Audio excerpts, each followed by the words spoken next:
I got my various shit playing in the background. I have things playing in the background to make it look more active, so it's moving around, right? So there we go. So, which conversation did we were we the sound wasn't good? What were we talking about? Do you remember? I mean, we keep pushing back the health conversation. It was something else that we were talking about at the end. I forgot. I can't recall either. But let's go ahead and talk a little bit of well, let's talk about some current updates, and then we'll talk health from then on. Okay, Okay. so let's give ourselves. So somebody set a timer. Let's give ourselves, let's say, 30 minutes to talk about the things that have come up since our Oh, last okay. conversation in the news, right? Okay, so did somebody set a timer? Queen, you setting a timer there? Yeah, Give us 30 minutes, okay? And put it on silent so that it doesn't bong in, and you can tell us when time is up. Okay, so welcome to episode 5, but since one of our episodes is unusable, I guess we can call it episode 4 of the Digenet Podcast. I am Armand. Once again, with me is Quentin. Quentin, go ahead and say yes, hey. sir. Yes, sir. Let's make it a point when I say your names. You chime in. And Gotcha. okay, so with me is Quentin. Yes, sir. Right here. There we go, and we got Raylo Yeah. in his deliberately thought provoking hat. Man, it doesn't make sense that people who wear red hats, you instantly think something about them. There we go. That's a funny thing. The color red has been ruined. Okay, but it I depends. don't think it's been Well, no, ruined. I mean, it is what it depends how you is. look at it. The color red has turned into this thing where people assume that it's okay. So Sydney Sweeney. Well, let's talk Sydney Sweeney for a second because it kind of jumps into this whole left and right thing, right? So Sydney Sweeney is an actress, right? Hmm. Sydney Sweeney is, I guess, conventionally attractive, Hmm. right? There's no, I mean, like you've got to be anti attractive to not think that she is at least a little bit attractive. Okay. Or you got to like dudes. One of the two, right? But even dudes who like dudes can appreciate beautiful women, I think. That's how it seems to me, right? Anyway, Hmm. so Sydney Sweeney, of course, we know she was in this jeans ad. This jeans ad is a complete, they'll call it an homage, but it could also be called a ripoff. It's a complete ripoff of a jeans ad done in the 1970s or maybe early 80s. I think it's 70s with Brooke Shields. Brooke Shields actually talks about how genetics pass on from parents to children as she's trying to squeeze on these Calvin Klein jeans, right? It's complete either an homage or a ripoff, right? They're not, I mean, it's an ad that made Calvin Klein huge, right? It was controversial at the time. Okay, can you remember why it was controversial at the time? I don't even understand why that would be controversial. She was 14. Being in a jeans She ad. was naked. She was putting on the jeans in the ad. So she was bottom naked and trying to pull the jeans over herself. And she was like, no, she was talking about good genetics. And basically, she was really just laying it on. It was a super sexy ad. Super Oh, sexy ad. Like, I to mean, sexualize a 14-year-old. yeah, that That's that's, that's what these people do. Like the more that you try to fight against it and don't realize that most of these people are yeah. PDFs. I mean, people, I mean, they roll what's going to work. And basically, I mean, in that time, it's Brooke They Shields could had have a found somebody 21. Brooke Shields had a crazy career. Brooke Shields, when she was in what's that movie that the Blue Lagoon, right? She was Hmm. underage, right? Topless scene and everything. I mean, like, Ooh. she had a wild ass career in her younger days. Okay, and it's the '70s, early '80s. It's surprisingly how far we've come in such a short time, right? Hmm. From the '70s and earlier. I mean, look at some of our biggest stars, and we're still on the same topic. But look at some of our biggest stars. How old was Priscilla Presley when Elvis started seeing her in a romantic way? They She was could underage. She was way underage. they claim that they didn't do anything at all until she got to a certain age and they got married and everything. But Elvis was still, today that would be called grooming. It was right? grooming. With her parents' consent. He was seeing her chaperoned by her parents. But that's how things happened back then, especially in the South. These genteel Southern folks. Mm-hmm. They would. Oh yeah, they wouldn't care about that. Yeah, age didn't matter. But and they were legitimately seeing these people to marry. It was a respectful kind of a courting situation. Right. I'm interested in your daughter. I understand she's kind of young, but we're going to go ahead and wait. I'll just come and visit every week, and you can sit in the room with us, make sure nothing happens. It was weird. That's just how Jerry Lee Lewis, one of Elvis's contemporaries, not only married like a 15-year-old, or is it 16? I don't know, 15 or 16. Not only did he marry an underage girl, it was his cousin. Right? If anybody's gonna marry my cousin, it's gonna be me. Yeah, that's what he's saying, man. That's how he felt. Jerry Lee Lewis, great balls of fire. Man. Goodness gracious, great ball. A whole lot of shaking going on there. So, it happens. And it happened quite free to prominent people. It didn't just happen to nobody. It happened to nobodies. But it still goes on. Jay-Z had Beyonce. He groomed Beyonce. We watched Kimora Lee Simmons and Russell Simmons. We watched that. And that really happened. How old was she? Man, I think Kimora Lee, she was definitely underage. I want to say she was 16. Okay. But here, I'll find out her real age. And then R. Kelly and Aaliyah. Well, R. Kelly. That's... Yeah, but even thinking about it, it's like Jay-Z's still married to Beyonce. Yeah. You know what I'm saying? Nobody would like to talk oh, she was oddly enough, nobody ever talks about that at all. No. Well, at the same time, a similar situation. Well, it's a similar but creepier situation. You have Woody Allen. Yeah. Woody Allen married. It was not his stepdaughter. He was never. It's funny how they bring out all these legalities, right? He never married Mia Farrow, right? Who is the stepmother of this woman, Soon-Yi Previn. So Soon-Yi was Mia Farrow's stepdaughter. Mm-hmm. Their adopted daughter, I think it was. And Woody Harrelson, sorry, Woody Harrelson, not you. Woody Allen was Mia Farrow's longtime partner, never got married, so she was never technically his stepdaughter. Not only that, and he never adopted her, so she was never related to him in any way. But still, she's the daughter of your girlfriend, which is kind of, and she was underage, obviously, when they first began to become acquainted, and much later on, they became a thing. And when they became a thing, I think she was of legal age. At least that's when they announced it. So who knows how long that's been creeping. And they're still together, but people still look at them funny. That doesn't sound right. Yeah, none of it sounds right, right?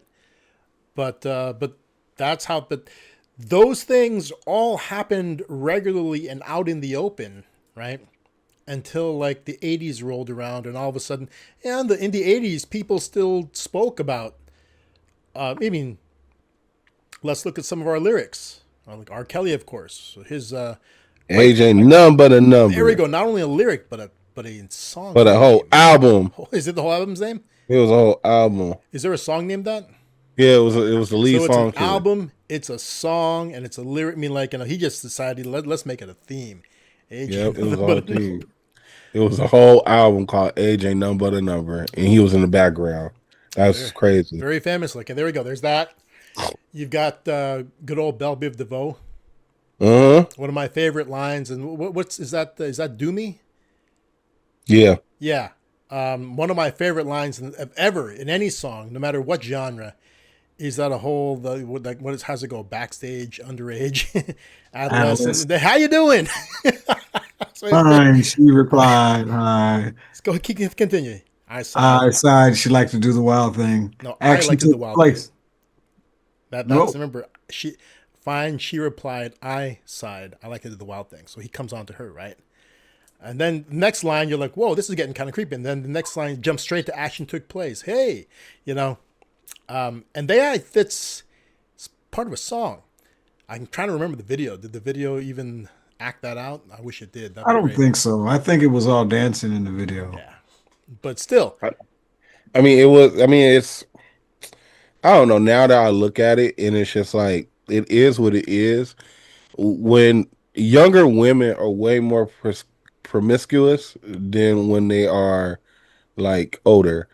And it's like some of the things that you'll get over on a younger woman, you're definitely not getting over on an older woman.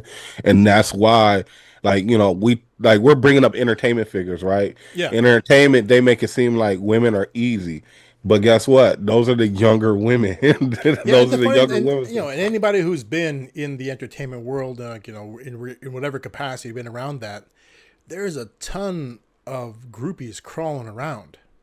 Right. Tons of them just throwing themselves at people. Right. And who's to say? I mean, like, groupies throwing themselves at you, they got the right ID, right? I mean, like, what are you supposed to do? I mean, like, the idea.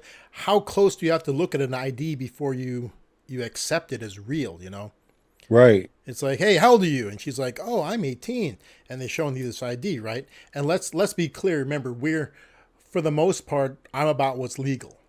Okay. I don't say that. I'm not saying that older guys should be intentionally going out with like 18 or 19-year-olds, but from a legal point of view, there's nothing illegal about that. It's nothing illegal about Yeah. it. I mean, It's just like it might get the people depends. look at you funny. I mean, like, if Raymond, if you were to show up at your kid's school with some 18-year-old girlfriend on your arm, they may look at you funny. But I mean, like, but they can't call the cops on you. They can't call the cops on me, but I don't. I have like a certain type of moral against it, and then also it's like I see it from both sides, right? Because like now I'm gonna say young as far as like 21 and up. I don't like dealing with like younger women, because there are certain things that happen with younger women, right? Like underage drinking. You know what I'm saying? Okay, okay. Like stuff like that. Okay. Only like dealing with people who are 21 and up. Oh, Younger, okay. So your thing comes from a practical point of view in that it's just no fun to go out with someone who can't drink. I mean, That- if that's what you're doing, right? if that's what you're doing, but it Swimming. like, but what I'm saying also is just like it's just a different type of woman. It's a different type of woman when you're 35 compared to when you're 25. But If that makes sense. let's flip that around, though. I mean, Uh-huh. you're talking about something that's a bit more on the, I guess, on the serious side of things. So let's say you're Jerry Lee Lewis. Uh-huh. Okay, you're on tour. I'm not about to date my cousin, bro. Well, no, okay. I'm not gonna say that. Let's say you're Jerry, because I mean, he ended up with his cousin at some point in time. But Jerry Right. Lee Lewis Jerry Lee Lewis and his cousin had a very tumultuous relationship because just like all those musicians on tour, Jerry Lee Lewis got around on tour. He was not a faithful man on tour. Right.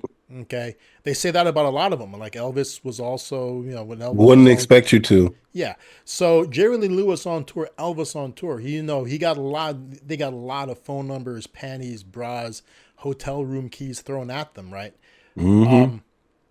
People coming to your hotel room. Yeah. I mean, like, if that's the situation, right? If it's going to be some crazy ass wild party, what are your instructions to the people who are picking out the attendees? Right. You've got your roadies out there saying, "Hey, you, come on, let's go." Right. What is the criteria? I mean, it's a wild party. It's not a relationship. You're not even probably even know names. Yeah, but then also like I kind of feel for some of these guys, but it's like I don't, because it's like, you got to have some type of discipline. Some of these girls are in spaces where there's 21 and up and are younger. Well, but let's say this, okay? So let's say that your criteria is going to be 21. Let's say that's your criteria. Well, because you were saying that even 21-year-olds are kind of young, the young side for you. But let's say that. So what criteria do you give them? Do you say because if they're 21, they can legally drink, right? No matter Right. what state it is, right? They can legally drink. It's just for a wild party time. You're not going to know any names. I mean, it's not going to be. You don't have to probably talk to them. Okay. Man, Are you still saying they got to be 25 and up, or are you still? I mean, what's yeah, I mean, it also depends who I am and what status I'm at. like think about like what happened to Bill Cosby. Like them women was not no 35, 40-year-old women. Those are young women that came back to haunt him later on in life. Yeah, but you're not going to be roofing anybody. Yeah, he was roofing though. You're not going to. So here's the thing. You're going to throw this party. Wow. Okay, you're going to throw this party. Okay, it's going to be this crazy ass party. So let's jump ourselves back a few years. For some of us, a few decades. We're in college. Okay, we're throwing a party. So when I was in college, we had this house. My second year, I was part of a group of people renting this big ass house off campus. Right, we were famous for our parties. Okay, the house is called Thurber. Okay, Thurber threw crazy at me. Like, it was the nearest thing that school had to a frat house, because frats were not allowed. There were no frats at that time at Santa Cruz. Santa Cruz hadn't allowed frats yet. So Thurber was one of the closest things you got to a frat house. Okay. And not everyone was welcome at Thurber. I mean, like, you was pick and choose. I mean, honestly, dude, if you showed up with enough booze, if you showed up with a lot of booze for everybody, you're probably getting in. Yep. But honestly, that's how you get in. But we can choose who gets in and who doesn't, right? It's our place. And, I mean, put yourself in that position. It's your party. You're hosting this big thing almost every weekend, and and the guest list is up to you. What's your criteria, right? I mean, beyond like let's say, okay, of course you're in college. We can all be immature in college and say that physical attributes are going to be part of the criteria, which they are. I mean, like any doorman knows that you're picking who comes in. It's like only good looking ones, right? You don't want a club full of unattractive ladies. It's not going to make it, and men, right? So they're choosing based on some criteria. But let's set an age criteria.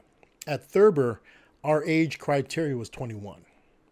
We had a strict 21 criteria because we've been raided by cops before. Yes. They've just showed up and they've broken up the party. Mm-hmm. They've shown up and start checking IDs. Yep. And they very rarely check IDs, but they can if they wanted to. Yep. Okay. So that's why we do that. 21 and over. Okay. Mm-hmm. Somebody's got to vouch for you. If nobody knows you, well, you're presenting ID. Okay. And that's why we said it 21 and over. Okay. We had people at our parties. I mean, like we had graduate students come in. Right. So yeah. I was young. Okay. So 21 would be about my age. Right. But we had attendees there in their late 30s. Okay, guys are getting masters at Santa Cruz, and these are like full-time permanent students. They've never experienced life outside of academia. They've got 3 master's degrees, and they come to the party. And some of them will probably end up as professors, and they're still come to the party, right? My TA for econ, because I was in econ, he was always there, right? I'm surprised professors didn't show up. I was about to say, did professors show up? I think they never showed up at our parties, but I had one professor I did have a social relationship with. Yeah, we play golf. I play golf with a professor. Yeah. I played golf. We would have lunch and we talk business stuff because I was already getting into real estate in college. I had a couple. I'm not gonna say a teacher, but definitely people who worked in the office that came to parties. Mm. Yeah. He didn't come to party. I mean, I think because he was actually he was a CFO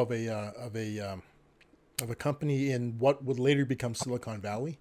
Mm-hmm. Remember, Silicon Valley wasn't as huge as it is now. It's not like there weren't multi-billion-dollar firms running up and down there at the time. But tech was a growing thing, and he was a CFO at a tech firm in Silicon Valley. And he was professor of economics at Santa Cruz. Actually, he was a professor of accounting is what he was. That dude helped me out of a bunch of stuff. I actually owe that guy. But we never professors. But our criteria was 21 over because we did not want to get busted serving alcohol to minors. Well, not to minors, but to people who couldn't drink. Mm-hmm. 19 is not a minor, but you can't drink. Nope. That's the worst. Yeah.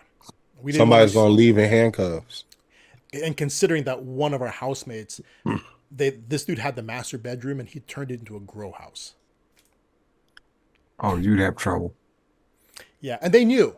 The cops knew. This is UC Santa Cruz in the late '80s and early Yeah, '90s. So but it's that's why I'm saying I always thought to myself like that's just where I leave. That's why I just cut things off. You know what I'm saying? Because I've been older and dated younger women, and I'm just like, nah, oh this no, ain't no. it. Remember, you're saying the word dated. Remember, this is not dating. This is so I'm talking about. Oh, no, I know what you're talking about. You talking about partying? Yeah, I'm talking about an ephemeral thing. It's something that a part of this going to happen. You might see them on and off at other parties, but you're not gonna. You're not even gonna exchange phone numbers, right? It's just that thing where it's like, hey, what's up, and then you party. I mean, that's how. I mean, that's the really funny thing about some way some of these parties work out, because okay, Raymond's too young for this. Quentin, you're the right age, right? When I was in college, you didn't have cell phones, right? And we lived in dorms, and the dorms didn't have phones in the rooms. Okay, so nobody exchanged phone numbers ever, Oh, right? The most if you gave them a phone number, it was to your parents' house back. And these, hmm. I went to college in a dorm situation, right? Almost nobody who went to Santa Cruz came from Santa Cruz. Like in those times, you went to college somewhere else, right? So if I'm giving anybody a phone number, it's a phone number to Diamond Bar. It's like that. What use is that, right? So you only see these people at the parties or at some event. You do have a phone in the dorm, which is in the hallway, right? Pay for it generally. But I never gave that phone number to anybody because I'm never around. Try catching me at that number. Good luck, right? This is going back to a simpler time of mine. Yeah. So that, and the funny thing is that's how things get in these kinds of parties overseas too, right? It's a thing. They know. Okay. So you have those party friends that you only see at these things. I mean, like, the guys will exchange numbers because we can do business together. Right? Like overseas, if you're in Taipei or you live in Tokyo, you go to these parties, you'll exchange numbers with the guys or like some of the women who are business women, you'll exchange numbers with them too, right? But Hmm. Right? the people just there for a party and a good time, probably not. You'll see them around. You'll see them in the circuit. It's like, okay, some people just make the club circuit. You see them all the time. Hmm. And it's like, it's one of those, it's an ultimate out of sight, out of mind scenario. It's like, hey, what's up? And you intentionally don't exchange numbers, right? Because you're not making any plans. You just, you don't base your plans on what anybody else is doing. You do what you want to do.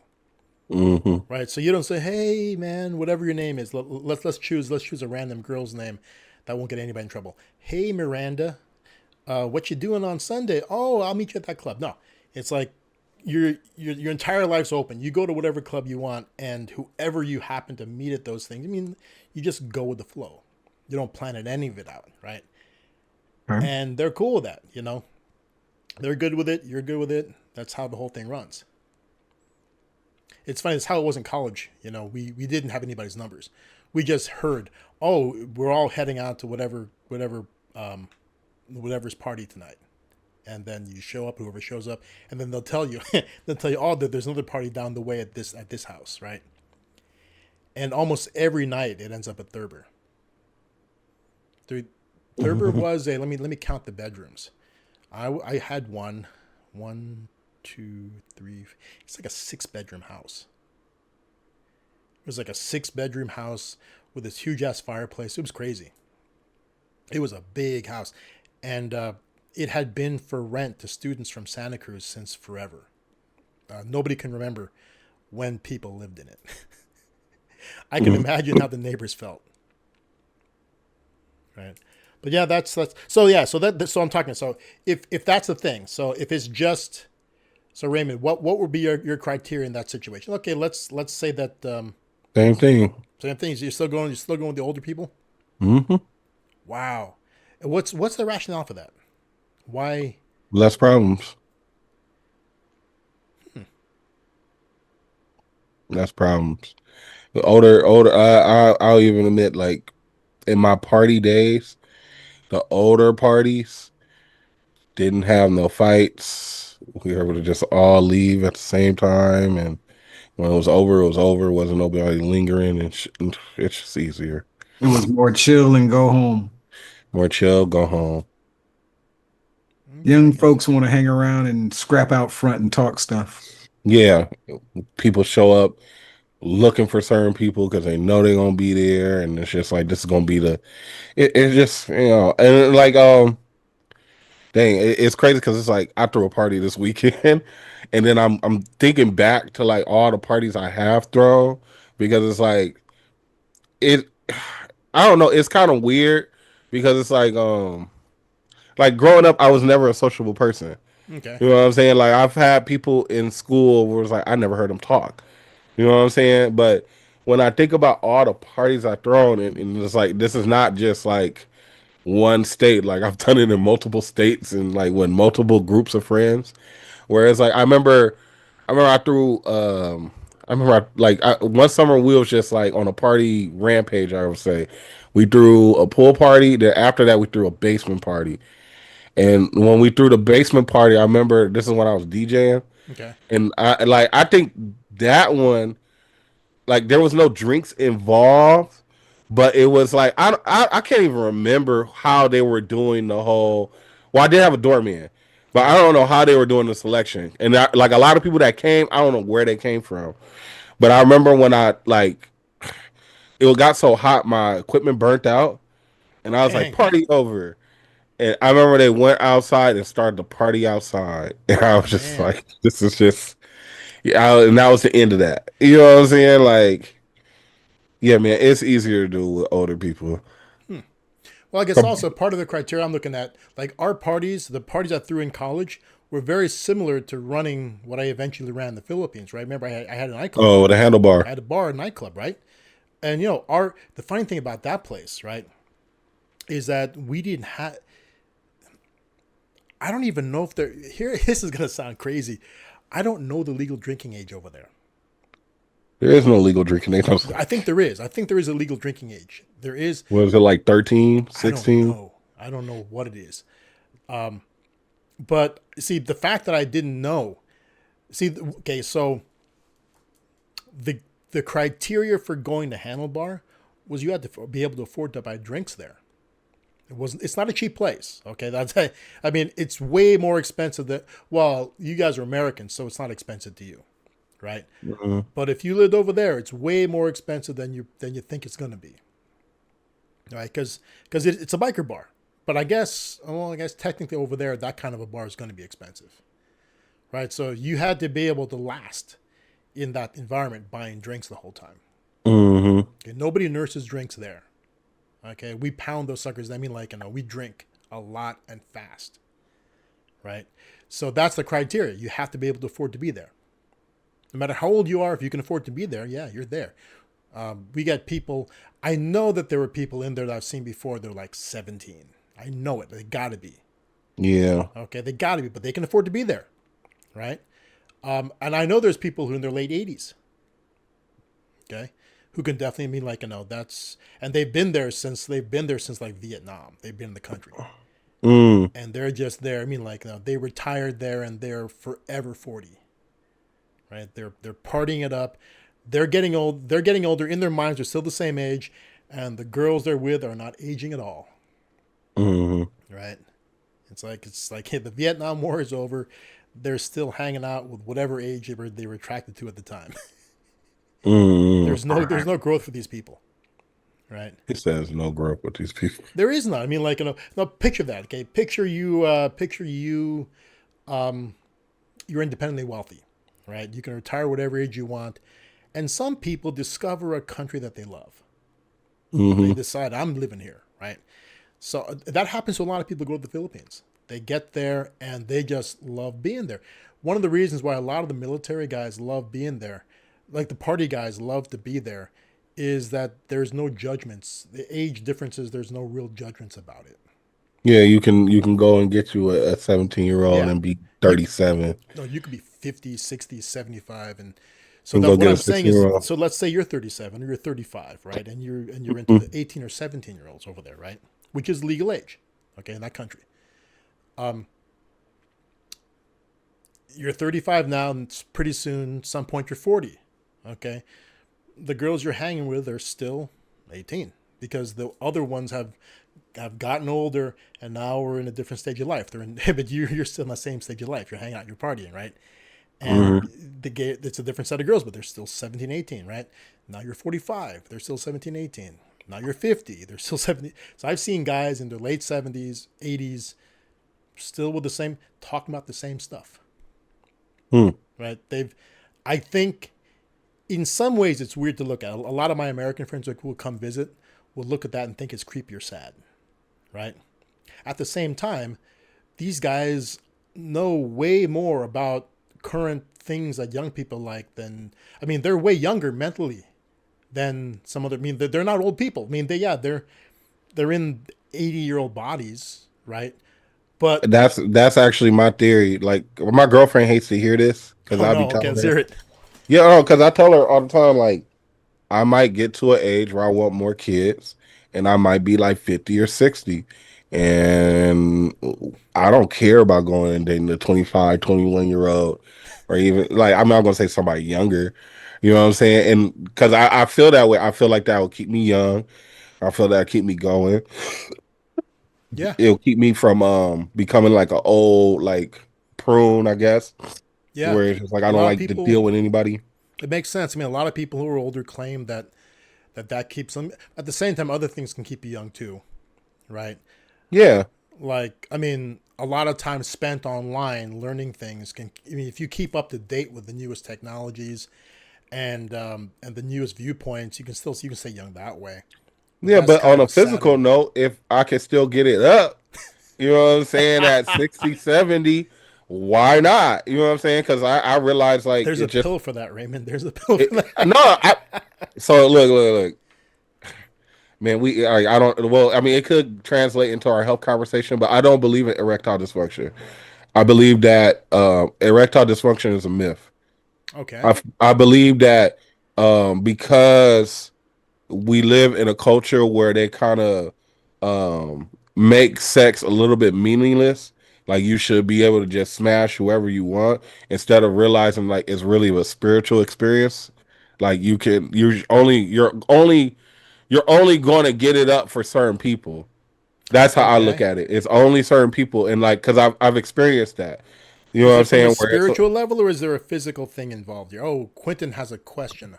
That's your time. There we go. Okay, so we're morphing into it. We're morphing into this next segment. Okay. yeah. I So mean, it could, yeah. That's what I'm saying. It's more of a health thing, but yeah, that's my belief on it. okay. So now we're talking a little bit about health. Hmm. Let's ease our way into health from that conversation. The natural transition is going to be aging, right? Hmm. Aging is aging. There's aspects to aging that I feel should be fought. There's aspects to aging that should be embraced, right? I think okay. So with me, and Raymond, let's hear your thing about this. Okay, with me, Hmm.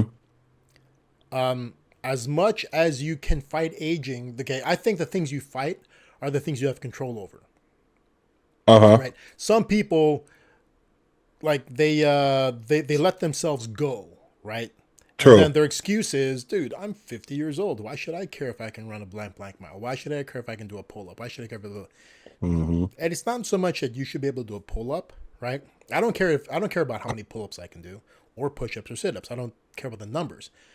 I just care that I can be physically active, right? I just want to be able to do activities I want to do, right? Hmm. And like, I guess you could throw in the towel and decide I don't want to do any physical activities anymore, right? You can just come out and say, and because like that could be their argument. Oh yeah, I'm the same way. I want to be able to do the physical activities that I want to do, which is nothing. So that's why I'm totally out of shape. You can take that route, right? But I personally think if you can get back into shape to be more physically active, why not? You, I you think you should, should. right? Where I accept aging is like, okay, so Quentin is rocking the whole full head gray. Okay. I don't think Raymond's graying yet.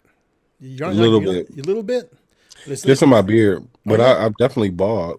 Oh, you're bald. I mean, like, on top, we're never going to know, but here, maybe a little bit, right? Hmm. I got the gray streaming. Like I definitely am going gray, right? And I don't do anything about that because I don't want to. Because I'm not saying that dyeing your hair is like a lie, right? But it's a thing you got to keep up. Okay, I want to add to that one though. Okay, so here's Dyeing of the hair. I just don't want to be that guy with that streak down the back of my neck. I've seen it. You've seen it. You've never Ray. Huh? You've Yeah, seen no, I it? know exactly what you're talking Okay, about. yeah. Where the That- dye is so bad that it's streaking down the back of your neck onto you. Yeah. dude. I never want to be that If guy. you're gonna dye your hair, get it done right. Don't comb something through that's gonna streak. Dude, you're talking like the Rudy Giuliani. I don't know who it was. I've seen it on the streets. I've I seen know, it I know. Okay, quite so yeah, frequently. those are people who bought it just for men, and they, I mean, don't be. If Did you're it gonna, the if cheap you're- route. Yeah, don't be cheap about it. If you're gonna do it right. You gonna have to spend some money on it. Like I remember I saw it was funny because like you remember ISIS, the leader ISIS Abu Bakr Baghdadi, he had dyed his beard, and I thought that was random. I like because it was like he has like I remember when I first saw Yeah, him, those right? guys have crazy ass big old beards, right? But when he first started, it was like a big black beard, right? Okay. To where it's like, all right, 10 years down the line, you a wanted fugitive. His beard got to, and I still keep it as like a picture because I thought that was like just one of the most interesting beard pics ever, where it was like it was gray, but it was like he like dyed it at the bottom to where it was blonde at the bottom, and I always thought that was interesting, Blonde. especially because it was like blonde, like oranges almost. Dude, maybe he's been careless with tomato soup, and he just Nah. It looked like he dyed it, he's been but that's washing why it it was so random. okay. Because like these people, these are the type of people like it's not like they're on the internet all day Yeah, every day. yeah. You'll see them once every 5 years. True. So it was like you go from this big black beard to where now we don't caught you in a cave and your beard is like dyed. It's like, what's really going on with this guy? Like, you know what I'm saying? You went from black to gray in less than 10 years. You must be stressed out. I Dude, mean, he's but living in you're a cave. you're a world fugitive, so I get it. The crazy thing is he's dying in period. That's what's crazy. That's why it was crazy to me because I'm like, yo, you're like a Islamic leader. I wouldn't even think that's like. Yeah. I wouldn't like Allah. I don't think Allah would approve of that. Most of those Islamic leaders, I mean, most of these guys who are either Islamic leaders or they're wanted terrorist fugitives, they've got those crazy gray beards going. I mean, like remember Bin Laden? Yeah. Bin Laden was like completely like gray, and I mean, he totally gray. I mean, they ain't hiding it; they don't care, right? And that's one of the beauties of it. I mean, like, so that's my thing. So Quentin, don't if you want to do it, just remember the guys with the streaks. Those are people who got cheap dye jobs. They did it themselves. Okay, but it just takes too much time. It's every 2 weeks that you have to get it redone. Yeah. It's like a haircut, man. That ain't worth it. I'm just gonna be gray. How about that? Yeah, that's what I don't do because I don't. Dyeing your hair is a commitment, right? You gotta keep going in to get it touched up because as it grows out, the roots start showing through, right? Mm-hmm. And so it's just not worth it unless you want to commit to it, right? And sadly, I mean, here's the funny thing. How do you guys feel about women with gray hair? It depends on how it looks. Okay, well, you guys talk same time. Go ahead. Like, does it make them look old? It depends because there are hairstyles that actually look not gray, but like almost look like a light color. I wouldn't say a blonde. No. But That's a full head gray. I'm talking about like I mean like this. I mean like where there's part of it's their original natural color, part of it's going gray. So I mean in Hollywood especially. Okay, so we're in any talk about health, you're going to talk beauty, right? Uh-huh. There is this. This is what I think. Also, I think a lot of women dye their hair because there's a stigma to getting older. Okay, it hits both men and women, but women harder, right? Yeah. Something about being older makes them, I guess because they're more competitive with each other than we are with other guys. I mean, because I've experienced this, right? Like my mom. Hmm. I've seen my mom like kind of embrace kind of her gray. Where like I have like an auntie where she don't you know that she's gray, but like a lot of times like but also that's always been her style. She's always dyed her hair a certain color. So it's like she continues to do it to where it's like sometimes the gray might show, but sometimes it doesn't. Definitely like my mom, like she has kind of like embraced it. And Hmm. I still remember like my grandmother was somebody like I mean, of course she was older, but I remember like she always embraced her gray and it was like always a shortcut and she made it look good. That's what I'm saying, like certain women can make it look good. Like even oh my god, being in a restaurant because I experience this all the time. I experience women who dye their hair. I experience women where I be like, dang, I didn't know you were that old. You know what I'm saying? I experience this where it's like there are certain women I can even think about a couple off the top of my head that come in where it's just straight gray and they still look good. It don't matter, and they still pulling people. You know what I'm saying? Yeah. Like, yeah, it works. I found a lot of times that all the women that I know, the ones that that really take care of themselves, Hmm. a lot of them will dye their hair, Yeah, right? Because they feel like, I guess, they could pass for years younger than they really are, except the only thing that gives them away will be the hair color, hmm, right? So they may be really, really fit, but their hair color is showing how old they really may be, right? right. So they're dyeing it, right? My my experience with women who don't dye their hair at all usually don't care about fitness either. And I mean, I've seen a lot of out of shape women, and they're not out of shape as in, like, I'm not talking about like people in line in McDonald's who are just let themselves go and they're all great. I'm talking about women with at the higher social strata, right? They've got Hmm. money, but they don't really value the fitness aspect of things, Hmm. right? They're not like, waddling puddles of fat, right? Yeah. They're just, they fully embraced enjoying everything except for moving, right? They love to Right. eat, they love to go to events, they love they're enjoying life, and they can afford to go to all these things, right? But they really never valued fitness, right? They're not necessarily tremendously out of shape, but you can tell that they're not physical people, you know, and they're embracing the gray. Now at the same time, like, I have relatives like this, okay, older women. They're not in terrible shape. They try to maintain a certain body type so that they still look good in their clothes. Hmm. Right? And they spend a lot of money on these things. So they're definitely not in great shape, right? They don't look athletic at all, right? But at the same time, I guess they look matronly. Is that a word that you can describe somebody as? I mean, like, they look like somebody's mother, Hmm. right? Okay. Like, you'll see some women who have children who are in crazy shape, and you look at them, and you don't look at them as motherly looking, Yep. right? They don't look motherly. And then you get a woman who looks motherly, but she's not out of shape terribly, but she looks motherly to you, right? Man, that'd be the crazy one where they look motherly, but they don't got no kids. Yeah, I've seen that too. I mean, like, but they're enjoying. I mean, the reason they look motherly is because they're enjoying themselves. They like extra helpings of whatever. They like to go to restaurants all the time. They enjoy. I mean, they enjoy going to casinos. They take trips.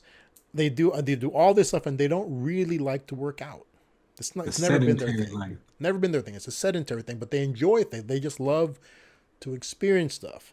They love to accumulate stuff. They just don't like to work out. And they look matronly, but most of them, if they're taking care of their appearance, I had it explained to me once that part of taking care of her appearance was her hair. She doesn't want it's like she doesn't want any cracks in her armor. Right? She's like Yeah. completely on point. Everything is just right. So her hair has to be dyed. The right, and it's funny, like my mom is kind of like that. Filipino mothers at a certain age, they dyed, it's dyed, not because they're old, but because that hair color doesn't come natural on an Asian person. Right? Mm. A Filipino woman over the age of, let's say, 60 gets this weird, like, auburn colored hairdo. Oh, okay. Right? It's brown. It's like a light brown. It always is a light brown. They can't have any gray, but it can't be black either. I don't know why. Like, my mom would tell me, like, I'm like, why don't you dye your hair black? And she's like, oh, then people are going to know it's dyed. I'm like, Mom, you're Filipino. That the color you've got, everybody knows it's dyed. I mean, yeah, and then it's like I always look at it as like you could add the gray in there. Like I'm thinking about like, okay, like it's a guy who comes in the restaurant, right?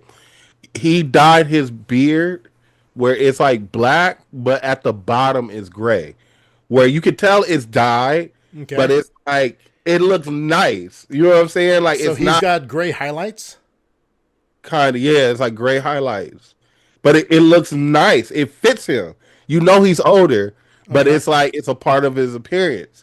But then it's like I don't go against like this is actually a very interesting conversation because it's like it's making me think about some of the older people. Okay. Because it's like as far as like how you were just saying appearance, right? I got this one lady where she didn't really tell me what happened, but I think she had like a stroke or something, and now she's coming back into the restaurant constantly, right? And like one thing that I noticed about her, she is like fly. Like this lady, Gucci, Louis, Prada, every week. Like one day I told her, I was like, yo, you need to go and like start like a reality show and call it What I Wore to Church. Cause it's like every single week. I've never seen this lady, and I've been seeing this lady probably like 3 years straight. I've never seen her wear the same thing twice. So she's well put together. Well put together, like Okay. every single week. And it's like I feel like that's something that keeps her going. Because and it's not like she's wearing older like designer names. She got some of the new stuff on. That's why it always piques my interest because I'm like, I've seen this. Like, you just bought this? Like, that's crazy. And how about her physical shape? Is she in? She's small and petite. Let's talk about her age. I mean, how old do you think she is? What age bracket would you put her in? Let's 75 to 80 probably. Oh, so she's older. Yeah. She comes in here. She's straight gray though. Oh, But- okay. So she's fully gray. Fully gray. Okay. But like a part of her appearance is what she wears though. But does she Like- style the gray, Raymond? Huh? Does she style the gray? She has this one particular hairstyle that she always wears. Like when she does change her hair, it's different. But she has one particular hairstyle that just fits her. That's her. You know what I'm saying? Like I wouldn't even change it. You know what I'm saying? Because at the end of the day, her clothes make her stand out to me. You know what I'm saying? Like I compliment this lady each and every time I see her. Even like my coworkers, I'll be like, "Man, watch that lady. That lady fly as hell." And then like even some of my coworkers were like, "Yo, she is." Okay. So let's talk. Okay, so she's well put together. She's petite. So she's and she's fully gray. Yeah. Okay. Let's flip back onto the guy side of things, right? So all three of us are at an age where you could expect gray. Yeah. Right. So I think for me, a guy, especially so let's say over 50, right? Would you expect a person over 50 to have gray hair? Not necessarily. Oh, no. I mean, let's not talk about the exceptions. Okay. Remember, we're not in a world of exceptions. There's always going to be one or two people that you can say, oh no, that person, okay. So we're talking about the norm, right? Yeah. The norm lately, there's people that are younger than me that got way more gray hair. Yeah. I'd be surprised. Like some of my homies, like I'd be like, dang, you got that much gray hair? Yeah. And it's like mine is just starting to show. Yeah. In my experience, at 50, everyone I know at 50 is graying or has gone really gray. Okay, everybody. Not I might think of an exception here and there, but I can't think of one really. Every business associate that I've had, every relative, every person that I've met has naturally gone gray by 50 at least. Okay, if not younger. Okay, so a person at 50 without gray, that's the thing. So So at my age, at our age, well, Raymond, you're a bit younger, but you're at that graying age too. It's not abnormal, right? Now, let's say a guy's in his early 20s. Okay, let's say a man in his so let's say okay, so let's take a guy in his early 20s, 23 years old. Okay, let's say he's just gotten a graduate degree, he's got a master's in something, he's starting his career. Okay, things are going good for him. He's financially getting set up, right? He hasn't let's say he's prioritized things right. He hasn't gotten serious about dating at all because he wanted to get his degrees and he wanted to get his job in line first. Yeah. Right. So he completely didn't seriously date at all. He's got no real prospect as of this time. Right. Right. He's getting everything set so he can start making that next move to get himself aligned with the right lady. Right. Mm-hmm. But let's say he starts graying. Okay, so now the dude, let's say he gets a shock of gray hair, like at least this much, right? He gets his temples go gray. He's 23 or 24, right? And now he's out there in the dating market, right? Do you think that for some guys, you think that'll make them want to diet because now like it's like it kind of brings into question your genes. Mm-hmm. Right? I mean, premature gray. I mean, gray hair is to most people a sign of advanced age. Right. So, what does that gray hair? Don't talk from a point of confidence. Talk from like you're 23 years old. You're entering that dating market. You're basically you're casting your net out there. You're throwing your bait out. Right? You got a solid career. Right, you're out there with a solidly growing career, got a good credit score. Let's say you own a house, right? You're basically nesting. You're trying to attract the ideal mate, right? And you stay in good shape. You take care of yourself, but you're going gray. At 25? At 23, 20, even earlier, 23. So you're going gray. Do you? I mean, like, is it gonna? And I can see how that's a situation, especially if you got some type of money going for yourself. I can see somebody dyeing their hair. I can see doctors dyeing it too, right? I mean, I wouldn't feel no type of way about it. I mean, because I went to the similar thing. Like, I went bald at like 24, 25. Actually, that's very similar. That's a very similar situation. A young man going prematurely gray and a man going prematurely bald. The same situation. Yeah, I went prematurely bald, and I still remember my barber was mad. My barber was like sad about it because it was like I had started growing my hair out. He was like, "Man, your hair nice." I still remember like some of my friends and everything. Like, I still remember my friend's mom. She came and this is literally what she said. She grabbed my hair. She was like, "Oh, Raylo, you have pretty nigger hair." I was just like, "Wow." But it was like when I used to let my hair grow out, especially like if I didn't put no chemicals in it, it was very, very nice. But it was like, man, when I finally like, he was like, "Man, I see bald spots." He was like, and it just kept gradually happening over like a couple weeks. And then when I finally cut it off, now when I cut it off, of course, it kind of threw people off. But now that I've gone so long without it, right?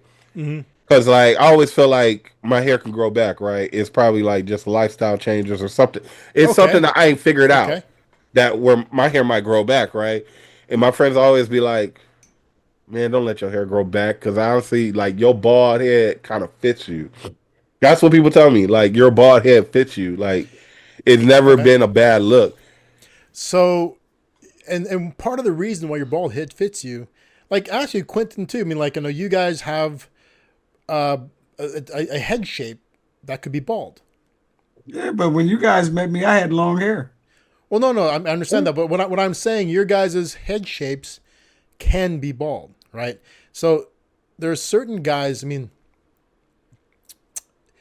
like some people really equate. I mean, like youth and virility together. Right. So guys start going gray in their 20s. I know a lot of guys who dye it. Women too, especially. Women would definitely dye their hair. Okay, in their 20s if they go gray. Right? Guys going bald early too will fight that. I mean, they'll really fight it. And you'll see guys fighting the baldness, okay? And you'll see it. How they fight it depends a lot on a lot of factors. One big factor was what kind of money they got behind them.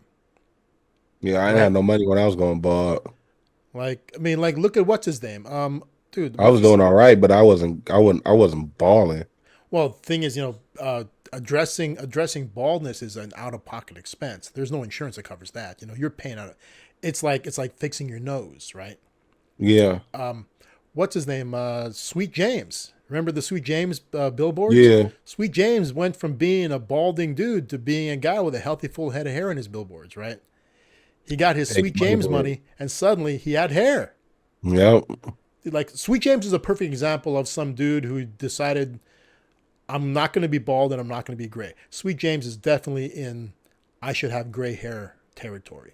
His age, he should definitely have gray hair, right? And in fact, we know that at some point in time he was bald or balding. He was receding it, and we saw it in the billboards.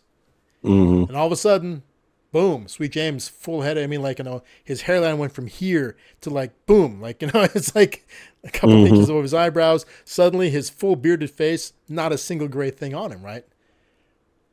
And so he's one of those dudes where like money's coming in and suddenly he's fighting the aging process, right? So, I mean, as a balding guy, you can either get plugs, you can go with some form of a wig or a toupee, whatever you want to call it, right? You can either get plugs or you can get a rug. You can resort to always wearing a hat. Yeah, that's what my dad does.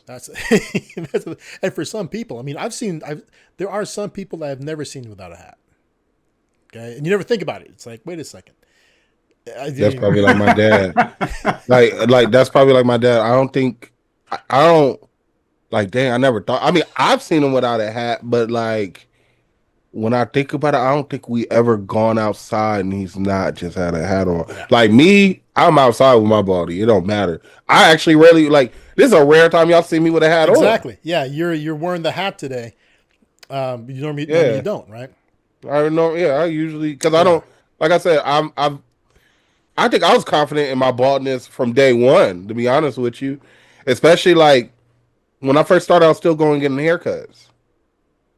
So it was like you were still trimming the remnants on the side. Yeah, I was still trimming the remnants, and then of course, like my beard and everything like that. Did you choose to grow a beard to make up for the lack of hair on your head, or is it just a beard something you just wanted anyway? Because I remember you at a time when you didn't have facial hair. So the beard, it's several things. A lot of people like. I would say, like, it wasn't a pressure from outside, but somebody came and was like, man, you actually have it to where you can connect your beard. Like, you should, like, grow it out. And I did. Yeah, I can see that. Another situation, like, I would love to have the James Harden beard. Like, have, like, this just really bushy beard where it makes me look different. Dude, I would love to have that, but then, like, with growing it out, I realized, like, it only goes up a certain amount and things like that. So it's like, I can't really grow it out that bushy. Dude, don't do the hipster beard. You're talking about looking like some, like, Echo Park organic butcher. Yeah. You know what I'm saying? I thought about like that. Like, now, like, my beard, how it is kind of, like, I recently, because, my son is now going to the barber, and, I've grown a rapport with the barber. So it's like, I got to get my hair. Because the last time he cut my hair, everybody was like, dang, whoever, you need to keep going to him. He made you, like, I remember they said I looked refreshed. You're talking about your face hair, right? Yeah.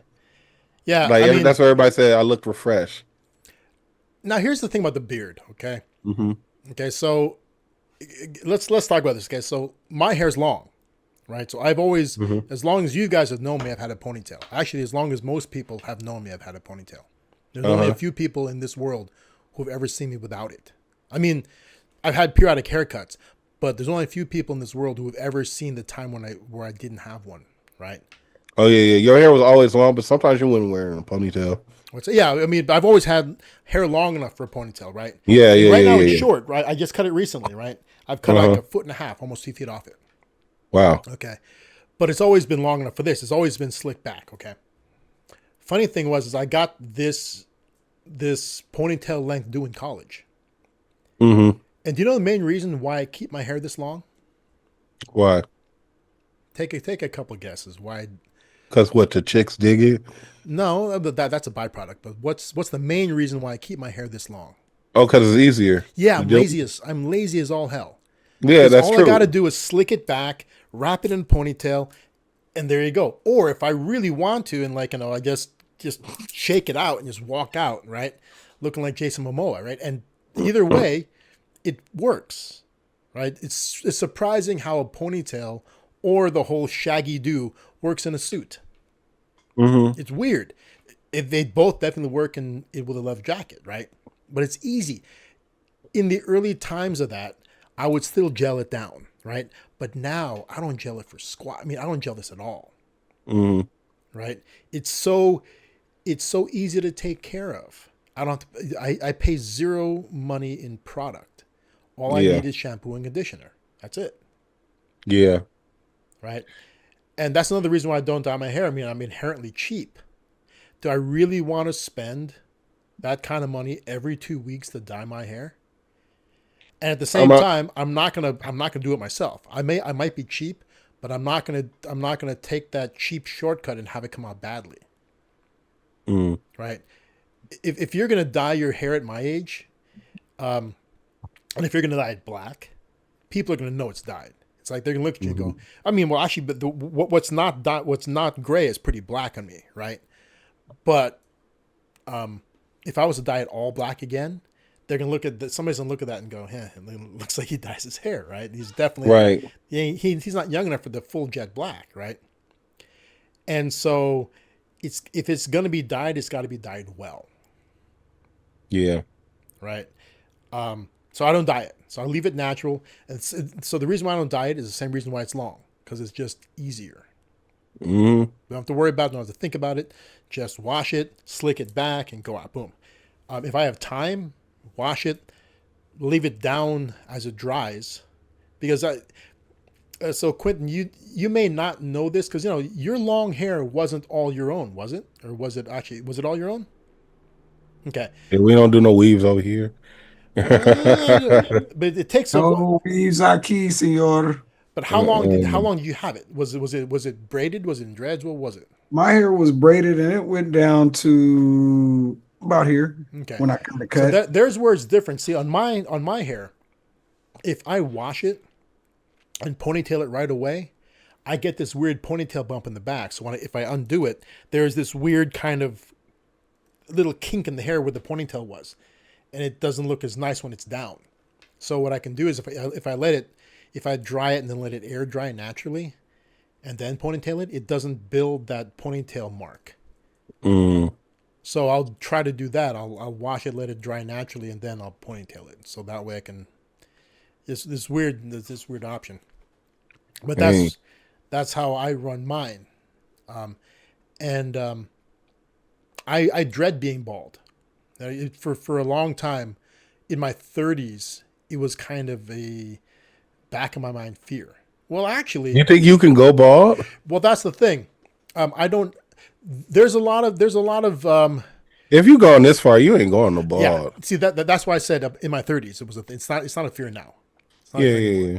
But when you're in your late 20s, early 30s, that stuff creeps up on a guy. It can happen, right?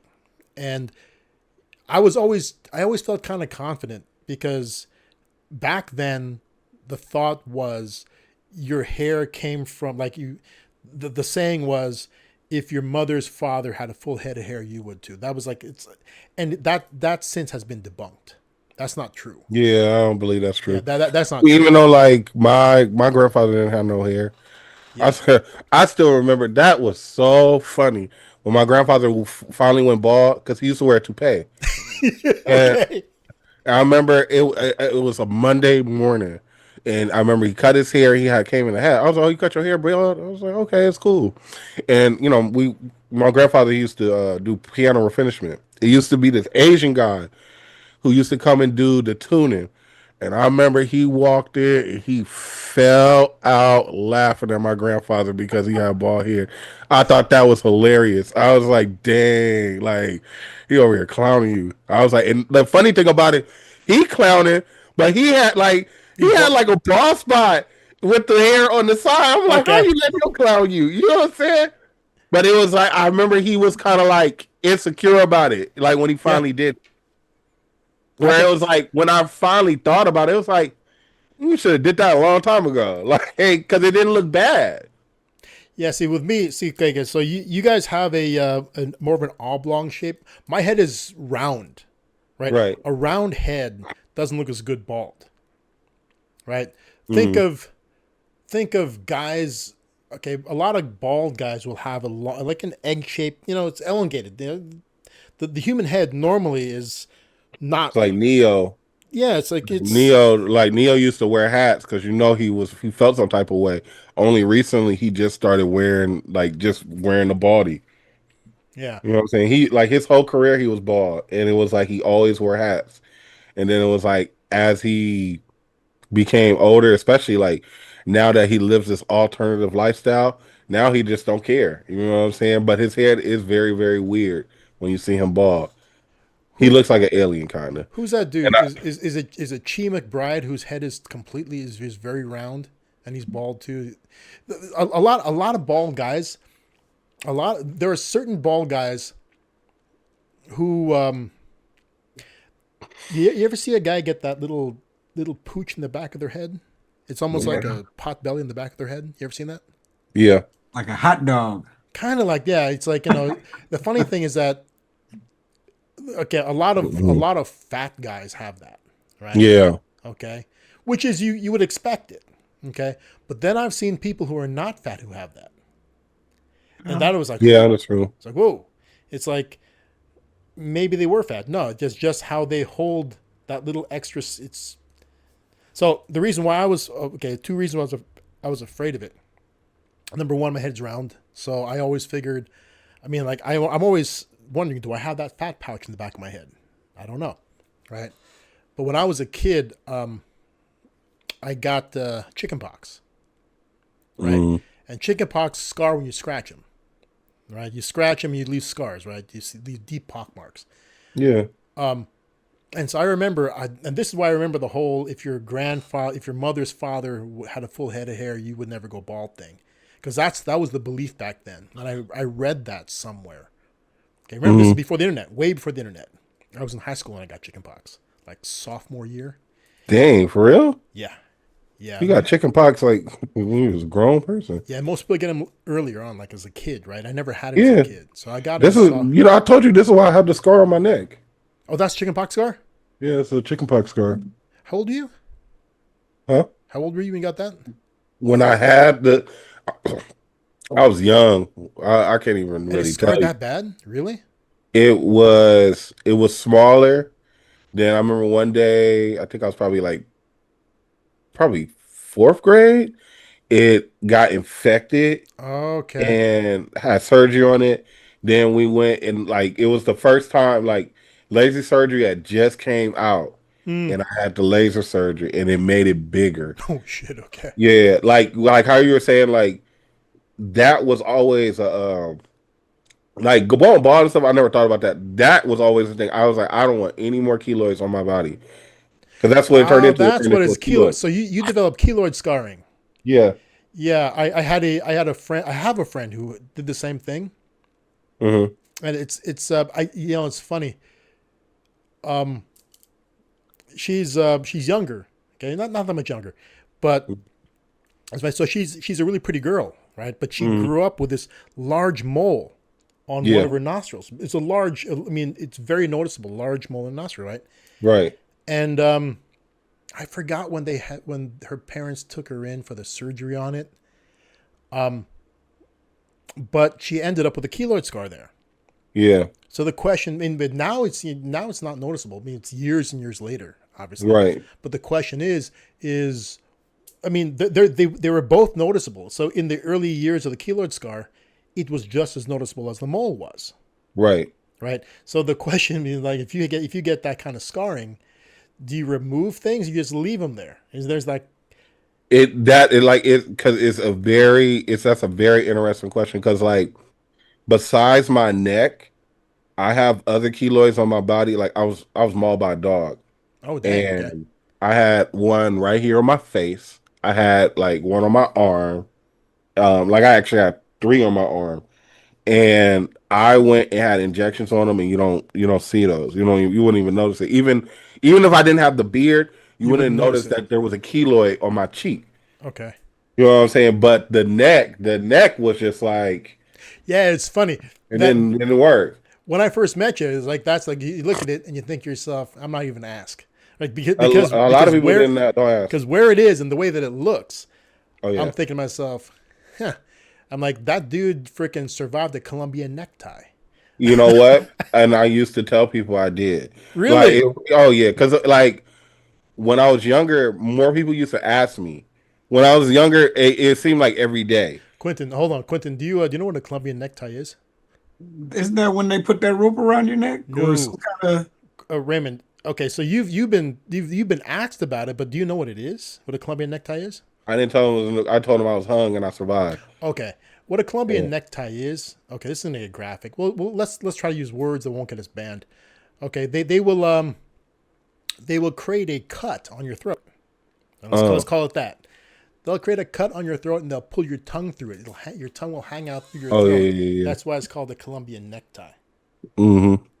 I mean, it's fully opened up, right? It's an ear to ear type thing. And Raymond's keloid scar is like an ear to ear, right? It's right there it's right where the fold of your where head meets neck, the fold. It's Yeah. right there.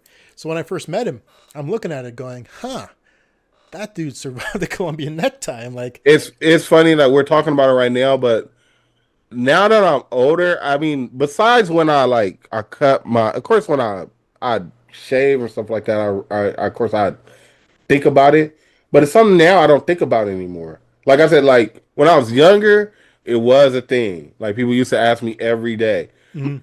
Now that I'm older, nobody asks me. It actually creates an aesthetic for me, I guess. I always like I always tell people like you seen Inglorious Bastards when Brad Pitt had the scar on his neck. I was Yeah. like that dude ran into me and saw me. He was like, I'm gonna add to this guy. You know what I'm See, saying? took Like, inspiration. yeah, he Yeah. saw me as inspiration. You know what I'm saying? Yeah. But it's like it And don't bother actually, me as see, much. now that I know what it is, it's anticlimactic. Yeah. Oh yeah, it's definitely anticlimactic. Like, Like, I mean, man, it's not all like these things it could have been. I mean, all these dramatic things it could have been. I'm like, man, it's it was just literally a chickenpox scar that got bigger and bigger and bigger. And when I had like maybe if because I did have injections, and with mm, the injections, when they got like they did the injections on my face, they did the injections on my arm and stuff. When they got to my neck, I jumped and the needle went all the way through my neck. So that's why I felt like the injections for my neck didn't work. okay. Got it. But they may have worked where it would have been different. I probably would have never had to have the laser surgery. Now scarring. So we got there because we're talking chickenpox, right? So you got them Hmm. young. It's funny. You want your kids to get them young, so that way they get over it and they have time to heal. Because scars do fade over time.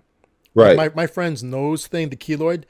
See, now is just a minor. To me, I think it looks to me to be a minor thing. I Right. think it's toned down over time, right? Not Hmm. that I've gotten used to it. I very rarely see her, right? It's a childhood friend, Yeah. but I think that it's toned over time. It's gotten much better, right? So chicken pox, you get them as a kid. So what happened to me is that I actually remember asking my mom what my grandfather's head hair was like because he died when I was young, right? Uh, And Lolo is the term for grandfather in Tagalog, right? Mom, uh, what did Lolo have a full head of hair when he died? And she said, yeah, all gray, but completely full head of hair. And at that time, I believed that was the indicator, right? hmm The internet has taught me otherwise over recent years. But when I found that, so why was I asking that question? Because I wanted to scratch, right? It's itchy, right? Chicken pox are itchy. And I'm a guy who likes to pick at things. Yeah. I wanted to scratch it. So I scratched the heck out of my head. Just went nuts. Just scratching all over. Just the satisfaction of scratching these chicken pox, right? My head was one huge scab under the hair. Right? And my hair was always longish. I mean, like, it wasn't it wasn't the mullet, but it was long enough that my hair was always long enough that the sides, I could use gel and flatten them down, right? So they wouldn't stick up. When my hair gets short, it gets spiky. So my hair was always long enough that gel would hold it down, or hairspray would hold it down. So I just scratch and scratch and scratch. There's got to be huge. I mean, like, the top of my head probably looks like Edward James Olmos's or Seal's face. Oh, wow. That's how bad my head probably looks up there. Yeah. Because I really scratch. I mean, like, I scratch it till it was like, oozing. And then when the scabs formed, because the chicken pox was still itchy, I scratched them again till I took them all off again. Yeah. I mean, you just hit it on the head. Even though, I mean, like, well, of course, we happy that you didn't have, scabbing like Seal. But it's like... Well, you don't know. It's under my hair. It's still scabbed? No, the scabs are gone. But the scars, I don't know what the scars look like. See, when I was in my 30s, I was afraid now because, like, I found out at that time that what I thought was correct about balding was wrong. In my 30s, I found out that your grandfather having a full head of hair on your mother's side was not really the indicator. I found out that it was a lot more random than that. That a person whose grandparents have full heads of hair can still go bald. Your parents could have full heads of hair and you could still go bald. I'm like, oh no. So as my 30s were rolling around, I'm thinking to myself, oh, if I go bald, I'm going to have all these pock marks on top of my head, right? And I started looking into hair solutions, right? Between hair pieces or how much plugs would cost. I was really preparing for having to get hair. Okay, so where are you at now? What if you in the next 5-6 years go bald? Oh, it can happen. I mean, if I made it this long, there's no way. Yeah, ain't no way it's gonna just fall okay, out. But hypothetically, what would you do? I'm curious now. What's that? Hypothetically, what would you do if you were to go? If I was to go bald, okay, what I'd do is I'd shave it and wear a wig. You wear a wig? Dude, okay. I would shave the whole thing and I get like a theatrical level wig. Okay, I would get like a Sean Connery level wig, But then you'll have to do that every morning. But that's just once a morning. How hard is it to put on a wig?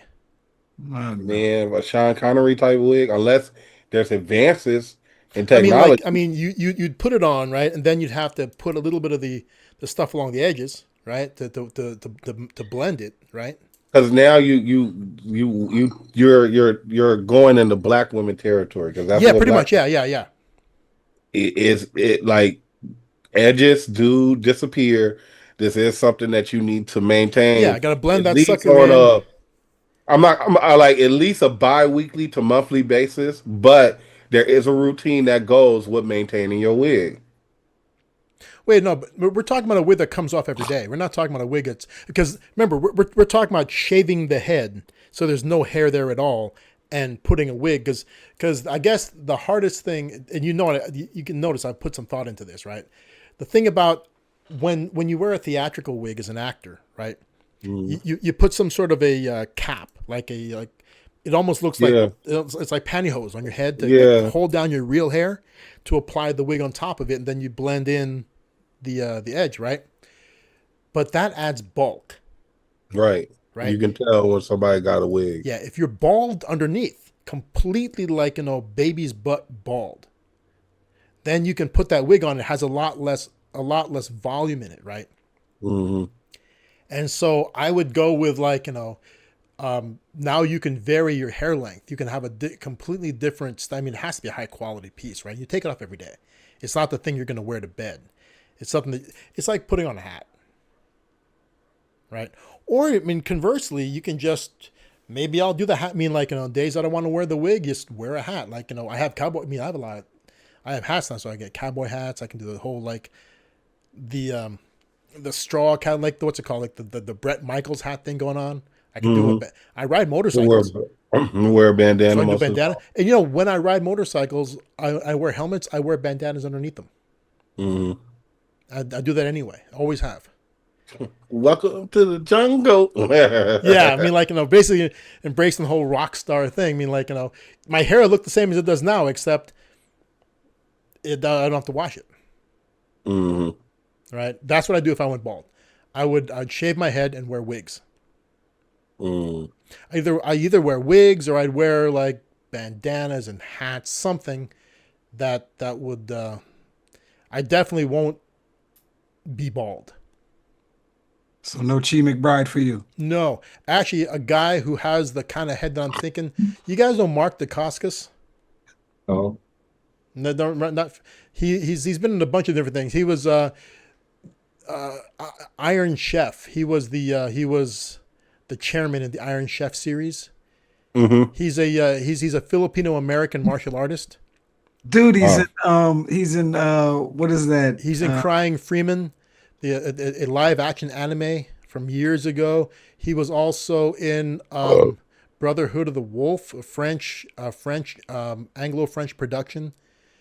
He was also in. He's been in a bunch of stuff. He was Zero, the bad guy that fought John Wick in Wick. Yes, 3 that's or 2, John Wick movie. Yeah, 2 or 3. He was Zero. He fought Wick. He's a legitimate martial artist. he's the sushi guy behind the sushi and killed John Wick. Did you watch the John Wick with him in it, Raymond? Mm-mm. I haven't seen John Wick. Yeah, so his character's name is Zero. So it's on YouTube for free. I'll definitely watch it. yeah, so Mark Dacascos is a serious martial artist. He's a Filipino American. I think he's from Hawaii or something like that. And Mark Dacascos always looked Filipino growing up. When I was growing up looking at this guy, he had a very sharp, angular face, and he always had hair, right? But in recent years, he's been bald. I don't think he went bald. I think he just balded for roles. And in John Wick, he's bald. Okay? His head is round now. Mm-hmm. Okay? I expected him being bald to have a head more like Quentin Year's shape. But no, Mark Dacascos has body fat on his skull. I mean, like, this is where he retains body fat. You would never know it under his hair. Mm-hmm. Okay? I think this is going to be a terrible take, but I don't think he looks good bald. He's not... If you compare images of him as a young man to him now, bald's not a good look. In fact, I've just been rewatching a series called Lucifer. You guys ever heard of that? Lucifer? I've heard of it, but I've never watched it. It's based on a comic book series. So it's a Dark Horse comic that's tied into the Sandman comics. Mm-hmm. Lucifer decides, screw it to hell, and he quits, and he goes to LA to live a different life. He ends up owning a nightclub. Mark Dacascos is in one of the episodes playing a washed-up martial arts actor. Okay? And it's not that long ago. This is like 2018. This is like pre-pandemic. And the dude has hair. Okay? The guy's got a full-on head of it. To me, it looks like real hair. And he looks pretty good. Mm. And then suddenly I see him in the John Wick movies. And there's another series called Wu Assassins. Now he's bald. And dude, being bald made him like 15 years older instantly. Yeah. Okay. The baldness aged him like overnight. Mm-hmm. Okay. If that's me, yeah, dude, I'm wigging it. I'm doing something to cover up my chrome dome. I'm not embracing the skin. I'll embrace the skin, man. I'm trying to tell you. I'm not doing that because I've had both. I've had short hair, long hair, bald hair, braids, afro to everything. Dude. I'll go bald. But some folks look good bald. I mean, if it happens to me and I look good bald, I'll embrace it, right? But see, that's my thing. If it doesn't become me, I'll fight it. If it's not becoming on me, I'll fight it, right? I personally like gray. I like the gray I've got. So I let it go, right? But if I really thought I didn't look good with it, I'd dye it. Mm. Right? And a lot of the feedback I get out in public is good. I haven't had a single person, except for my wife. Okay, not a single person has ever thought it would look better. My wife is constantly on me to diet. She wants me to dye my Really? hair. Yeah, she's constantly on me to dye my hair. Constantly. Really? Yes. I don't think it Constantly. looked bad. Okay. Everybody else I loves it. really think that not dyeing your hair and being natural. I just think being natural is a sign of confidence. Hmm. I think that is a pure sign of confidence. That's just how I look at things. Even women who wear their hair fully natural, I just be like, she's just confident. You know what I'm saying? Like that's a confident thing to do.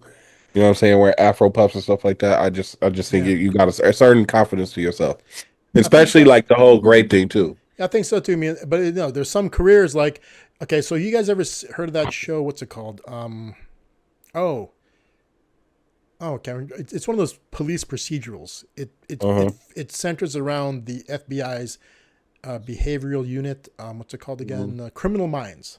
Criminal Minds. Never. I know what it is, but I've never watched it. There's an actress named Paigette Brewster, I think her name is.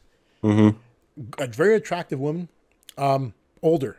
Okay, she's been on the show for a long time. Okay, she's been there long enough that now she's been elevated to the principal agent in charge position for the thing, right? And for years, she's a brunette, dark haired brunette, and for years she's dyed her hair. Right. But I guess she's embraced the gray in real life and as her character. So I guess she's gotten strong enough in her role for negotiations that she had them write it into the script that her character went gray. Right. Yep. You know, Hollywood is doing gray, taking over, doing her position. Yeah, I mean, Hollywood is a thing. Is like, you know, people are really pushed to look younger. Right. A lot of times, especially women age out, you know, but she wanted to embrace the gray. Mm-hmm. So she's fully gray. I mean, like complete gray. Okay. It's her natural hair color. Mm-hmm. Okay. And the funny thing is sometimes I think when your hair is so gray that there's only a little bit of black left, you might as well just dye it gray. Go with the full on like platinum gray. Just do the full gray dye job because you're only touching up small areas if you're going to do that, right? So, but she's pioneering it. Think about this. She's still playing a very vital character. When I say vital, not meaning important, but like, you know, a strong character that does physical things. Mm-hmm. Her character will still draw on you and, like, you know, will still get into a gunfight. Her character will still physically get into a fight with you. Her character is the boss there, right? Mm-hmm. And she's still in great shape. Okay, but she's fully gray. Okay, how many Hollywood actresses are out there playing action type roles that are graying in their roles? Not in real life, but in their. I mean, like, think about all. Like, have you seen Angelina Jolie ever be gray in a movie she's in?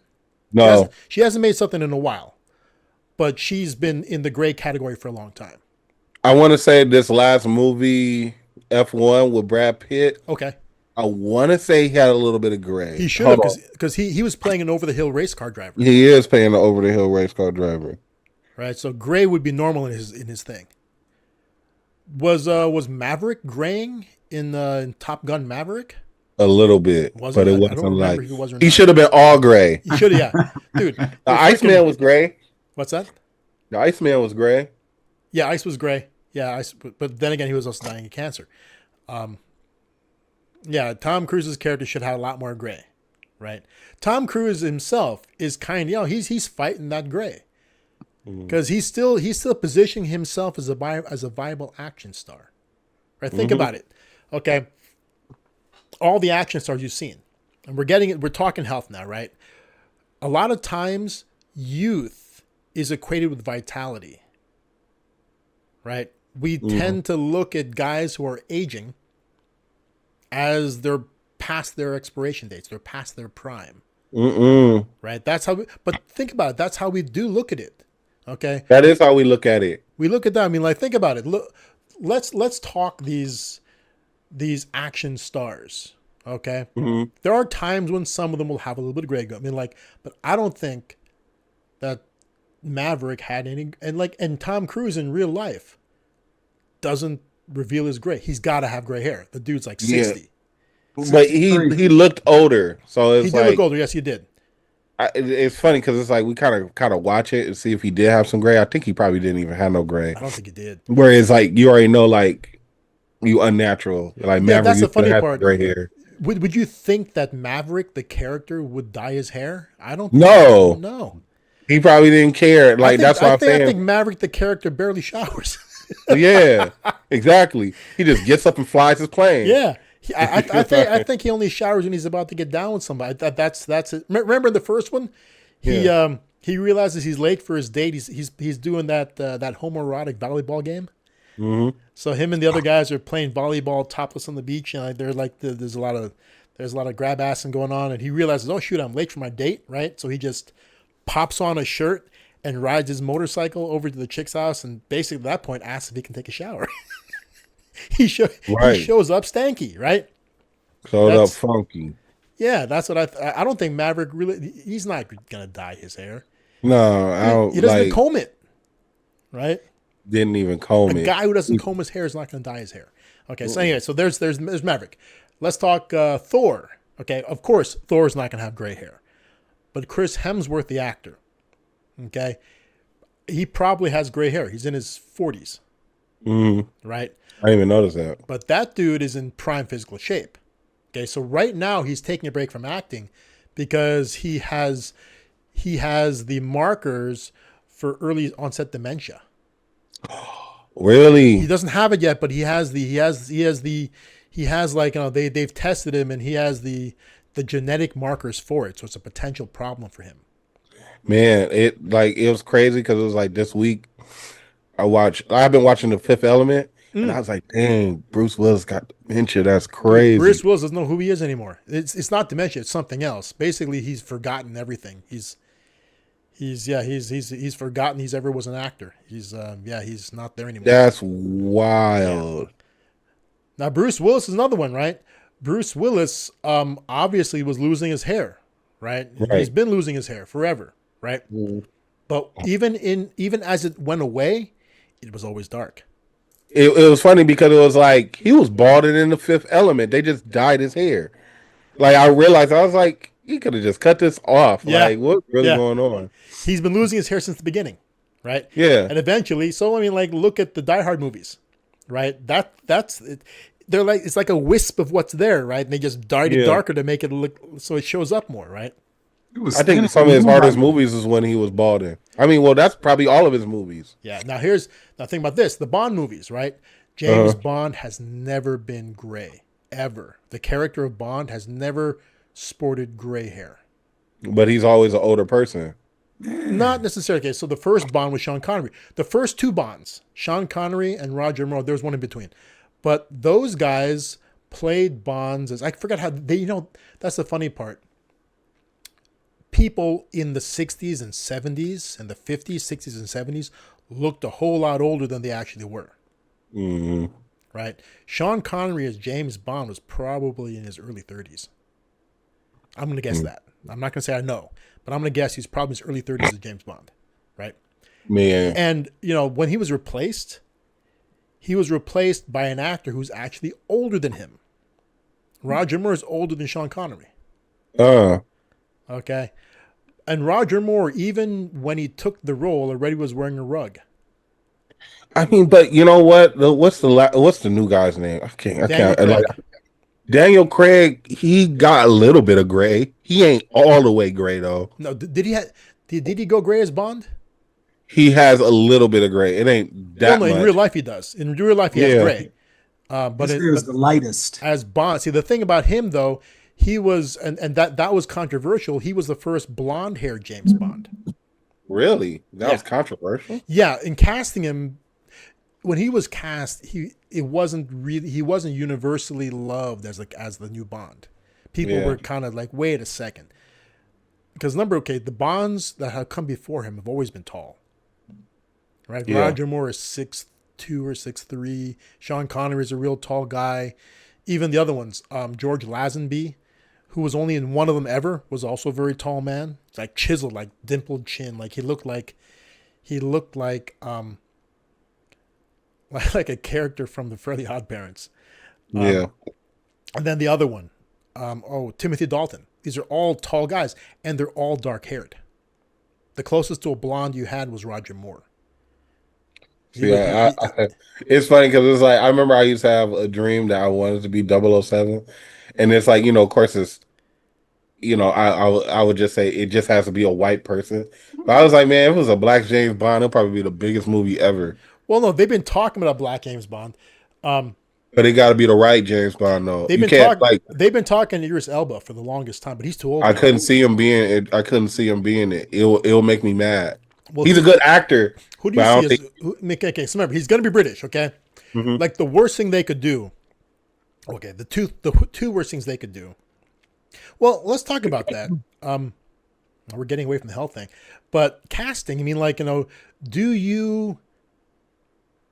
Because so doing a Bond thing is a commitment, right? Right. If you're going to do a Bond movie, you are creating part of what is a series of Bonds. So you're gonna put somebody out there who might be Bond for 5 to 7 movies, or maybe more. Man, depending.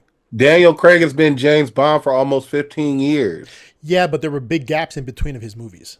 I know, but it's still like 15 years. Yeah. I still remember when I saw Casino Royale, and I was like in the early 2000s. No. It was more than he's been Bond. Well, he stopped being Bond 3 years ago, because Bond died in the last one.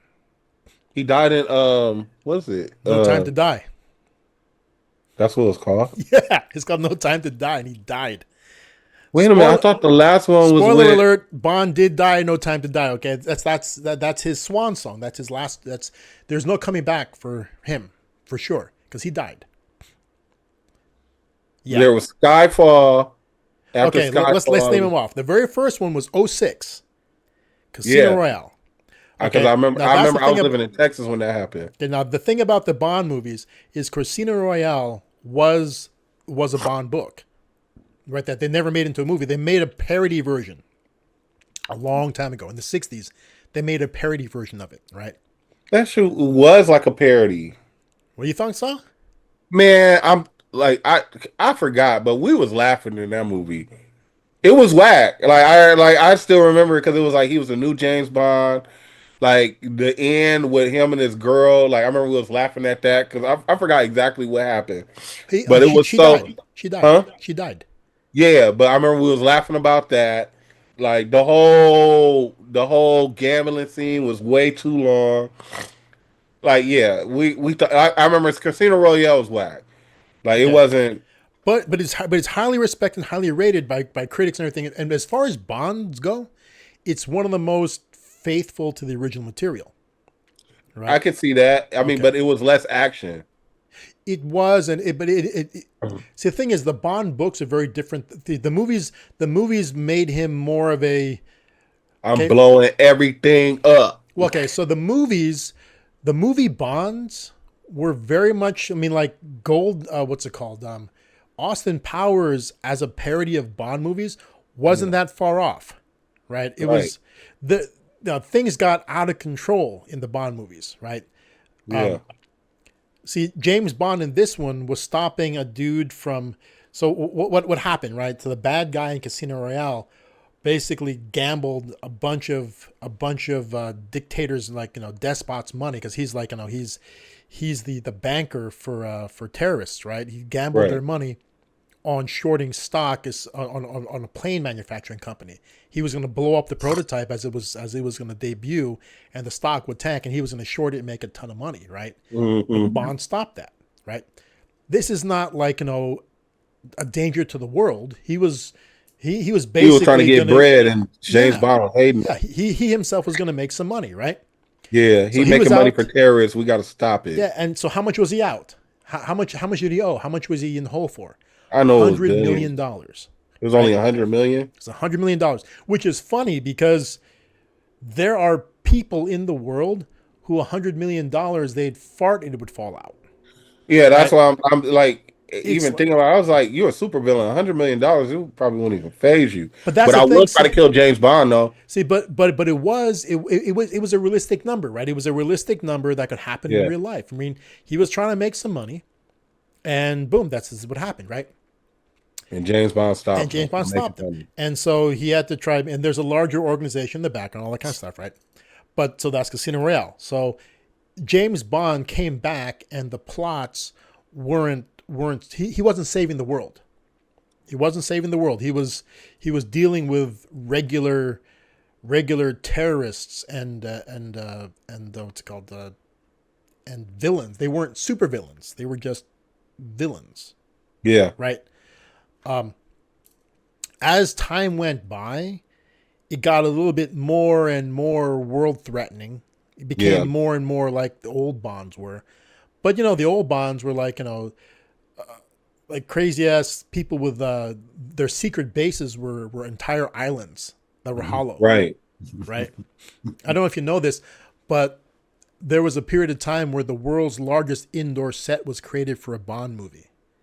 It was the Bond movie. It was I want to say The Spy Who Loved Me, where the end of it was the evil organization was capturing Russia and America's nuclear submarines using a gigantic ship. The front would open up and it would scoop them up, right? Yeah. So they built a set that they could house 2 submarines inside the set for this action sequence where Bond and the commandos stormed it, right?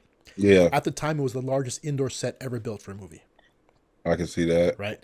But yeah, so those are the Bond movies. So this new Bond, okay, so let's talk about his Bonds, right? You got Casino Royale, and he was in his, let me see, he was almost 40. He was like 38 or 39, which is young for a person in that profession. Okay, kind of young, right? Mm-hmm. Especially to be at that level, right? So Casino Royale came out first. Second Quantum one, Solace. that was the weird one, Quantum Solace, right? That was the one that the title was, and the movie was kind of, so Quantum Solace, right? I just remember he fell out of plane, whooping somebody behind, and did not die. What's that? That was crazy.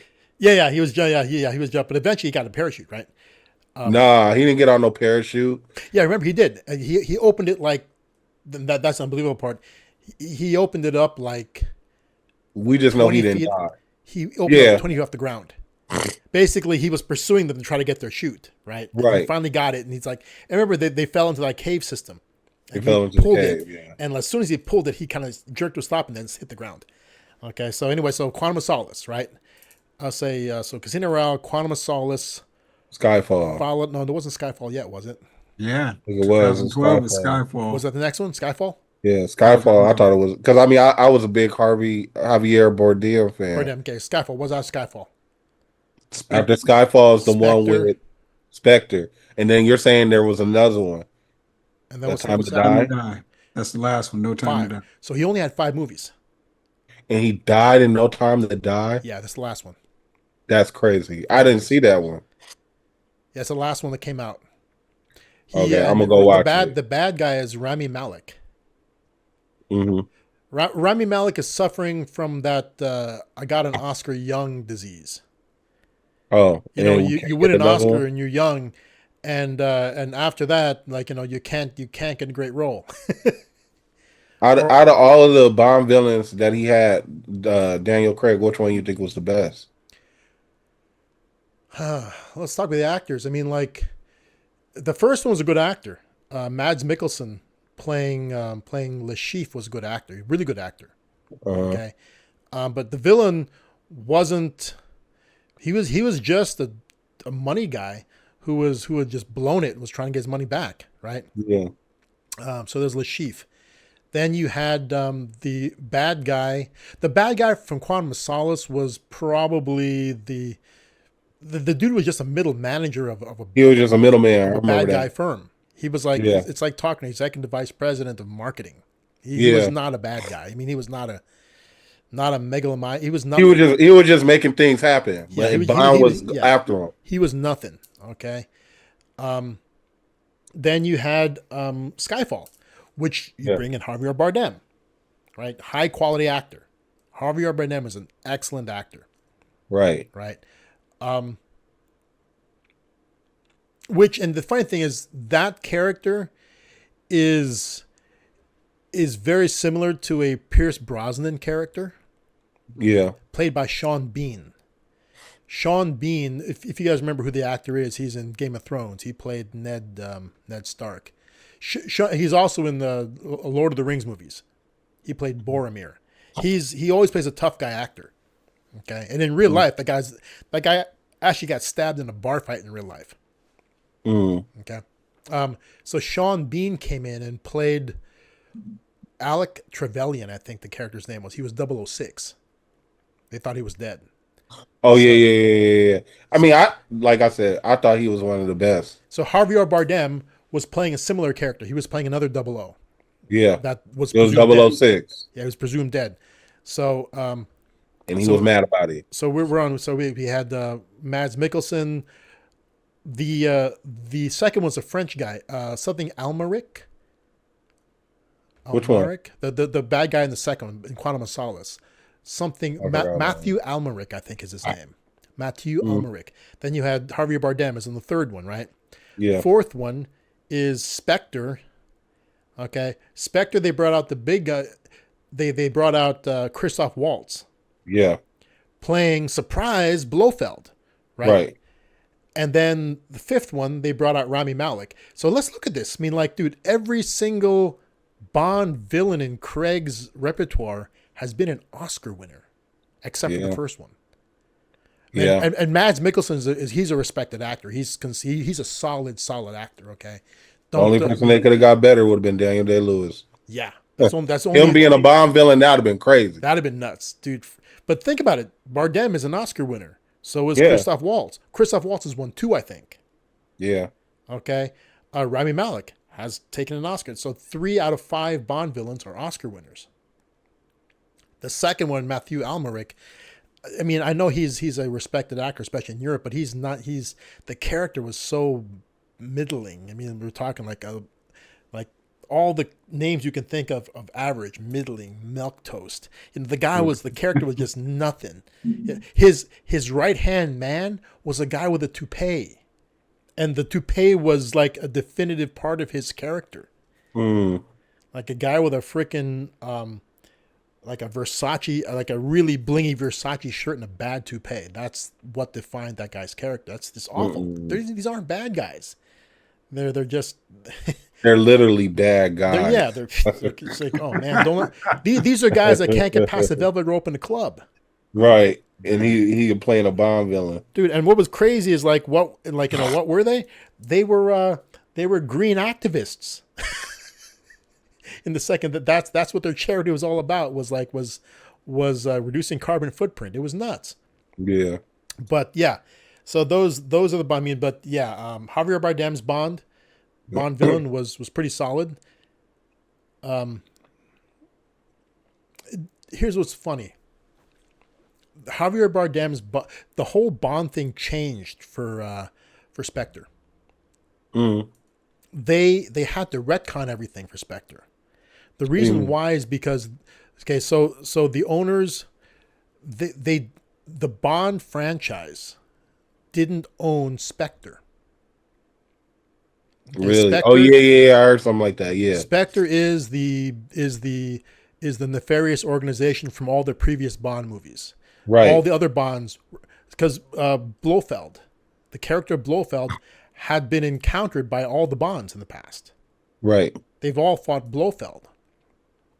Okay, except for, I don't think Pierce Brosnan's. I think Pierce Brosnan didn't fight Blofeld. Yes, that's right. So somewhere between Roger Moore's Bond and Pierce Brosnan's Bond, the Bond franchise lost the rights to Spectre. So they couldn't include Spectre anymore as an organization. Okay. Blofeld, they couldn't have him as a character. Okay. And then they got the rights back. Okay. They got the rights back. And so now they made it that, because remember, that's what Quantum was. Quantum was their attempt at a new Spectre. Right. It was Quantum. Yeah. Yeah. So they did have a shadow organization in the background. Oh, and there is another Bond villain. We skipped him. Well, actually, 2. There was Mr. White. The The Mr. White is the guy from the. He's been in all the movies. He's the dude who at the end of well, not the end, in Casino Royale, he came in and killed. He came in and killed Lashif. He was the guy who introduced Lashif to the to that African dictator. Mr. White is a representative. He's a high level representative of Quantum at the time, later Spectre. So Mr. White was in all of them. Okay. In fact, Bond ended up in a relationship and had a kid with Mr. White's daughter. What? Oh, yeah. The chick inspector. Yeah. That's Mr. White's daughter. Okay. I mean, he killed White in that one. Or did White kill himself? On her daddy. Or did White kill himself? I can't remember. One of them, I think White committed suicide. He shot himself. Right? Bond gave him the gun. But anyway, so White is a bad guy. He's been in all of them. Okay? And another bad guy that we skip over is Mr. Hinks. Mr. Hinks was in Spectre, played by Dave Bautista. Yeah. Only in that one. And Mr. Hinks is this Bond's version of Jaws. Oh, okay, yeah. From Roger Moore's time. Yeah, he was on him. Big ass, massive dude. And what they never really got into him, but Mr. Hinks, when you see him pressing his thumbs into somebody's eyes, his nails are made of metal. His thumbnails. They never explained that at all. I mean, I think there's a lot more they wanted to do with the character. So rather than give him metal teeth, they gave him metal hands, metal fingernails. Yeah. So, but they didn't really fully get into him. They never showed him die either. So I think that they plan on using him later, but they never got around to it. But yeah, so he had a chance to be a Bond villain. He was the only Bond henchman that was really worked at. I mean, like the other Bond henchman was the Versace shirt dude with the bad wig that was in Quantum. Mm-hmm. Right? So yeah, so they got Spectre back. They got the right to use it, and so they had to work it in. And that's why you watch Spectre, and they take all this, they recap all the other movies, and Christoph Waltz basically explains that all the guys he's had to fight in all the other movies was part of Spectre. So they retconned it because they were showing that Lashif wasn't really a member of anything. He was the terrorist banker, right? He was a terrorist banker. But he was introduced by Spectre or Quantum at the time to the other guy. So he's a third party. He's a contractor, right? Mm-hmm. But he works with Spectre a lot, right? I guess let's call it Spectre. And the guys from Quantum were actually the guys from Spectre in the second one. Mm-hmm. So you look at Spectre's middle managers. Then you get to the third one, where it's Javier Bardem, and he retcons him to be part of Spectre. Oh, he was supposed to be a part of Spectre also? Yeah. But, in that third one, that dude wasn't part of Quantum. No. They had. I thought he acted on his own. I didn't know he was a part of it. He's acting on his own. But they retconned it in Spectre. They retconned it so he was part of Spectre. So Christoph Waltz basically says that everything that happened in Bond's life, he was a part of it through Spectre. I guess he's been messing with Bond his whole life. And they claimed, you've seen Spectre, right? Yeah. And the only thing I'm admit, I fell asleep on it. Okay. Christoph Waltz. The thing about Spectre, Christoph Waltz is he calls James Bond cuckoo as an insult because I guess Christoph Waltz's father raised Bond. Actually, no. Let me not say. Well, I did fall asleep, but I know like certain details are missing. I did get to the end. Yeah. Because at the end, didn't he try to like lobotomize like 007? No. He tried to blow him up. To blow him up. Yeah. In the remember the MI6 building had been condemned. Yeah. Because I thought Javier Bardem blew it up. Well, he staged an attack in it, so it was already condemned, and they moved to a different building. Right. And so now it was going to be demolished, and he was trapping him there. Right. Oh yeah. I thought it was like, isn't there a scene where like he had him in the chair? He pulled out. Oh yeah. That's it. That's somewhere in the Middle East, and he was going to do something to his head, but Bond used. And now we get to the thing. Bond didn't have crazy gadgets in that. As Daniel Craig, Bond didn't have disguised weapons. Right? The other Bonds had pens that shot at. I don't think they did, but Bond's watch always did stuff in the other ones. Right. And this one, remember, it very famously when in the I think it might have been Quantum, the very first one where they introduced Q, because Q wasn't in the first one. No, I think he was in Quantum. They introduced him, and he gave Bond a watch, and Bond's like, "What's it do?" He's like, "Oh, it tells time." he just gave him a watch. It was just a watch, right? Yeah. Normally, Bond's watches have lasers or the other kind of stuff, right? But this Bond watch, so finally, his watch did something in the later ones. I think what did it do? It let off like a piercing, like a crazy ass loud sound, and one of them had the bezel that turned as it's crazy stuff. But this Bond was more real than the other Bonds were. Because I'll tell you, I mean, in my time working, security of any sort, right? The closest I had to a Bond gadget was a pager gun. Okay, I never used it, and it was the most dangerous thing I've ever carried. A pager gun? Dangerous. 2 shots, 1 shot? Yeah, single shot, 44 Magnum. Dude, picture that. Okay, so picture a page. For those younger viewers out there, a pager is a device that would allow somebody to send you a phone number that you would call them back at. So you dial the phone number, and then it would allow you to enter a number.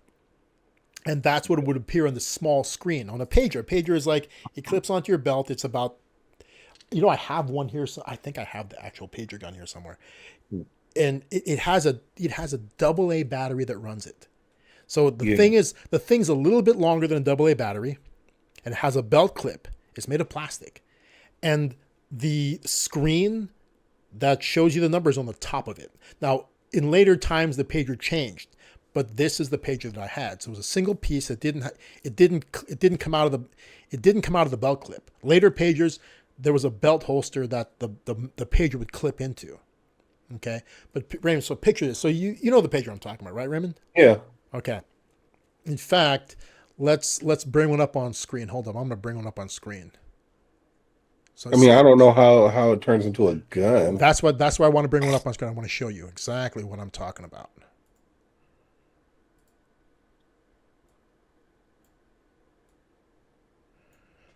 Okay. Now this is not something that you can buy. You have, this is made. Okay. So let me share this. We need a cue. Okay. Let me share this. And when I explain to you how it's made, you're gonna see how easy this could be. Okay, here we go. Okay, let's go to images. None of these are the ones. That one right here. This is what I'm talking about. That one right there. Yeah. Okay, let's try to find a better picture of it. Mine wasn't quite like that. Let me see. I want to show you the exact one. Something very similar to this. This is it right there. That's it right there.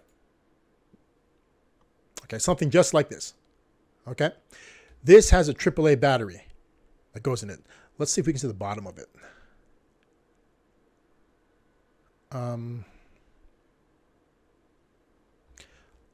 For pager, Motorola pager diagram.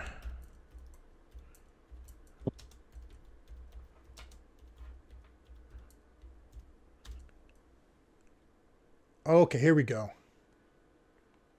Tell me if you guys see a exploded view of one of these things.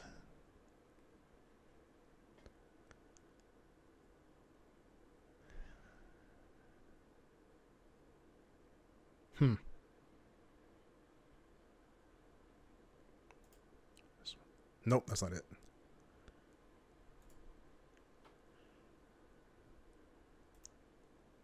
Okay, actually, this is that's pretty much exactly it right there.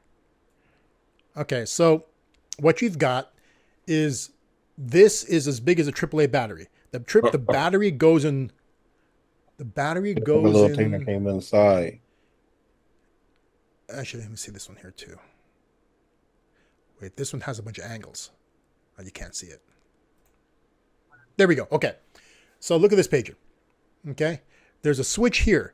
There's no switch on the other side. Okay. So this is the way it works. The bottom thing here opens up, and there's a there's a door that's a opening door in the bottom, right? That you put the battery in.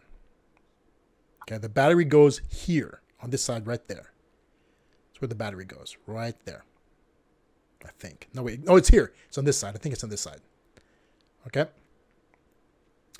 So what happens is that you place the battery is a double A battery. Double A battery is pretty big. I mean, so what is here? It's a metal tube inside there. It's a metal tube, chambered. It's a chamber for a 44 Magnum. One single round. It goes right there. Okay. The belt clip here is the cocking mechanism. So by opening the belt clip all the way, you cock the hammer. And that button right there is a release that releases the hammer. Basically, it's like a striker fire. It's like a Glock. They call it striker fire. Okay. And where it comes out is right here. Mm-hmm. Okay. You have one shot with it. Okay, that's what I was thinking. I was like, it can only have like one. You got bullet. one shot. And when you fire it, technically, I guess you could reload it. I never thought about that. I guess you could. But you never had to use it? I never used it. No, I never even practice fired it. It's scary as hell, dude. Because you're gripping this thing. So basically, you take it off your belt. You have to pull the belt clip. You have to pull it hard to cock the striker fire mechanism. You got to pull it way out, and it'll click in place, right? And now you're ready. All you got to do is touch that thing, and it fires, and it comes out through here. It rips through the mechanism and comes out, and you got to be close. There's no barrel. I mean, like it's a chamber without a barrel, so there's no accuracy at all. Yeah, Basically, when you use this, you're jabbing it into them. Yep, I was about to say that's something like somebody was talking crazy at the club. Yeah, grab your beeper and yeah. You basically have to press this against their body, and pull and squeeze that thing there to let it go off once. He wouldn't even know he got shot. He will have no idea. No one else will know either, because when it's pressed up against them, the sound will be dramatically muffled. Mm-hmm. Right. This thing basically gives you, it leads to some confusion. It'll give you time to do something else. It's the equivalent. It's really the equivalent of a knife, except a knife you can use over and over again. Right. But this is one of those things that they may not take from you. Right. Remember, we didn't have cell phones back then. So this was the thing. I mean, there were really bulky cell phones, but this would allow you, they may, if they find anything on your person, if you had a knife, they'll take it. If you had a gun, they'll take it. They'll take your wallet, but when's the last time somebody took somebody's pager? I mean, this is worthless. It's useless. I don't remember anybody getting their pager robbed. Nobody ever, right? No. If you had a cell phone, the two-ways, that was a different story. I remember somebody getting their pager robbed. If you had a cell phone, they'd probably take it, because cell phones were rare back then. Yeah. They'll take your cell phone. They'll take your jewelry. They'll take your wallet. They'll take everything. They won't take your pager. Mm-mm. Absolutely, because the pager, you can't use this to communicate with somebody. There's no way you can call the cops with this. You can't send a signal with this, right? This lets somebody reach out to you, and you have to find a payphone. Think about that. It was an ingenious design. I can't take credit. It was not something that I thought of. Somebody else had one, right? And I've never seen it used. I mean, theoretically, it could fail and it wouldn't work, right? Never seen it used, ever. I mean, I was scared to even try to use it. Yeah, this is it right there. See, there's only a button on one side, okay? You would grip it, then the battery goes here. And I don't I don't think that they put it together based on where the battery had to go. I think they put it here because when you face it towards your target, you want to depress this with your thumb. Mm-hmm. I think that's why it's here. Because you'd be holding it, and this is the safest way to find. That's why it's designed that way, right? Mm-hmm. But it's the freakiest thing. Here's another angle, same angle. It's the freakiest thing. I mean, like, it's dangerous. It's truly there's the button that you press to make it work, right? Truly a dangerous thing to use. Mm-hmm. I've only seen 2 of them. One that someone I knew had, and then I got the same one, custom made. And I guess technically you could, but I think that letting a round off will just pretty much take the whole thing apart. I think what'll happen, because it has a solid metal plate back here, and you get one single shot out of it, I think all the plastic would crack if you use it once. Mm-hmm. So it's frightening. It's one of the most, like, it's a last ditch thing. And what's crazy is this, Raymond, do you remember people having more than one pager? Yes. Yes. So you can have, The most I've seen was 3. yes, you can have 2 or more pagers on you, and one of them can really work. And this thing, so that way you'd think, oh man, did it actually work? No, it did not. Okay. Mm. The actual thing that ran the fake screen was a watch size battery. Yeah. Okay. But the real thing had a AA battery in it. The real thing had a AA. Okay. What ran the screen was a watch size batteries because the AA battery that would run it was actually a bullet. Mm. Right. Now I wish if it was now, I would put on some some armored gloves and I'd try it. Oh. Just to see. If it worked. And I'd press it up against something that would contain it. Right. I would not want to fire this into the air. Right. Because who knows what direction it's going to go in. Mm-hmm. If you do fire it in the air, you gotta, it's just like how they test guns now. Yeah. You gotta have the camera a certain way. I mean, this thing, imagine, see, this is a gun without a barrel. Basically, it's like this, you know what this is the equivalent of? This is the equivalent of taking a BB, taping it to a primer of a shotgun, and then taping the shotgun shell. So picture taking a shotgun shell, taking a BB, putting it on the primer, and taping it there, and then taping the whole thing to a hammer, and then slamming the hammer into a wall. Mm. That will let it off, right? But there's nothing there that guides the shot where to go. Right. It just explodes.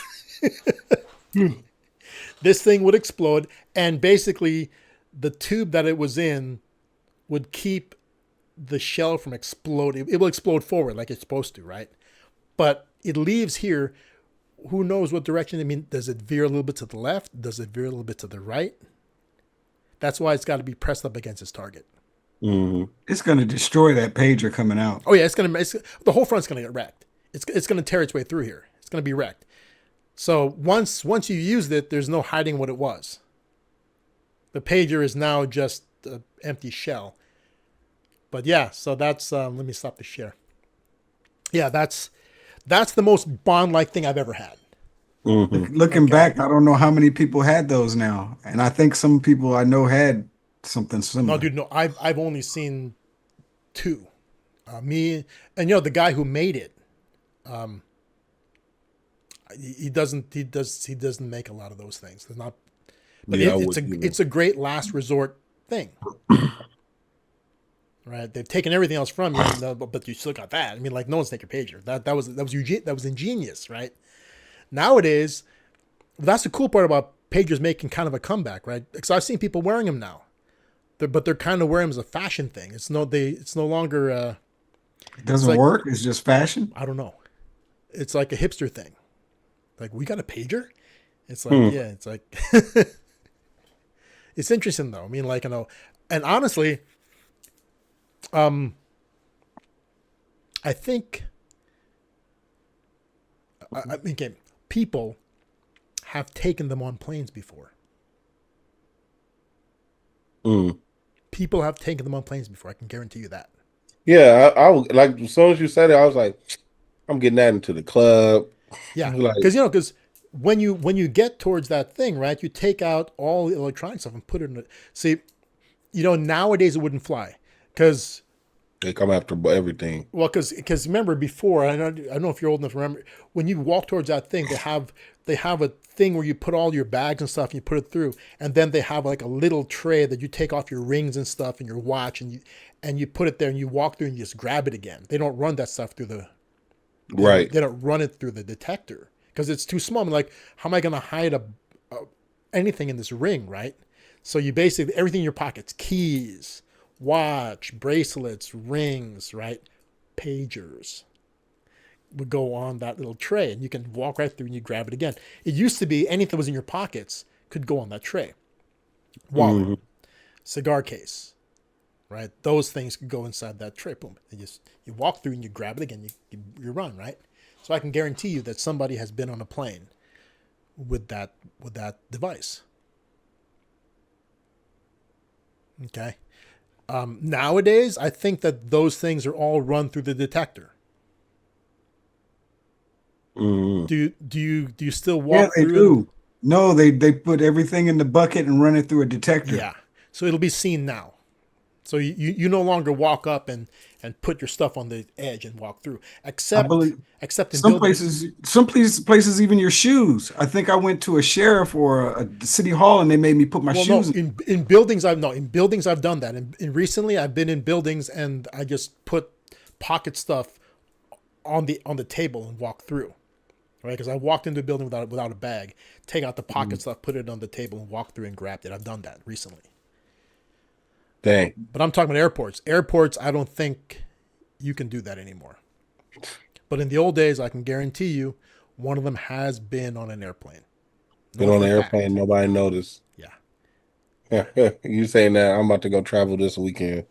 Know that for a fact. It's happened in the past. Won't happen now, but it was a thing you could do.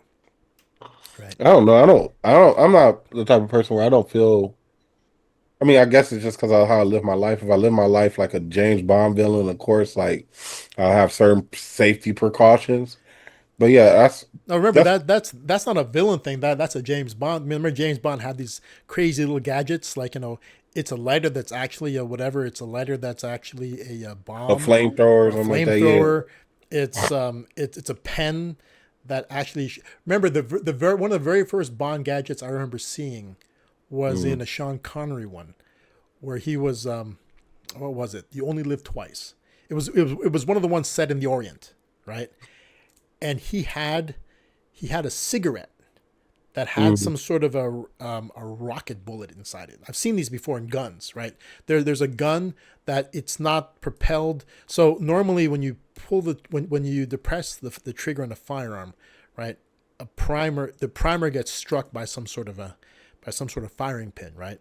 And the primer ignites and it ignites the powder charge behind the projectile and it explodes, right? It's a controlled explosion, making the projectile exit your weapon into whatever you're shooting at, right? This other gun that I've seen is a rocket gun, where there's no primer strike. The actual projectile is a rocket. It has fuel inside it, and it travels. It's like a little missile. Right? I've seen that before. Okay. Oh, Raymond, you nodding on us? There we go. No. It's happening. Oh yeah. I'm sorry, guys. I'm actually kind of.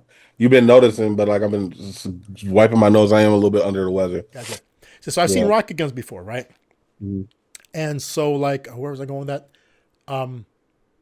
You're on James Bond's mini rocket cigarette. Yeah, okay. So Sean Connery had this. Basically, it was a cigarette. You lit it, right, and you held it, right, and it would shoot like a little. So it was like a little rocket propelled harpoon, a little tiny dart, rocket propelled. So you light the cigarette, and then you would light it, and you'd have to hold it like filter side facing your target. Yeah. So basically, you couldn't light it and hold it like this because it would shoot that way, right? So you'd light it and you'd, oops, like you flip around. See, that's the first time I saw a gadget like that in the Bond movie. But yeah, so Bond always had hidden things, right? So like, that, but no, in real life, that's the closest I've ever gotten to like a gadget that I would have. But I've seen other things. I've seen compact submachine guns in briefcases. I've seen that. I've seen that too. Okay, HK actually makes one like that. HK makes a briefcase version of, I think, their PDW. The HK PDW is a personal defense weapon, or it's an HK MP5K PDW. It's a small version of the MP5 made for helicopter teams. So it's more compact for smaller spaces, but it's small enough that you can put it inside it. And they actually make a briefcase. Yeah. And the trigger is in the handle of the briefcase. You fire it, and there's a port on the side of the briefcase that opens up to let the shells eject through it. Quinn, you seeing it? Yeah. Hold on. I want you to share. Hold on. Let me turn that share on. I want you to share that. That's the coolest thing ever. I mean, like it's made for, it's a spycraft scenario. What it's really made for is for bodyguards. So bodyguards could cruise around with their weapons out and you wouldn't know it. You ready to share? Got you. Check this out, Raymond. This is something you've probably never seen. It was in a movie. What movie was that in? I don't know, but it's real. It's actually a real life thing. There it is. Okay, Quentin, click on the fourth one from the left. That one. That's it right there. That's the real thing. Yeah, that's the real thing. Okay, made by HK. Okay. Try clicking on sixth one from the left. Here? That one. Is it the same thing? Yeah, closer view of the same thing. So where his trigger finger is, you pull that thing, and that little nub there actually pushes the trigger. It's attached. It's mechanical. I wonder if they show it working. Oh, there it is. 1, 2, 3, 4 rows down. Very right one. That's a video. Very right. Keep going. That no. Left, right left, here? left. Wait. That's me. There. That's it right there. Click that. MP5K. The MP5 K means Kurtz. Kurtz means short. MP5 Kurtz. Operational briefcase. This is made by HK. It's factory made. It's legit. It's badass. I hit the video. No. Let's not play that. Let's not eat our time. You can go stop the share. But that's a James Bondish piece of kit that you can actually get. If you want to make one yourself, you could. It's pretty easy to do it. Right? It's all mechanical. Like, there's a bunch of levers that lead the trigger on the top. When you pull it, it makes it's like running brakes in a car, right? It makes the trigger inside the gun push. It's really simple, really easy to do, and it can be made, right? Thing is that you can't. I mean, aiming, it's a fun thing. You just have to. It's like, what was that movie? Once Upon a Time in Mexico, or was it? Yes, that's what it was. Dude had the rocket gun. One guy had the briefcase gun. No, and they weren't briefcases. They were all guitar. They were all guitar cases. Somebody they were mariachi. It was a guitar case. Yes, the three of them were mariachis. It was a mariachi hit squad, right? And they all the mariachi hit squad. One guy had two of them. One guy had two of them, right? And he was spraying with two. The other guy had his case was it was a rocket launcher, and he would reload by tilting it forward and bringing it back. He would lean back like on one foot, completely fake. But that's what it was, right? Yeah, but what you just saw is the real thing in briefcase mode. It's an HK MP5K 9mm, holds 32 rounds, and it contains extra rounds. So what you would do is, if these are for bodyguards, is what they're for. They're not for assassinating people. These are for protecting people. It allows a bodyguard to have his weapon ready to go in public. It's like carrying a weapon in your hand, except you can't aim it that well. Okay, so what happens is if things hit the fan, the guy with the MP5K briefcase provides a little bit of cover fire. Okay, and people are confused. Where's that coming from? right? So he provides some cover fire, and everybody gets cover. And once you get cover, you take it out of the briefcase, and the briefcase has extra magazines inside it. So it just allows you time to get cover. And once you get covered, take it out of the briefcase, and now you can aim it. That's what it's for. Okay, pretty effective actually. Okay, it's pretty neat. Very expensive. Very expensive. That's why if you want to make one yourself, you can make it a lot cheaper. And you can use something cheap inside it. Like you don't have to use an MP5. HK weapons are very expensive. If you want to be super cheap, you can go ghetto and use a Kel-Tec. Kel-Tec 9. They're terrible, but they're cheap. They have the same usage characteristics as an MP5. Same number of rounds, same caliber. It's a really bargain basement version of the same thing. Right? Except you're kind of flipping a coin whether it'll fire or not. Right? That's if you want that kind of firepower, but only have a fraction of the budget.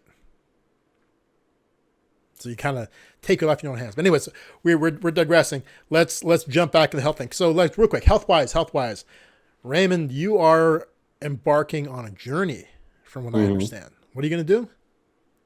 What? We're talking health again. You're embarking on a journey. What's your thing that you wanted to bring up in the health segment? No vices. Oh yeah, no vices. So what's your inspiration for no vices, and like what does no vices actually mean? Well, I think when we was talking about it, I think I have like a different view point on, a viewpoint, so it might be incorrect. But I did want to just stop alcohol, and just especially smoking, because smoking became like a really big vice for me. And when you say smoking, you mean weed? Smoking weed, yeah. Okay. Because you never smoked, as far as I remember, you never smoked cigarettes, right? No, I never smoked cigarettes. I have, but I've never. It hasn't been a thing for you. All the time. I would have. I never was buying Camels. Like I would buy like clove cigarettes at one point in time. Okay. It was kind of easy to stop that. I had a Black and Mild phase. It was kind of easy to stop that. Weed. Black and Milds are not cigarettes, are they? But Black and Milds are cigars, right? It's a cigar. Like machine-made cigars is what they are, right? Yeah. Okay. But I think that Black and Milds kind of got the whole ball rolling. Then weed came in. I mean, like I was just watching something today where I guess the NBA had is no longer drug testing for weed. And I like it has its benefits, right? But what I tell people, and this is where I got to a point, right? Because I have my own weed story, right? Weed did make me more sociable.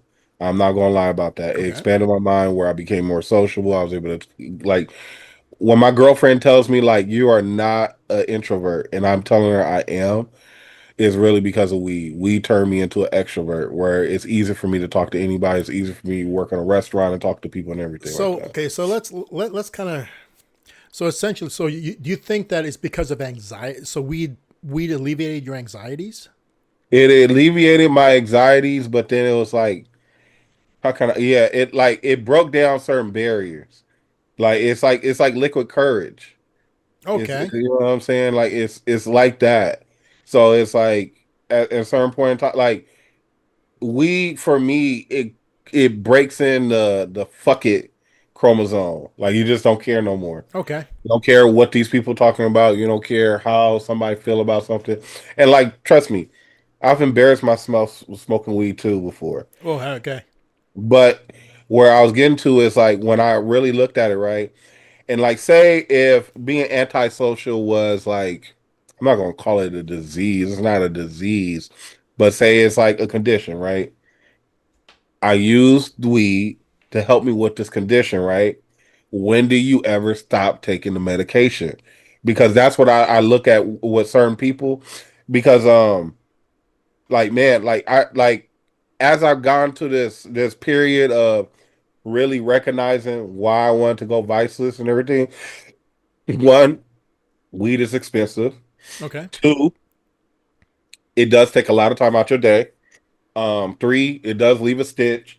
You know what I'm saying? Like I one of the big things that helped me stop because it's like once because I had two cars at one point in time. I had my truck, which was my smoking car, And then I had my Lexus, which I did not smoke in, right? Okay. Once I crashed my Lexus, it became a point where it was like, well, the truck is the everyday car. So I got my son in the car. So I definitely like I remember like when my dad, we never knew that he was a smoker. It was something that he kept away from us. And I'm keeping on the same tradition. Wait, a weed smoker or a cigarette smoker? Weed smoker. Okay. But I didn't want my son experiencing that, smelling that. Daddy was to smell, seeing ashes and stuff like that because my truck would get ashy. That was one of my favorite pastimes was the hot box. Uh, Okay. you know what I'm saying? So it's like, or even like, I remember, man, I remember I used to have to drive to Pacific Palisades every day from Compton. Yeah. That blunt made that journey very, very, very easy. I used to love getting in traffic and smoking and getting home. You know what I'm saying? So it's like it had its benefits, but it came to a point where it's like for me, it was like, when are you gonna stop medicating yourself? What like if you have a condition, right, and they give you medicine for it, when do you like you're gonna take this medicine for the rest of your life? Well, maybe you do. I mean, like, okay, so let's look at. Okay, so let's talk about this. So I would say, okay, so the condition you had wasn't antisocialness. It wasn't in being an introvert, right? Uh, Okay, because there are some people who basically are introverts who just enjoy me time more than we time, right? They I just always naturally, enjoy me time. yeah. So there's times, but they could integrate if they wanted to. It wasn't a big deal. But some people, okay, a lot of people, when weed was medically prescribed, because remember we're in California. Yeah. In California, I definitely had that wave where I had to fake doctor's note yeah, too. in California, you don't to subscribe prescribe weed anymore. It's a recreationally legal drug, right? Yeah. I remember the last time I went to a weed doctor, I remember I felt like it was a movie. Like I remember doing it, I was like, this is the start of something. Like it felt like the start of a movie. And that's when I started selling weed. Okay.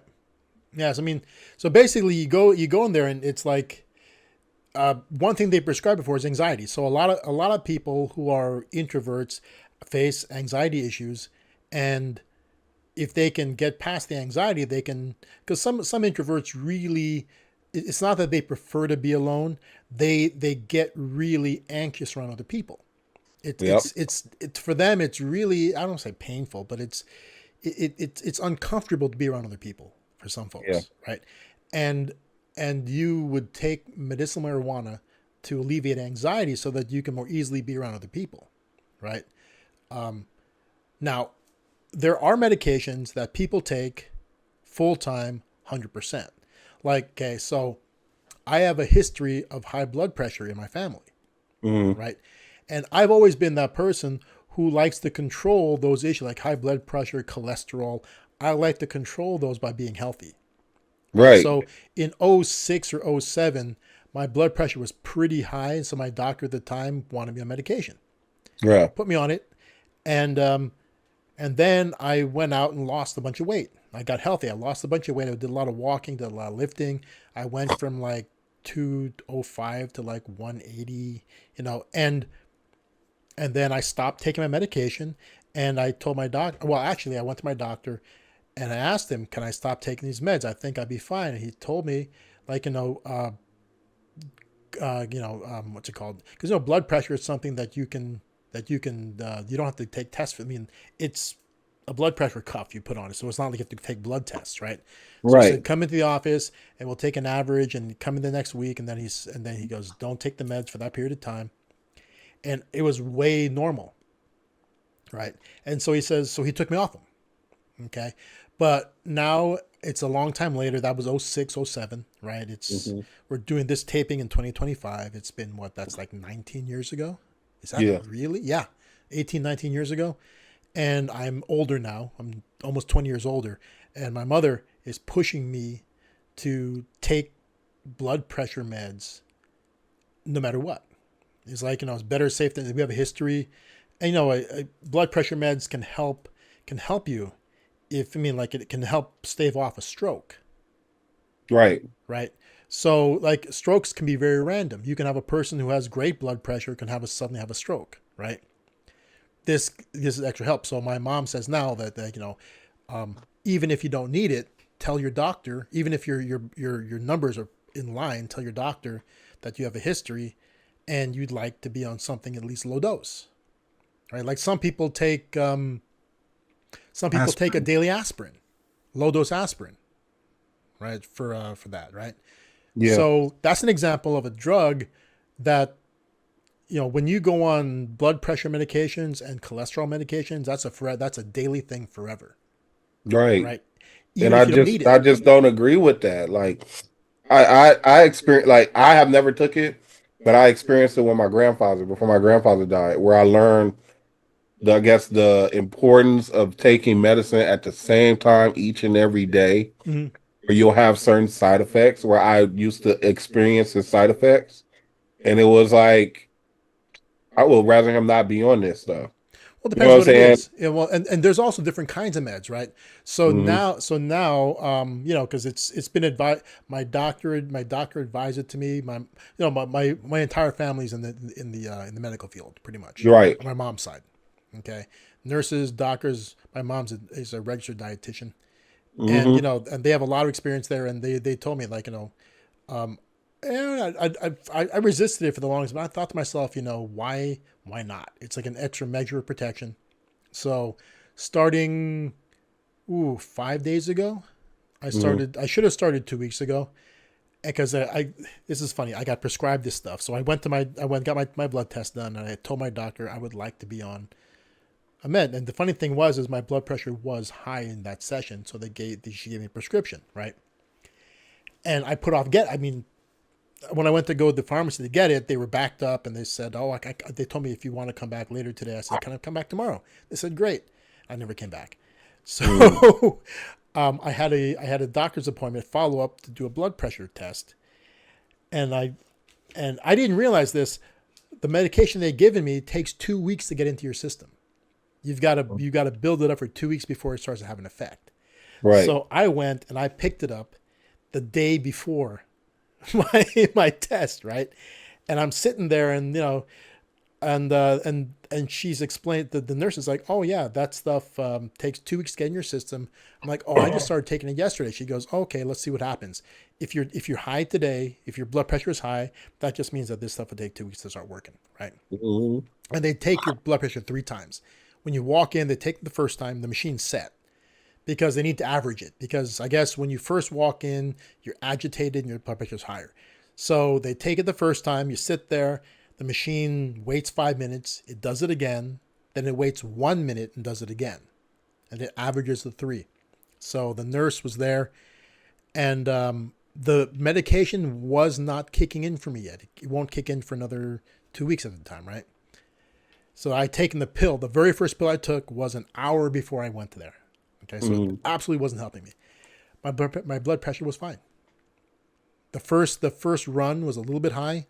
Second run was way in line. Third run, even better. So Yes. technically, if I didn't want to take blood pressure meds, I don't have to, right? Right. But my mom says, and my uncle was a doctor, and all the doctors I've spoken to told me that there's no harm in it, right? If I experience any side effects, I can try some different blood pressure med, because you take the one that works best for your body. And I've been taking it daily since then. I've got no side effects, right? And so I take it first thing in the morning. It's the first thing I take, Right. just so I don't forget.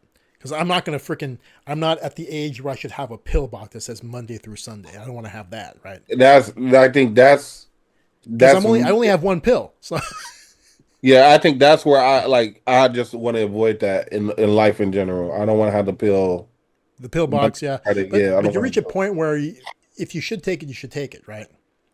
I mean, if you suffer from some people who suffer from high cholesterol, even with good diet, because of their genetics, will still end up with cholesterol problems. it. Hmm. Same thing with blood pressure. You could take care of yourself and still, like my dad has high blood pressure. He stays in good shape. And you guys know, I mean, he had a stroke recently, right? Yeah. He was the dude. They just came back. They've been training for months to do that walk thing in Europe. They did that. What was it called? The Castello Walk or whatever it's called, Oh where yeah, yeah, yeah. they You told walk us for about that. weeks on this pilgrimage trip. They walk Mm-hmm. like 10 miles a day. And They've been training for this for months, right? They're in great shape. They eat right. They exercise. They're both real trim now, and yet you still have my dad still has blood pressure issues. It runs in my family. Mm-hmm. I remember when my dad was my age, he constantly looked like a zombie. I mean, the blood vessels in his eyes were constantly bursting. So he had always had red, like movie zombie red blood eyes. Mm. Always. That's one thing I remember when he was in his 50s. He always had an eye that looked like it exploded. And it didn't inhibit his vision, but it was a blood pressure issue, Mm-hmm. right? But anyway, so yeah, I mean, I think that you want to keep yourself in good enough shape that you don't need to be on the meds, right? But if you reach a certain age, you know that it makes sense, might as well, and you should be on it if your tests come back saying that you have to, like even in your 30s, if you need blood pressure meds because you have uncontrolled high blood pressure, you should take them, right? Yeah. But Raymond, but like you were saying, you don't want to be on meds if you don't have to be on them. I don't want to be on meds. Like I don't want to be smoking anymore. Um, like drinking.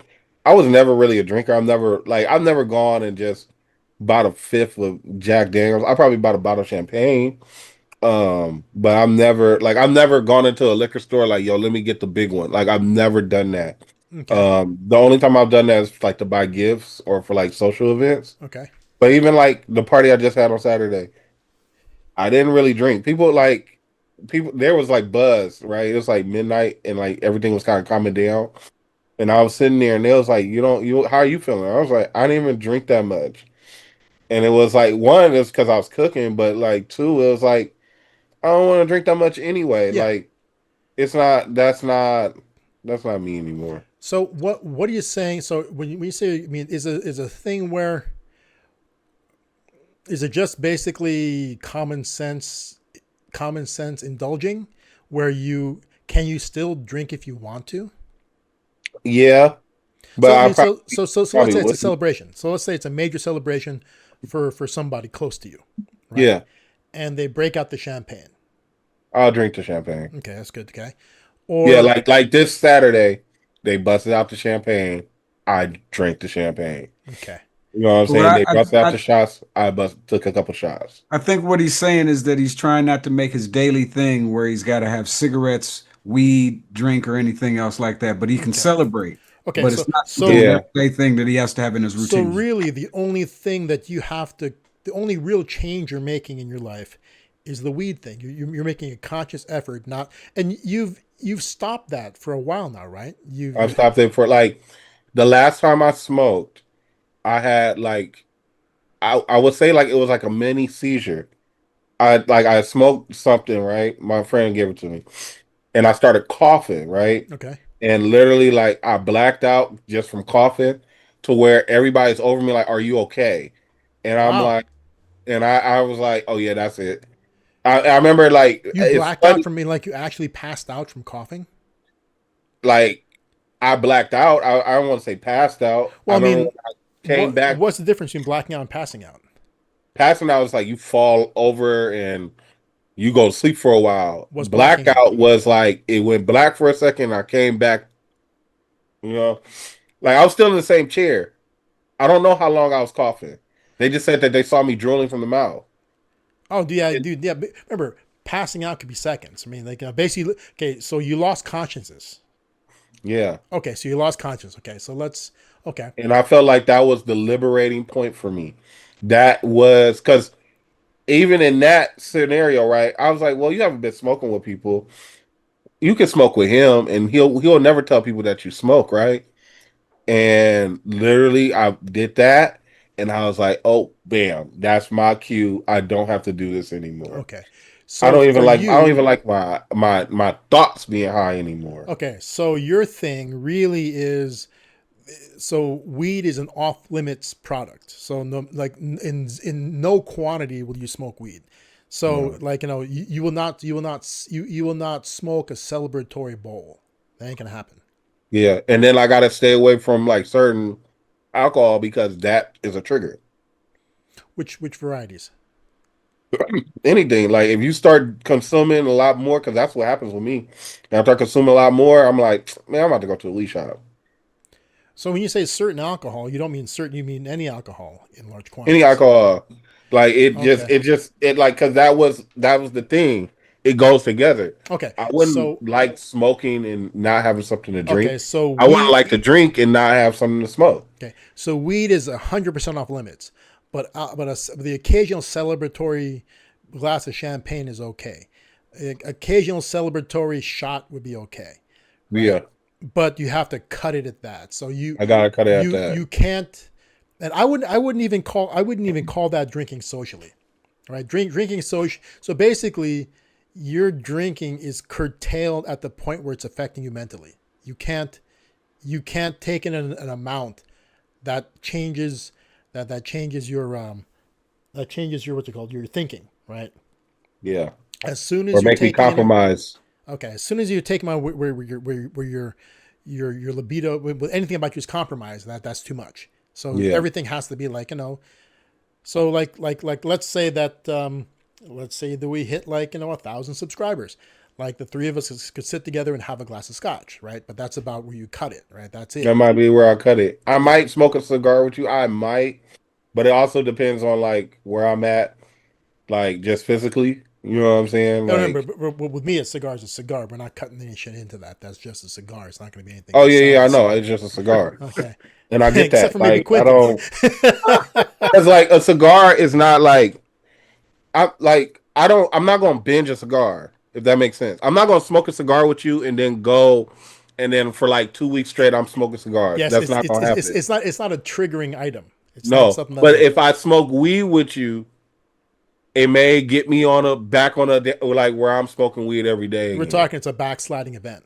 Yeah, Okay, I don't. I okay. kind of stay away from it, So and then it's gotten to a point where everybody that I used to smoke with that I'm around don't even hand me the blunt no more. They'll ask me, but I'm just like I'm good. okay, okay. Yeah, I mean, it's funny though. I mean, it really makes it easier if no one around you smokes. Period. Anyway. It was a lot of people that smokes around, but also like I would say like it, my group has changed. I became distant at this point in time. Okay. That's why I'm like I feel like I'm actually on the. I guess I'm on the like the edge of like success at this point in time because like when they say like certain people are going to just kind of eliminate out there your Yeah. life, Yeah. that's happened. Like unless I can be around you and you can smoke weed and I have no problem with you smoking weed, we can still conversate. I'm still around people like that. But people where it's like, man, Where they're pushing it on you, you got to smoke with me. Like there's people you like got it, that. like people like that, or it's like, man, I still used to have days where it was like that's why I'm saying I didn't realize how detrimental it was. I would have something to do and I'll stop and go smoke with somebody. And it's funny how there are people who, I mean, and it's not just weed. Think about this, okay?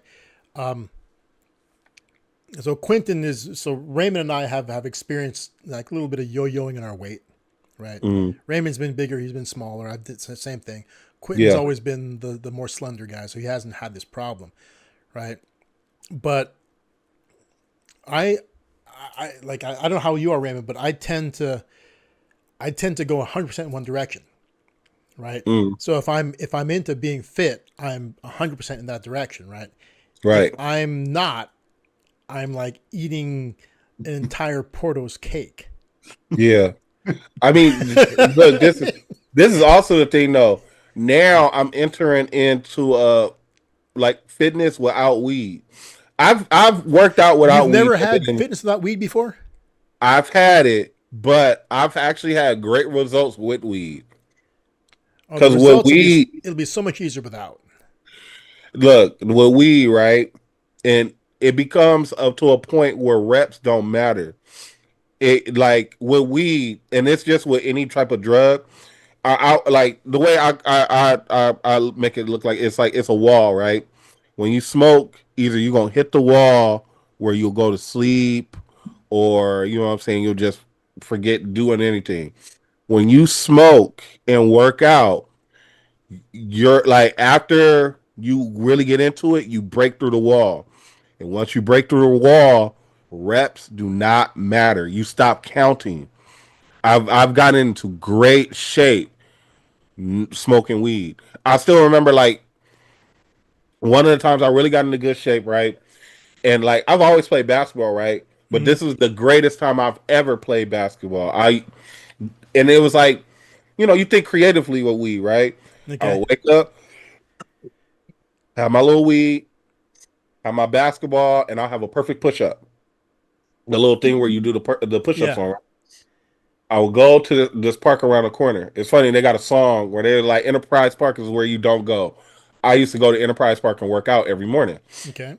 And I remember I got into amazing basketball shape going at least 3 to 4 times to Enterprise Park, smoking and working out. I used to do a little drill where if I would start from the being close to the hoop, moving far back from the hoop. And when I would miss, I would hit the perfect push up. So I'm building my upper body strength. And I remember where I noticed that I got good, right? I decided to go on a Saturday and play basketball. I went out there, just young guys out there, old guys. I started with the old guys, ran them off the court. Like, it wasn't even easy. It wasn't even close. Okay. Ran them all off the court. Like 3-4 games in a row, running everybody off the court. The younger kids are inside the gym. These are like, they thinking they going to the NBA type kids. I walk in and I ran them off the court. I remember I hit the game-winning shot at one time, and I've never done this ever in life. I remember I hit a game-winning shot, and they wanted to run it back, and I think I had to pick up my auntie. I was like, nope, and I was gone. You know what I'm saying? That's when I knew. I was like, dang, that actually worked. You know what I'm saying? And it all because it was like I was coming up with interesting ways. Because, like I said, like, reps don't matter. I will be running miles because with basketball, like, I mean, basketball, football, even soccer, it's all about your win. If you can, like, if you ain't getting tired, you're gonna be able to shoot a 3. If you're not getting tired, you're gonna be able to tackle somebody. You know what I'm saying? If you're not getting tired, you're gonna be able to kick the ball for 2 hours straight. It is what it is. And that's what I focused on. I really focused on my, like, the cardio aspect of it. I was like, the park is big. I'll run all around the whole park before I even get to the basketball court. As soon as I got on the basketball court, funny. it was on. I'm picturing this thing, right? I'm picturing this, what Raymond thinks he does, right? And there it is, like, he's running around the court. He's what Raymond actually does, right? And there, he's running him off the court. She's freaking just knocking him. He's sloppy, right? He's throwing the ball in their face. He's like, no, Armand, I was dunking on him. I'm telling you, like, I've never done that in life. Okay, so what Raymond thinks he does, he's dunking on him, right? What Raymond thinks he does, he's dunking on him. What Raymond's actually doing, he's using them to propel himself up. Yep. Raymond actually hit the wall and was asleep. You hit the wall and you were asleep. He's taking a half-court shot. He's throwing. He turns around. He's listening for net. It goes over the backboard. And Raymond's like, high out there, high out there, super high. The entire time, you're actually like, you're grabbing things from vending carts, right? Great movie. You're doing the whole. Do you remember those commercials when George Foreman was training to fight against Tyson? Do you remember those? Okay, no. So Tyson fought Foreman, right? Foreman was past his prime already, right? Tyson was in his prime, but getting near the end of it, and they arranged a match. Like, the reason why it was so huge was Foreman had fought Ali, right? Mm-hmm. So it's freaking George Foreman's to fight Tyson, and they made a gag. I mean, like, it was almost like the way they made the commercials felt like the way that the Pauls do run-up videos to their fights. That's how it felt. Yeah, they made George Foreman. It was like a running gag. George Foreman, like they showed them both doing road work, right?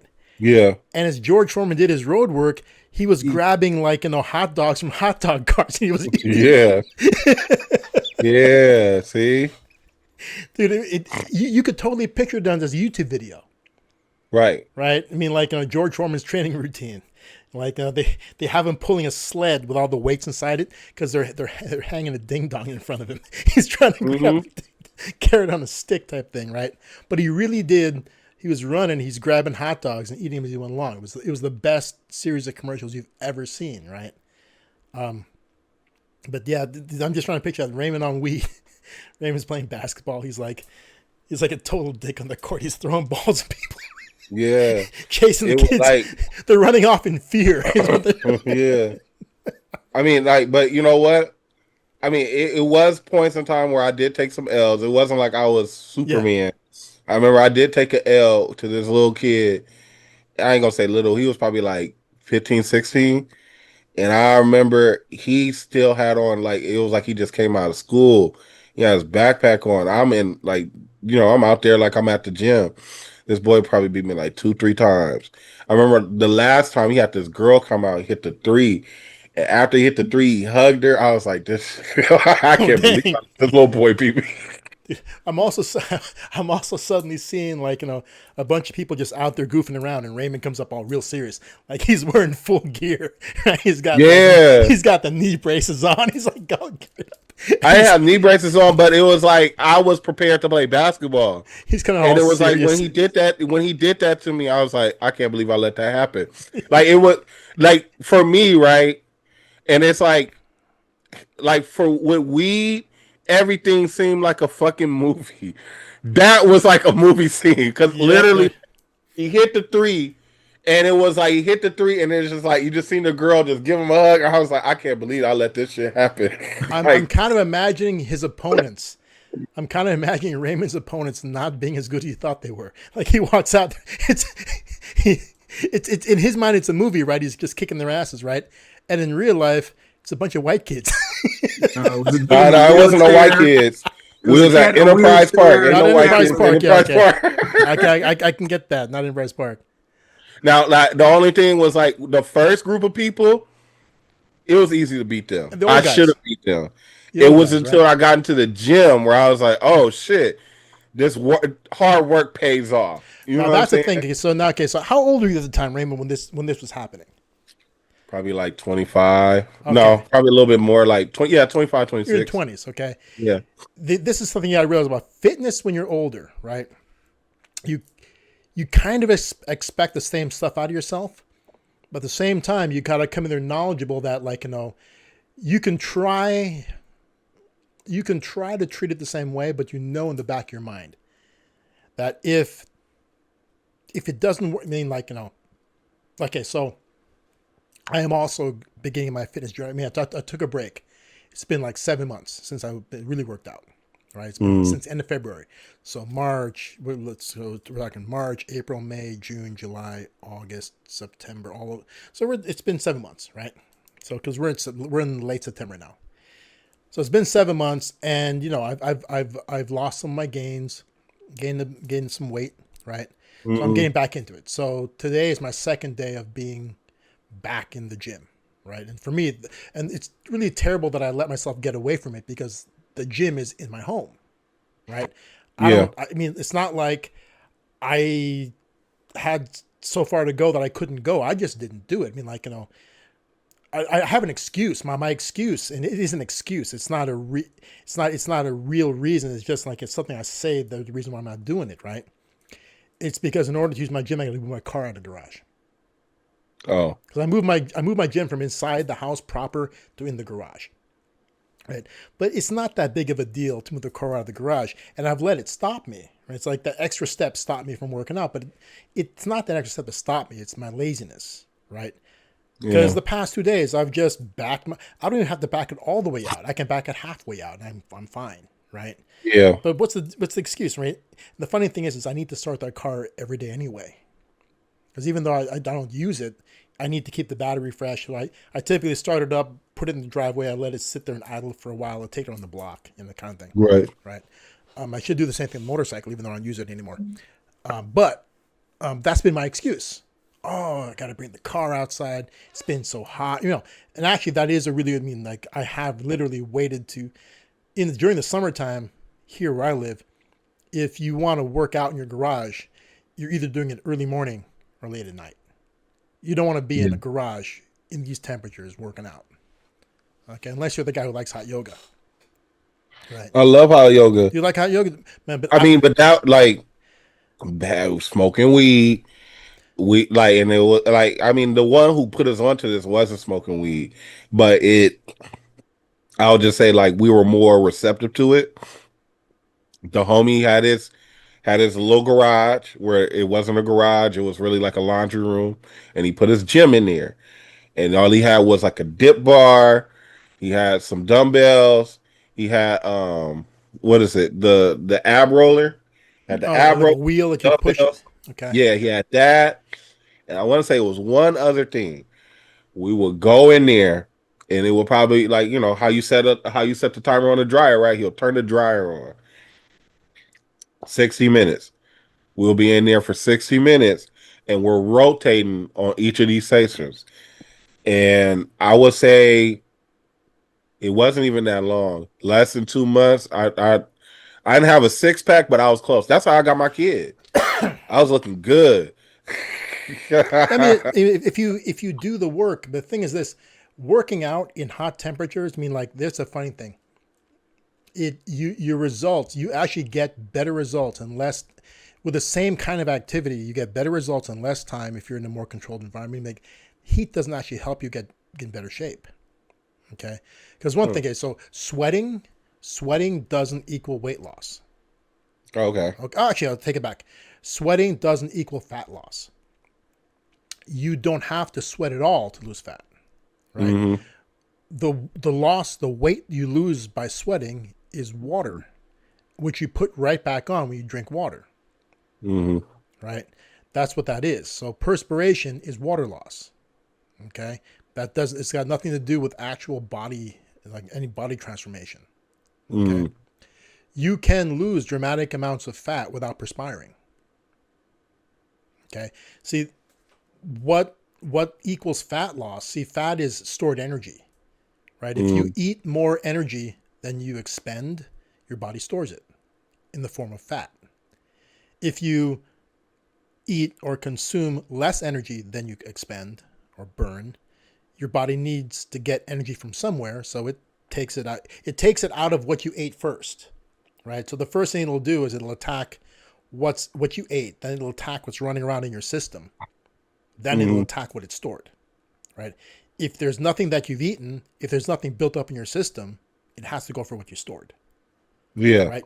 So if you work out like a fiend in a super hot room, but you're still taking in more calories than you're burning, you're going to gain weight, no matter what. Okay. If you're working out like a fiend in a super hot room and you're taking in less calories than you're burning, you're going to lose weight no matter what. Right. But here's what's crazy. What gives you more muscle mass is quality exercise, right?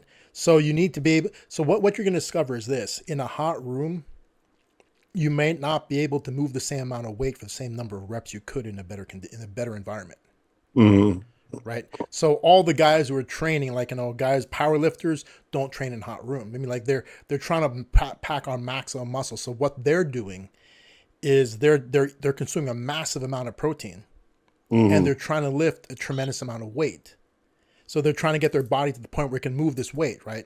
Because you don't train in these hot rooms and have your muscular gains diminished, thinking that by getting into a cold room, I'm gonna lift hard, I'm gonna lift better.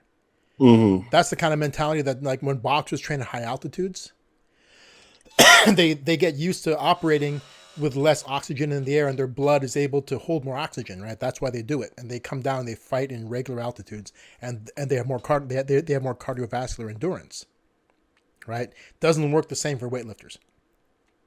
So power lifters won't see their maxes, their personal bests, suddenly increase because the room is cooler, right? Because their workouts, their gains have been stunted the whole time.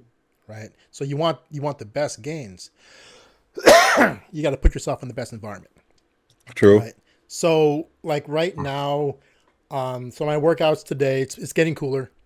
So So I mean, like, working out in the 80s is fine, right?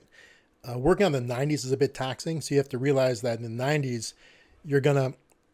They have this thing where what prevent. So do you know why? Like, you lift, you do a set, right? Like, let's say you're bench pressing, you do a set of 225, right? You can do 5, Mm-hmm. right? Do you know why you rest for 2 minutes? It's not to give your muscles the chance to recoup. Okay, your muscles have it in you. I mean, like, if life or death is happening, your muscles can keep going, right? What it is, it's your central nervous system that has to reset. Like, as you're doing the reps, your body's freaking out. Your mind, your mind is freaking out because you feel the difficulty in it. Like, especially when you're doing compound lifts, where, like, where the weight can bury you, you're always nervous about the weight actually not moving. Right? Even if you have a spotter, even if you have a machine that will stop it from crushing you, right? Because a methodology that people use is, Raymond, have you ever worked out to failure before? What does that mean? So let's say you're bench pressing, right? So you've done bench pressing, your routines, right? Or squats. Okay. Failure is not. See, failure means you can't do any more reps. Right. So let's say you barely get this one. That's not failure. Failure is when it goes down and it can't go up anymore. It actually buries you, right? That's failure. So a lot of these people, when they say, a lot of the routines will say 3 by 8, last set to failure. Mm-hmm. Right? So 3 sets of 8, last set to failure. So you should be able to get 8 the first time, 8 the second time. On the third one, you shouldn't be able to get 8. You should be able, you like might 5. get 8, but you'll maybe at 5 or 6. But you should actually fail, because if you successfully get it, you don't know if the next one's going to fail or not. Right? Mm-hmm. So you should actually go until it touches your chest, and then you go up 3 inches, and then boom, it comes back down. Right? Very few people actually do that. What they'll do is they'll get it. Like, even today for me, I did my sets, and I did the last rep, and it barely got it up, right? Barely moved the weight to the lock position. I re-racked it, right? Mm-hmm. Because in my mind, I knew, okay, the next one's going to fail, but I didn't want to fail on it. A couple of reasons. But the real reason is, like, psychologically, see, I know that my machine, my system is going to catch the weight and not let it kill me. Right? Mm-hmm. But when you're actually failing, your mind doesn't realize that. Your mind it's freaking out. It's like it's going to kill you, right? But it won't. Okay. So that's resting those 2 minutes when you're doing heavy weight for sets, Mm-hmm. allows your nervous system reset. Right. So basically you relax is what happens. Mm-hmm. It's 2 minutes to relax and reset yourself mentally. Okay. Your body can still keep pushing. I mean, like, if you did 8 now and you barely got number 8, okay, it's to rest for 2 minutes. It wouldn't give your muscles the chance to fully recover to do another 8, but you can, right? Mm-hmm. Your mind's resetting. That's what's happening. And so that's working out in, like, the hot environment kind of keeps you a little bit confused. So working out the heat keeps you a little bit confused, keeps you a little bit stressed. Yeah. Right? I mean, I felt good afterwards, but yeah, when you're I always looked at it was like it was kind of hard to replicate. Yeah. But remember, you're not doing a workout where, like, you are you're doing a body weight workout, right? So you're not okay, so what we're talking about is a routine where you're doing what's called, what's the word again? You're doing progressive overload, where the weight's getting heavier and heavier. Oh yeah. Right? That's only achievable with weights. So if you're doing a push-up routine or a dips routine or a pull-up routine, that's a body weight routine. Right. Right. So imagine doing like a set of 20 push-ups. Then you rest for 2 minutes. Then you do another set of 20, but now they're going to put a 45-pound plate on your back. Right. That's how you can do progressive overload with push-ups. Yeah. right? Now, a bench press is the same scenario, except instead of putting a plate on your back, you're increasing the amount of weight. So what you're doing is you're pushing your body off the ground. In this case, you're pushing weight off of you, Mm-hmm. right? So it's like, and so that way, and think about if you want to build your chest, weights are better because you can go deeper on them. All Especially right. you get a stretch, right? So like what I did today for chest was a set with the Olympic bar, the plain barbell, right? Because you can put a lot of weight on it, right?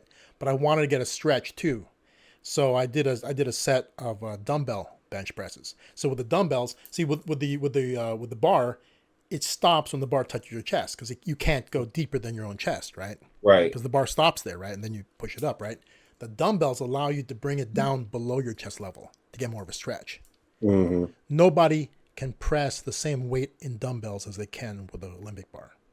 Mm-hmm. The dumbbells will always be lighter. You can't because you can't go that deep on the Olympic bar, and the weight. Like you can't go that same depth with the same weight because it's just too it won't work out. But yeah, so the routine. So we're all on a bit of a fitness journey. So Raymond, you're gonna cut out basically you're cutting out what you feel you lose control over, and what you feel diminishes your quality of life, Yep. which is specifically weed. Yep. Smoking weed. You don't partake in anything else. There's no other drugs that you like. So No, you're don't not that sip lean. you're not Don't do that coke coke. Don't do dude. hair. Yeah, You're not crack. out there looking for crack. Yeah, You're I'm just kind of scared of that type of stuff. okay. So you're not injecting anything. So Mm-mm. you're staying away from heroin. Yep. It's just really the smoking and drinking beer. Beer? Yeah, I like drinking beer. Do you drink a lot of it when you drink beer? Not really. I mean, I might drink like a 20 ounce every other day or something like that. Okay. Yeah. Okay. So that's your thing. Yeah, and beer that there's a lot of calories in that. Yeah, I think that's why I got this. Extra bit about you. Yeah, exactly. So it's like cutting that out, you know what I'm saying? And then just going with it. I'm gonna have a body transformation. I'm not really tripping. And then it's like, Is there anything else? I mean, like, is there any food you're gonna try to cut out? I've already cut out like pork and like shellfish and certain things like that. Just unclean, like Okay. I no, mean, it's a but is biblical there anything thing, you're but cutting out? Like in my case, okay, so I'm not a weed guy. So, and I don't plan on, I mean, just because I'm not, doesn't mean I'm not going to ever start, right? So, weed's not been an issue for me. Actually, none of that stuff has because I don't really drink much at all because I need time to do it. So I don't find that I have the time to enjoy what I'm drinking, so I don't do it. right. Same thing with cigars. So there's nothing I need to quit. But what I do need to quit is I need to quit on sugar. Right? Yeah. I'm not eliminating pork or shellfish from my diet or seafood at all. I mean, I'm not eliminating anything. I'm trying to have varied protein sources. So last time around, I went with an eating plan that's centered around 100% unnatural sources. Right, so my meals were entirely protein powder based. Oh, right. Okay, and the results were pretty dramatic. Hmm. Okay, and the only reason why, I mean, like, I can do it again, but the only reason why I'm trying to bring real whole food into it is because this is gonna kind of sound weird. I'm trying to have better bowel movements. Yeah. Right, if you ever lived That an helps. entire life where it's all shakes all day long, there's not a lot to form poop. I mean, like, if all you're taking in is liquid, It comes out pretty you smooth. know. So I guess if I want to, I can just take a lot of fiber supplements. Yeah. But why not just eat some vegetables? Why not have like some broccoli and chicken in addition to the shakes? Yeah. Why not have some steak on salad in addition to the shakes? Right. Right. I'm just trying to avoid sugar because I'm a big sugar fan. Mhm. Now, sugar in what way though? Dude, it was my son's birthday just this past month, the 10th, right? And, Was you eating know, cake. dude, he likes to indulge in all the kinds of crazy stuff. I mean, like, you know, dude, there's three of us, my wife, my son, and I, right? We're the people here at home, right? We drove by Porto's to get a full tiramisu cake, right? It feeds 10 people. And so now, you know, I hate to waste things, right? And I don't want that thing to sit around and get all stale and yucky. So, dude, that cake was gone pretty much by me. Yeah, I'd hate to see that cake spoil. Yeah. I mean, we paid for it. It's like a $40 cake. Why am I buying? It's like, I mean, it's ridiculous. I mean, we should have just gotten him a single slice, right? That'd have been, but got the whole cake. And not only that, when the trip, because, you know, Portos is a little bit of a hike for me. Right. So we had the rationale, since we're here, let's get some more. So we got the cake. We got a slice of Napoleon cake. We like the cake and three cake slices, other cake slices. We got like a box of the cheese things. Then we had 3 fruit. I mean, like, you know, we probably, in that single purchase, there was probably like 25,000 calories. Yeah, but I mean, like, That's what I got to cut out. the thought that's been going through my mind is it's better to go to waste than on your waist. So like that's been a big thing of me. So like lately Better, I've been repeat that again? it's better for it to go to waste than on your waist. Correct, yeah. So Well, that for me, though, it's like, you know, the key to it, just don't buy it. I mean, I could have easily, and that's what I got to talk to him about. It's like, you know, why did we buy a whole cake? We could have just gotten 3 slices. Right? that's Because true. they sell slices of cake. You don't have to buy the whole cake. They sell slices of cake. Yeah, that's a good way of thinking. I think for me though, it's a little bit different. Like oh, like okay, like lately I have been wasting food, right? It's because the whole restaurant scenario, right? Okay. I'll come up on some pancakes. I'll come up on potatoes and stuff like that. And a lot of times, like lately, I haven't been spending money on lunch. You know what I'm saying? I haven't been spending money inside the restaurant. I just come up on what I come up on. Okay. Okay. And lately, because the whole is better to go 2 ways, like I just been eating half lately. Well, Like see, if I come up on some pancakes, I would just eat half. see, but remember, that's not, see, in my scenario, to me, that's not going to waste because you didn't buy it. Oh yeah, of See, course. I mean, but it's still. well, the reason why to me I mean, if that cake was sitting in my fridge for free, I wouldn't care to toss it out. Yeah, I know. I see what you're saying. It's the money aspect of it. For me, it's I don't like to waste food. Like that's why I eat the pancakes because our owner will make us throw that stuff away. And I'm Yeah. like, what? No, give me that right now. You know what I'm saying? Yeah. And I'll eat it. And it's just like that's how I look at it. Well, yeah, So I but mean, that's food going to waste in general. See, to me, the only reason why I want to consume it is because I paid for it. If I paid for it, I feel ridiculous. I mean, spending good money on something I don't throw away, right? If it was mhm. free, in my mind, something that I didn't pay for in any way, shape, or form is not going to waste, I right? get what you're saying. But if I paid for it, I'm gonna get every last little bit out of that thing, right? It's because I Because mean, you paid your money pay for my it. money for it. It's not going to. I mean, that's a waste of my money, right? Yeah. It's not. My It's girlfriend not a is. waste of the food. It's the waste of the money that I spent on it, right? Yeah. That's the reason why I get upset when, like, when whenever we go shopping, I like to have a list of things I want to make out of it. hmm That way, you don't buy something random and not use it. Right. Dude, one thing I find myself wasting a lot is cilantro. Oh yeah. I waste cilantro. I waste All the time, tomatoes. right? Because Okay, you Yeah. but when want, you buy cilantro, just make sure that you only buy enough bundles to last 1 week or 2. well, that's the thing. I might not even use it. Period. I buy Right. it. It's kind of like having salt or pepper. Yeah. You want something there in case the recipe calls for it, right? And I then Right. waste a lot of cilantro myself, but I've learned I only buy 1 bundle per week, and I use a lot of cilantro. oh yeah, I mean, like I'll buy one bundle and not use it. That's the thing. I mean, and then the worst part is that suddenly there's a dish I need cilantro for and I got none of it. Yeah, Right? Or I think about it. parsley. It's like Same thing with it's parsley. 3 bundle. It's 3 stalks for $1. I just get Yeah, the whole 3. yeah. You buy all 3, right? And I then get one. yeah. So that's one thing. So I like get what you're saying. yeah. So there's the waste of it, but see with me, so I'm trying to only have wholesome ingredients in my household, so that way I don't end up like looking at a cake in the fridge. Oh, I gotta eat the cake, or like let's talk sugar. Because let's talk the sugar. I would in the past few months, these are items I have regularly had around and consumed. Pastries of some sort, like a donut type of thing. Donuts. What's it called? What's the Danish donuts? Danishes, crumb cakes. Like recently, oh Raymond, this is something you turned me on to. You turned me on to the Sakatumi cake. Sakatumi. Yeah, I'd never heard of them. Right? Mm-hmm. And so I got a text. My wife wanted me to buy a one of those marble pound cakes. You know, like a chocolate and vanilla swirl marble pound cake.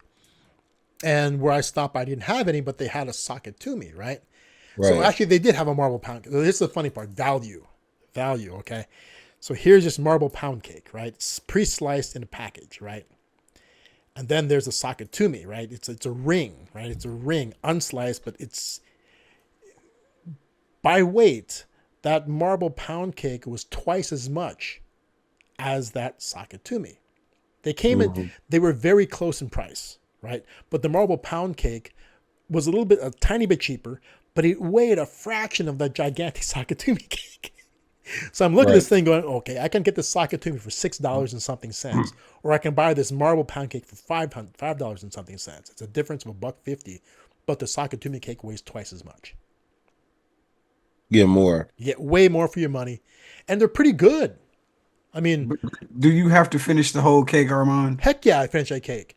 Because he's not trying to waste the $6. I get cake. the rationale. I get it. I bought that cake. If that cake was given to me for free, it's like, hey, man, it's like, hey, if Raymond says, hey, do you want this half a Sakatumi? Yeah, I'll take it.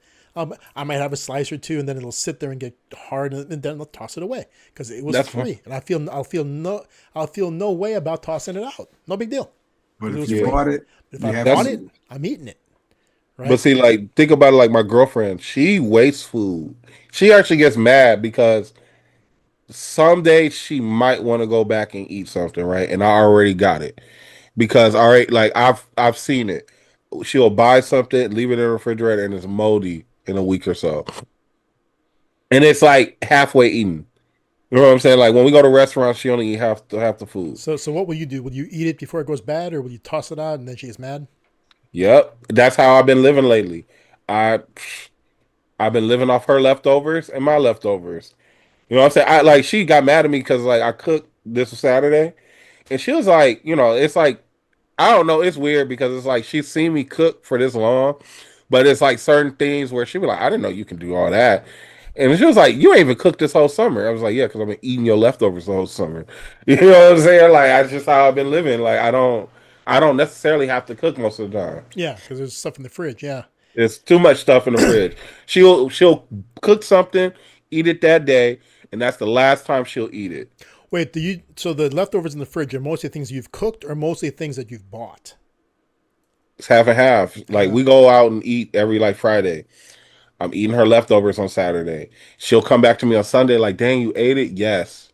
Because you don't know if she's ever going to eat it, right? I know she's not going to eat it. Because if you wait too long, you just get moldy. And that's the thing. We just went to Chili's. And both of us, because I already came into Chili's, like, I already ate. But we just got this whole, like, family Friday thing. Okay. She only eats half her food. I only eat half my food. I ate the other half of my food the next day, which was Saturday. And I ate the other half of her food, which was on Sunday. And then she came back to me Sunday night like, did you eat my steak? Yep. I eat 2 days? Like, no. Because you weren't going to eat it anyway. I mean, you wasn't going to eat it anyway. The only reason she's asking you is because she didn't see it, right? She probably didn't see it. Or she might have just thought about it right then and there because she doesn't want to cook or she didn't buy anything. And it's like, oh, no, that's gone. Okay. Yeah, I try not. The funny thing is, I try. So in this round of fitness, I'll try not to eat out because a lot of times eating out, it's hard to control the calories in that. It is. Especially because restaurants nowadays, if you watch TikTok videos and Instagram videos, any cooking video, on these platforms, the flavor comes from an incredible amount of sauce.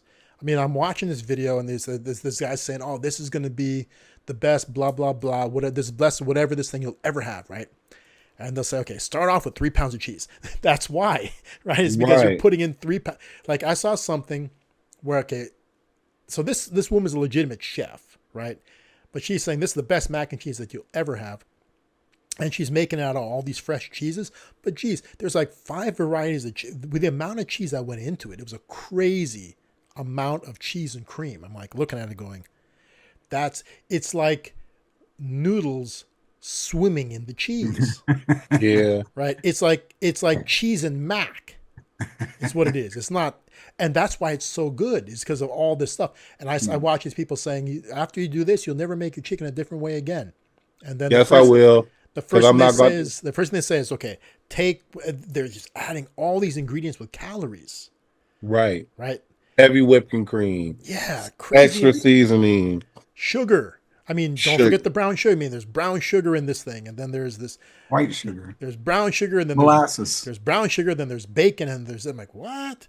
I mean, that's just nuts. I think it's so funny you say that because that's how I look at everybody online. Like when I look at cooking videos online, I actually reduce. Yeah. Like if I make a recipe, I remember like, okay, I watched this guy called Ray Mac. His name is Ray Mac's Kitchen and Grill, right?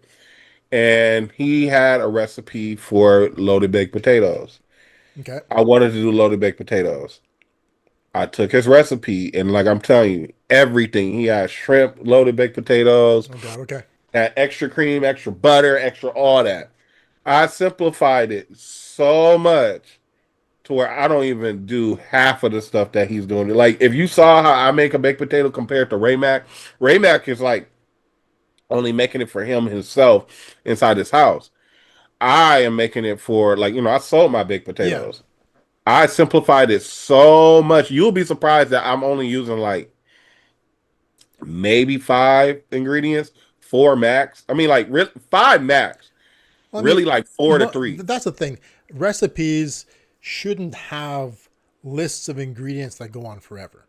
No. I mean, anytime you see a recipe that has like 15 things in it, I tune it out. It's like, okay, that's not a professional recipe. I mean, the only time you get a professional recipe with 15 things in it is when it's commercially made and a quarter of those things are preservatives. Right. Right. Because that has to happen in commercially made food. Has to be shelf stable. There's a reason why. Have you guys ever bought like bolillos before? What? Those Mexican breads, bolillos, they're Mexican rolls. Oh yeah. Right? You get the real thing, you got to use them the same day, otherwise they turn into rocks. Yep, it's nasty.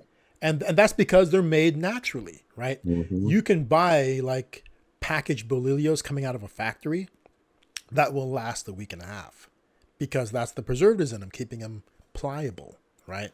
They're not good for you, right? So I mean, so that's the thing. So all these recipes I'm seeing for all these, it's like people need to have crazy amounts of flavor in their foods. It's not the best chicken you've ever had. It's the flavor overload. Right. It's like I was talking to Jerome the other day about ramen, right? Because he just got back from Japan, right? He just got back from Japan and he's brought a bunch of ramen home. We were talking about ramen. And we started talking about these spicy ramen challenge places where you go and it's like $30 for a big bowl of ramen. And and it's so hot. I mean, picture something so hot that when they're making it, they're wearing gloves and rebreathers. You can't breathe in the ingredients. Otherwise it irritates your lungs. It's like, do you really want to eat something that if you breathe it will irritate your lungs? Nope. Like it's gone beyond flavor. It's ridiculous, right? So, and a lot of what they put in there just has tons of calories, like crazy calories. You're taking something that was healthy. It's like a Cobb salad, right? The word salad is in it, right? But do you want to go and eat a salad and have a Cobb salad has as many calories as a regular plate of regular food?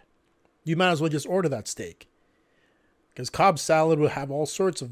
It has ham in it, right? There's eggs, there's ham, there's a heavy dressing. It's crazy, right? It's a meal. It's not a salad. Yeah. Okay, so you feel good about eating the salad, but it's not giving you what you think it's giving you. It's giving you way more No. calories. Like you said, it's a meal. It's a meal, right? If you're trying to lose weight, you gotta realize losing weight involves sacrifice. You're taking in fewer calories than you're burning, right? And the reason, so why do you have to? I mean, like, what put you in a position where you have to lose weight in the first place? Because you was overweight. And Because you are overweight. I mean, like, people who are not overweight shouldn't want to lose weight. Okay, we're not talking about, like, Quentin. You're not a guy who needs to lose weight. So we're not talking about a regular person looking at themselves going, oh man, because I got to lose weight to look Instagram ready. No, that's not what we're talking about. We're talking about somebody who has weight to lose, right? Yeah. And it's not bad to want to look really good. There's nothing wrong with wanting to look really good. Okay. You want to look a way that you like, right? Yeah. Right. So if you're kind of pudgy and you like that, maintain it, right? As long as it's healthy, right? If it's healthy, you can keep that, rock that look, if it's healthy, right? But ultimately, what necessitates a person making a change is when it's not healthy, and if it's shortening your life, right? That maybe you got to make a change, right? Or if you just want it, like, here's a funny one. Remember Karl Lagerfeld? Yeah. Okay, the fashion designer. Okay? Right. Mm-hmm. As an older man, we're talking about a guy I think in his 70s. Karl Lagerfeld lost, I think, what was it, 2 or 3 stone? And I don't even remember what a stone is. He lost several stone in his 70s. And do you know why he did it? He wasn't a really fat guy. He wasn't obese. Oh. The reason why he lost that weight is he wanted to wear Prada. True. He actually said it. He wanted to wear... See, Prada clothes are designed for a thinner person. Right. Like an athletic man would not look good in Prada. So if you're a football player, or if you're a muscular guy, you don't look good in Prada. No, because the shirts are like really, really. Yeah. I have a Prada shirt, and A it's like thin really, guy looks good in Prada. Right? Yeah, yeah. I mean, unless you get in the bucket hats, but Yeah. So Lagerfeld lost. Do you see it, Quentin? How much weight he lost? Oh, I didn't look. I was just looking at his clothing. Right. Lagerfeld lost several stone. What is a stone? Look that up first. It's you actually caught me. it's a unit of measurement in Europe actually. What's a stone? So definition of a stone. You getting that? Give me a second. So he lost weight as an older man because he wanted to wear a specific designer. Okay, and that's valid. If you want to do that, I feel that's valid. Okay. 1 stone is about 14 pounds. Okay, so he lost something like 2 or 3 stone to be able to wear Prada and look good in it. Mm-hmm. To wear it as it should be worn. He could have worn it at his weight, but it doesn't look right. Okay, I can respect that. I mean, like, it's a healthy decision. The guy did great. I mean, like, No, it says 6.5 stone, 92 pounds. that's how much he lost? Yeah. Wow. A little over a year. Think about about a Starting year. November 1st. That's a lot of weight. Okay. He probably had the guys are super wealthy, so he probably had a nutrition team guiding him along. But that's commitment. Losing that much weight so you can wear another designer. It's pretty. That's some serious commitment, right? I got to admire that, right? Purely for vanity, but heck, what else is he gonna do? I mean, like, might as well. Yeah, I don't see it because I mean it's really like, I mean, and it kind of goes into like the philosophy of it. Just like one of the things, if you want to change your reality, start with yourself, right? Yeah. Transform your body to what you want to look like. Yeah. Transform it into what you want to wear. Yep. You know what I'm saying? And then you'll watch everything around you change. And that comes back to our earlier conversation about aging. Mm-hmm. You can control certain things. You can control what you look. I mean, like, you can control how big your waist is. You can control how big your shoulders. If you want to see, like, like 2 ways to look fitter is either to shrink your waist down or grow your shoulders. It's like one of the two. How do you grow your shoulders? Through working out. Dude, look at the bodybuilders. They all have a certain look. You can get bigger through working out. That's how you grow your shoulders, right? And they're both two different techniques to the same path. Right? If you have a 34-inch waist, you can make your shoulders bigger and get a taper. So your shoulders are this much bigger than your waist is, you have a taper, right? If you have shoulders, you can either grow your shoulders bigger or you can make your waist smaller and get a taper. Right? There's the difference between chest size and waist is what gives you the V shape that an athlete would have, right? Like a lot of those WWE guys have like 37, 38-inch waists. They have big ass waists. 36-inch pythons. Because their arms are huge. Like their upper body is gigantic. So having a 29-inch waist would look ridiculous on one of those guys. Hulk Hogan used to be like, oh. That's the reality. You can either bulk up or you can cut down to get that look. One of the two. Cutting down is sacrificing. It all comes with sacrifice.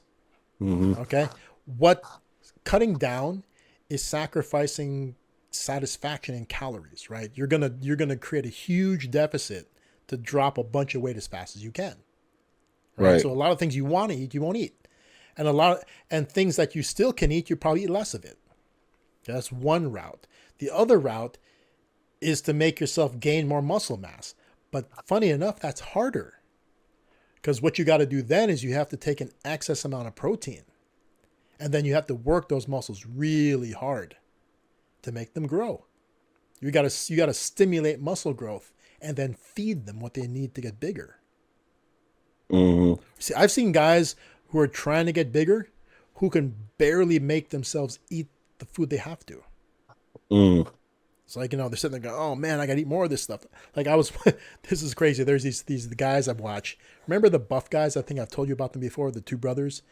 They're not really bodybuilders, but they're fitness influencers. They're really, really good physiques, right? They went on this diet that they saw. Like there was a trainer and bodybuilder in the 60s who was recommending this diet that's based on eggs. Mm. Okay. So they ate this way the two brothers went on these two different plans where one of them followed the egg plan religiously. The other one did the egg plan plus other nutrients. Mm-hmm. So one brother ate the eggs plus ground beef, steak, and spinach. He had that diet. He went that way for a week. And his brother went just with the eggs. Here's what's crazy. They were both eating the same amount of eggs every day. Mm. And the other brother added ground beef, spinach, and steak to it. They were both eating 36 eggs a day. Woo! 3 dozen eggs daily. How were they eating them? Any way you want. Boiled, scrambled, whatever. However they can make an egg, they made the egg. And one day, they ate them all boiled. So they sat down and ate a jar of eggs. They boiled eggs, peeled them, and they had mason jars.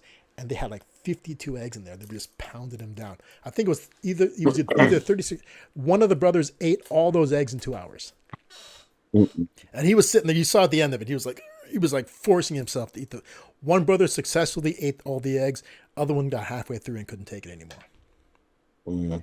Dude, it's funny. Even if you love eggs, let's say you love hard-boiled eggs. I know people, I like hard-boiled eggs. But let's say that they're really into it.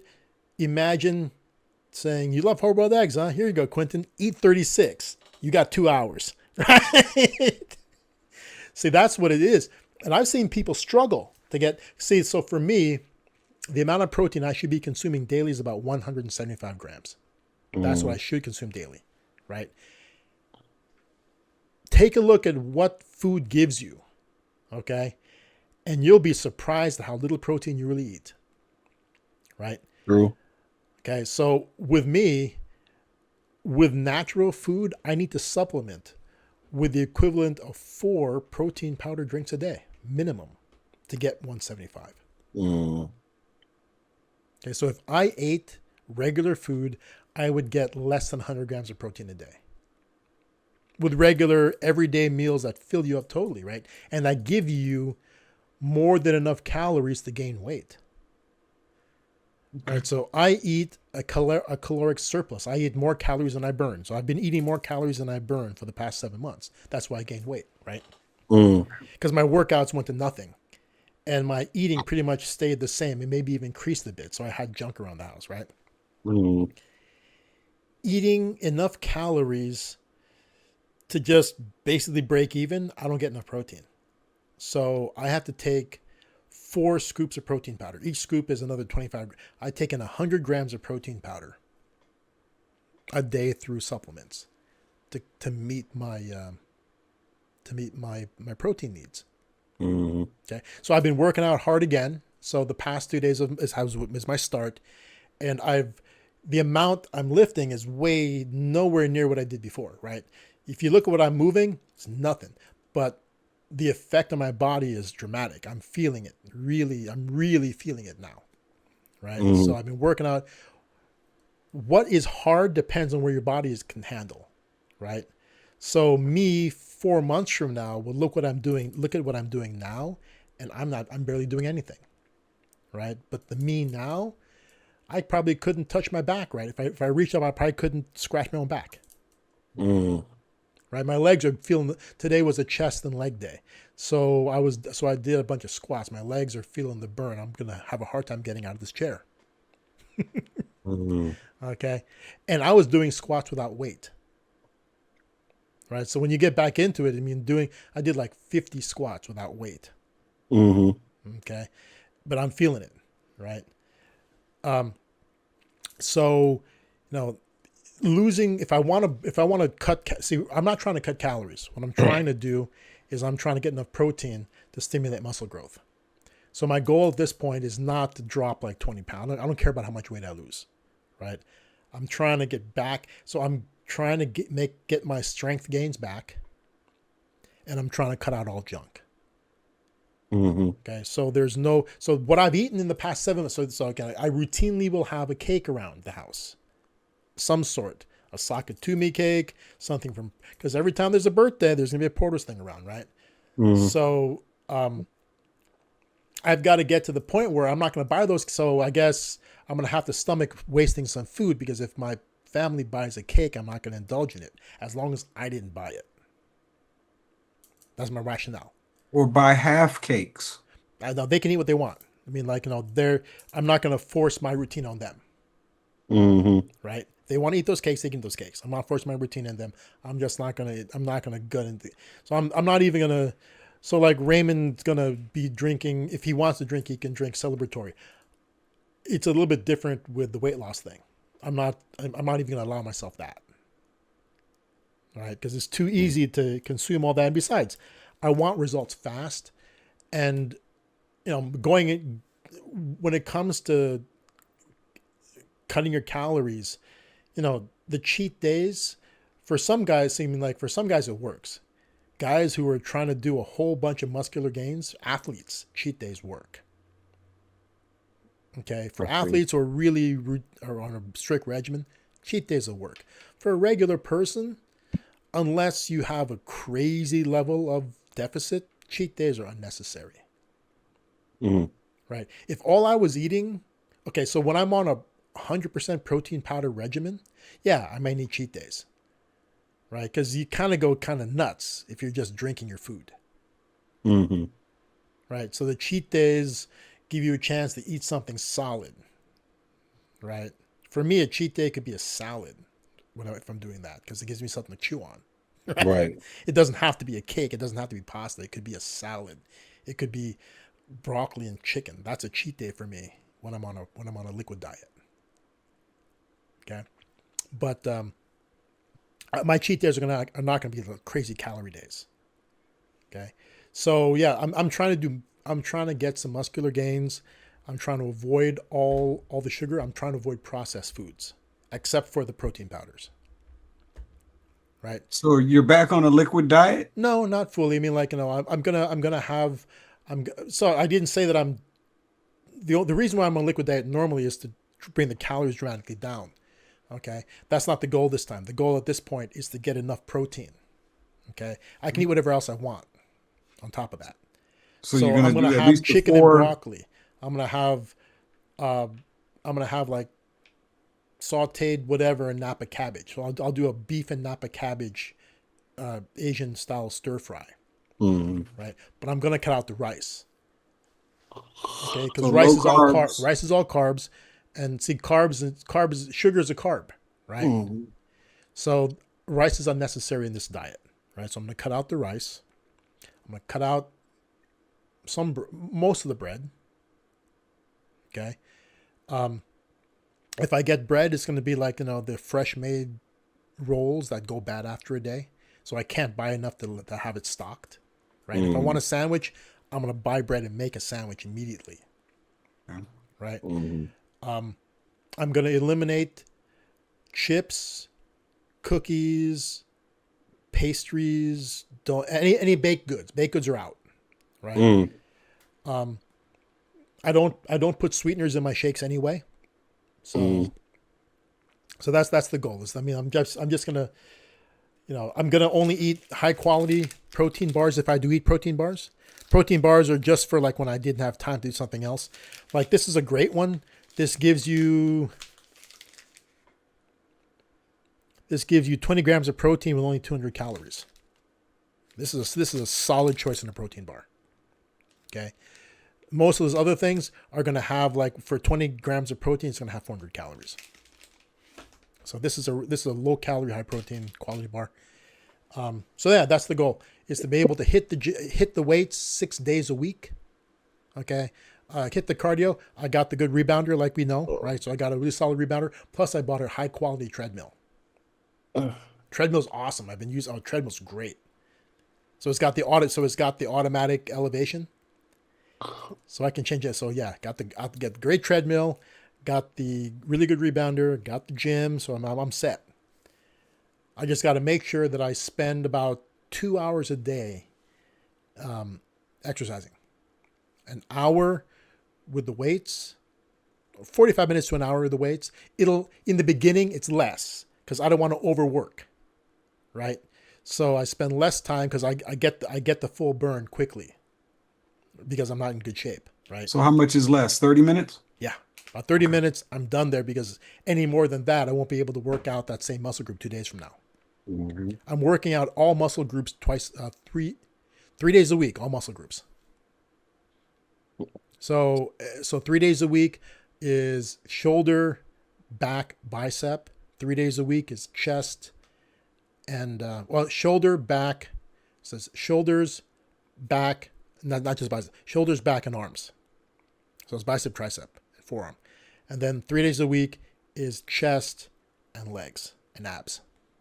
Okay, so everything at 3 days a week. For maximum stimulation, 1 complete rest day. Right? And then every day, 170 to 175 grams of protein consumed daily for recovery. So that's 100 powder in one food? What's that? One dish? One dish and 100 grams Oh, of... dude, the dishes are 3 or 4. To get 75 grams of protein, it takes like 3 or 4 meals to get that. So are you eating 3 to 4 meals? Yeah, plus the powders. Yeah. Because, if you look it up, it takes a crazy amount of meat to get 75 grams of protein. Right?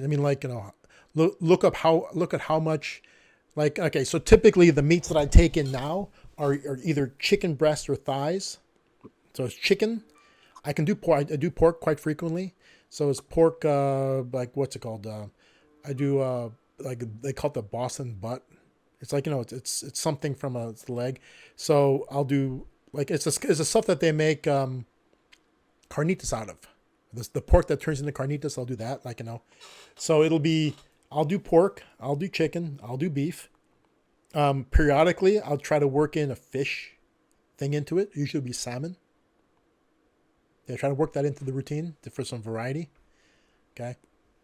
But so all those things will be done stir fry style with, and the seasoning is going to be basically soy sauce, white pepper, There's going to be some rice vinegar, like a Japanese sushi rice vinegar. So basically, these are very low calorie items, and some sesame oil, right? These are Asian style low calorie items to give flavor, right? So the sauce isn't going to add a ton of flavor. Okay. Mm-hmm. Only thing that might have some calories in it, I might put a tablespoon of oyster sauce. That's the highest calorie item I'll put in there. Okay. So it's broccoli or Napa cabbage with the protein and some sliced onions and garlic, right? Mm-hmm. Nothing in there has any, it's very little calories. Crazy amounts of protein, a lot of fiber, very little calories. Mm. Okay. But do you know how many grams of those proteins equal? Okay, so like if you look it up, and let me do it. We don't want to go too long, but let me do a quick share again. There we go. Right, so let's go. Let's look up. Actually, get out of these. So we're in images. Let's get out of images. Let's go to all. This is going to be nutrition.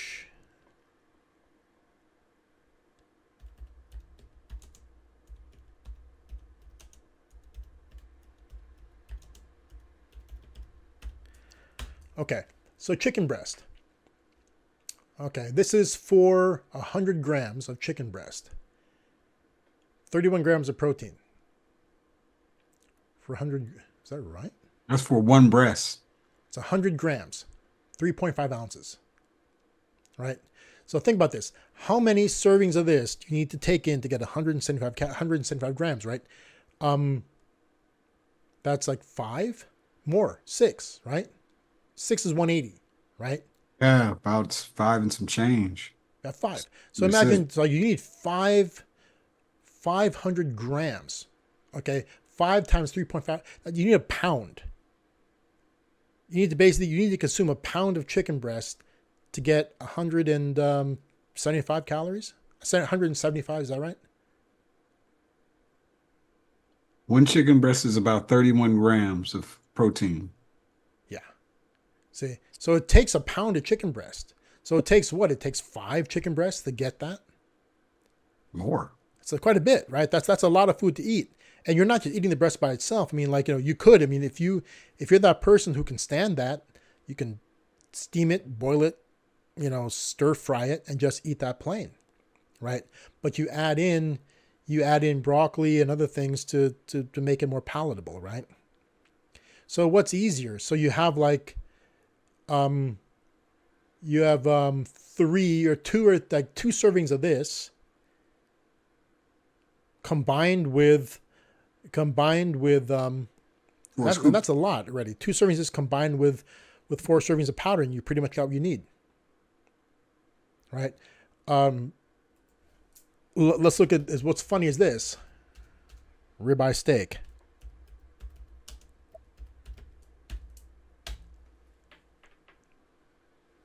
There we go.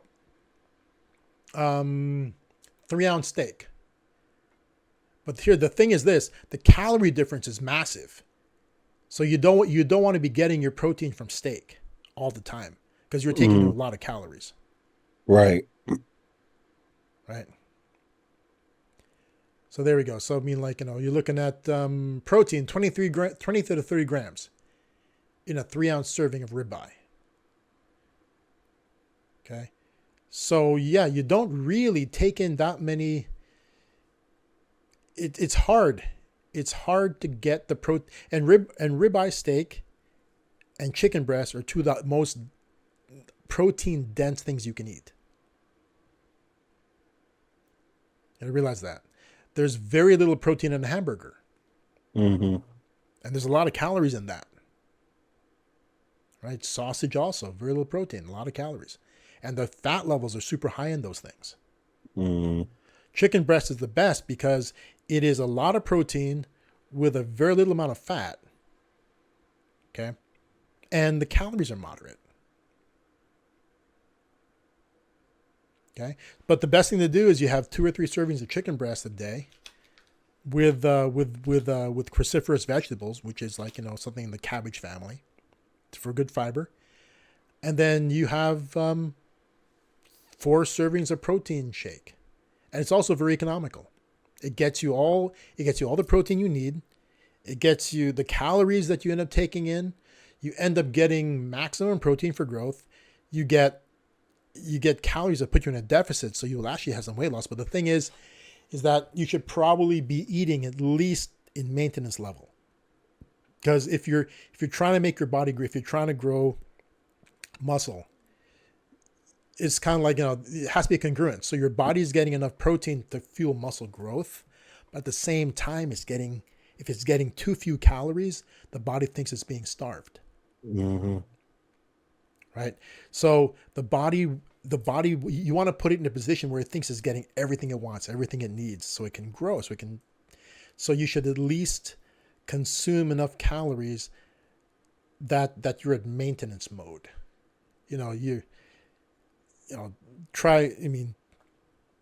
If you're upping your output though, it's a different story. So if you're upping your output, you don't have, so like, let's say that your body's maintenance is 2,000 calories a day.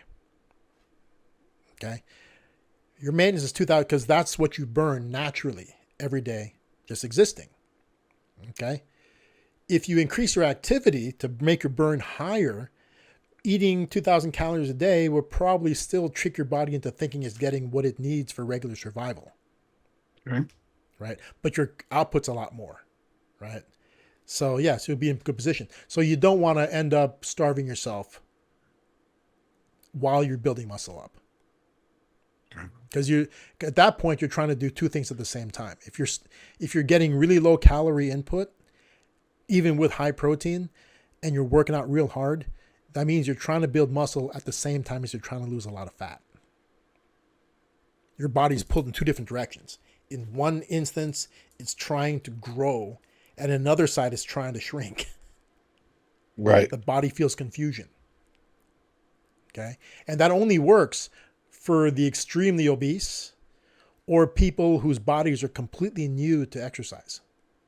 They call that body recomposition. That's what they call it. Where you're able to drop tons of fat and gain a lot of muscle simultaneously. The only reason why a newbie can do it is their body's not used to any of this and it's shocked and it does it all.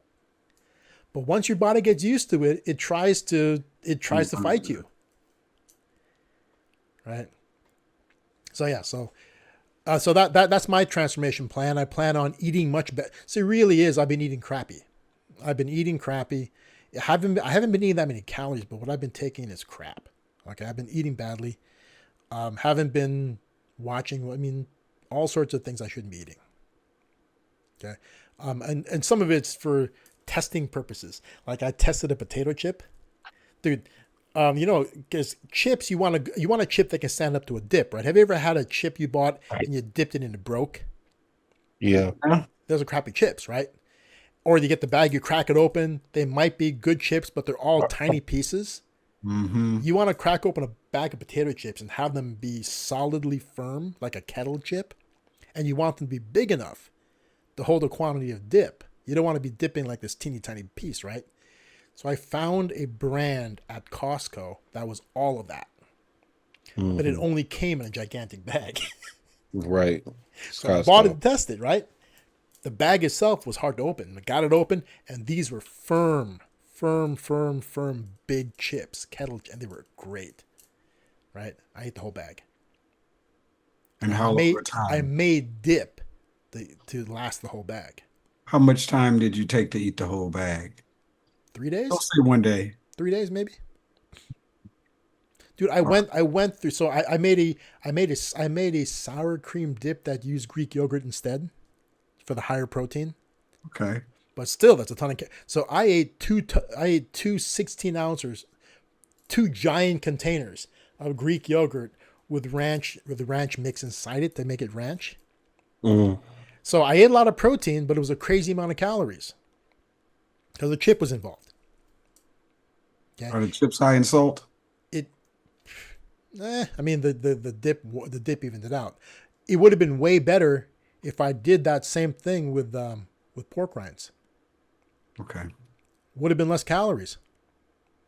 And they wouldn't have been carbohydrate calories. They would have been fat and protein instead. Way better. Right? Mm-hmm. But I wanted to test a potato chip, and I did. It was great. And I haven't bought any more since. Because that was just bad, right? Like I was going to buy these, these nice hot dogs. I mean, like hot dogs with a casing. Because, we were talking about hot dogs earlier, right? There's a difference between good hot dogs and bad hot dogs. Hot dogs with a natural casing are always better. They snap when you bite into them, right? So I saw Hoffy Hollywood brand hot dogs. I mean, like they're great because of the casing ones. And if you go to Smart and Final, you buy them in a large pack. They're cheaper. I was going to get that, but then I'd have to buy a bunch of hot dog buns. So I decided against it. But if I bought that, I would have gone through 3 packs of buns eating them. Right. I would have had 2 hot dogs per meal for like days. Yeah. Because I bought them. Got to eat them. It's a weird rationale, but that's how my mind works. So I need to figure out a way to package 1 hot dog bun in a and sell it to you in one each. One at a time? No, that's why you go to Pink's. That's why you go to Pink's, is to buy 1 hot dog. No, I dig it. Right. So that's the thing. So yeah, that's my routine. So only thing that I'm cutting out of my life. So Raymond's cutting weed out of his life. I'm going to cut sugar out of mine. I got to add to mine. I got to learn how to eat. No, you don't add sugar. I mean, like, No, I'm saying I got to learn how to eat. Remember, I didn't eat for the longest time. But you have to add good calories to you. You don't remember. I'm saying I have to cut out sugar out of my diet. You have to add. There's nothing I have to cut out. I got to add. I got to add protein, and I got to add the rest of the vegetables in there. Yeah, but you have to look at what you eat. I mean, like, you don't have to add more. You have to evaluate what you do eat. And, you could be subtracting. You could be subtracting the things that you eat and replacing them with other things. Well, I'm supposed to be at like 160 or 150 with my protein. And I'm really eating about 1 to 2 breasts a day. Plus, I eat the broccoli and the carrots, though. I add broccoli and carrots. There's no protein in that. So that's 60 grams minimum, right? Or max. Yeah, but then I have to add. 2 breasts a day is 60. And how much protein powder are you taking in? I'm doing 4. So you're about 160. So you're okay. Right. So you're okay. That's all you need. Yeah, but I have to make sure that I have to force myself to eat it sometimes. It's not like I just don't get hungry like that. Of course. I mean, like, none of this should be easy, right? Like Raymond not smoking weed, it's hard until it becomes easy.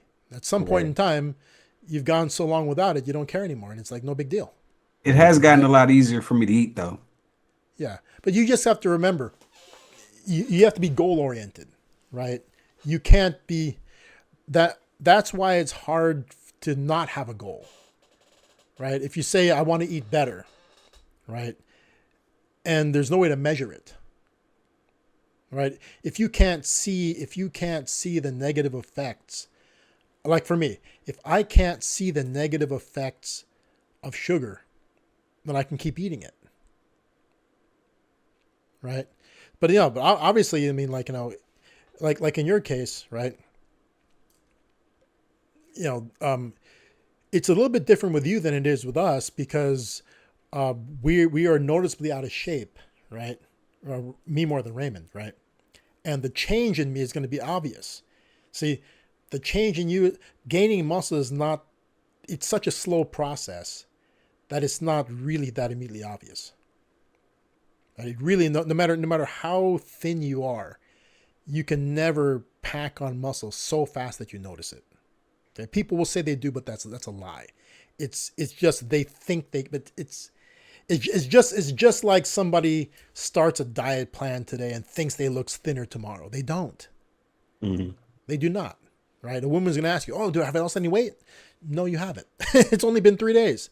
It takes months sometimes before the results start showing. Right? Okay. Mm-hmm. So no matter what you think, you don't look bigger 3 months later. Okay. The only reason why I'm going to look bigger 3 months later is because I'll lose weight to reveal muscle underneath. I won't be bigger. I'll look bigger, but I won't be. Right. It takes a long time to pack muscle on. Okay. So, you just have to stay dedicated to it without results. That's the most important thing. You can't rely on results to drive you. Like that. Because, I mean, and that, okay, so let's talk real quick about Ozempic. That kind of brings us into that territory. Why does Ozempic give people results so fast? Curbs eating or curbs the appetite. Yeah, because it takes them into a ridiculous level of deficit. That's why. There's nothing else. It takes them into a ridiculous deficit level. Okay, if you want to get those insane results that they talk about, all those people with crazy results also increase their movement. They had to. Dropping the calories is only half the equation. Right. Increasing the burns another half, right? Okay.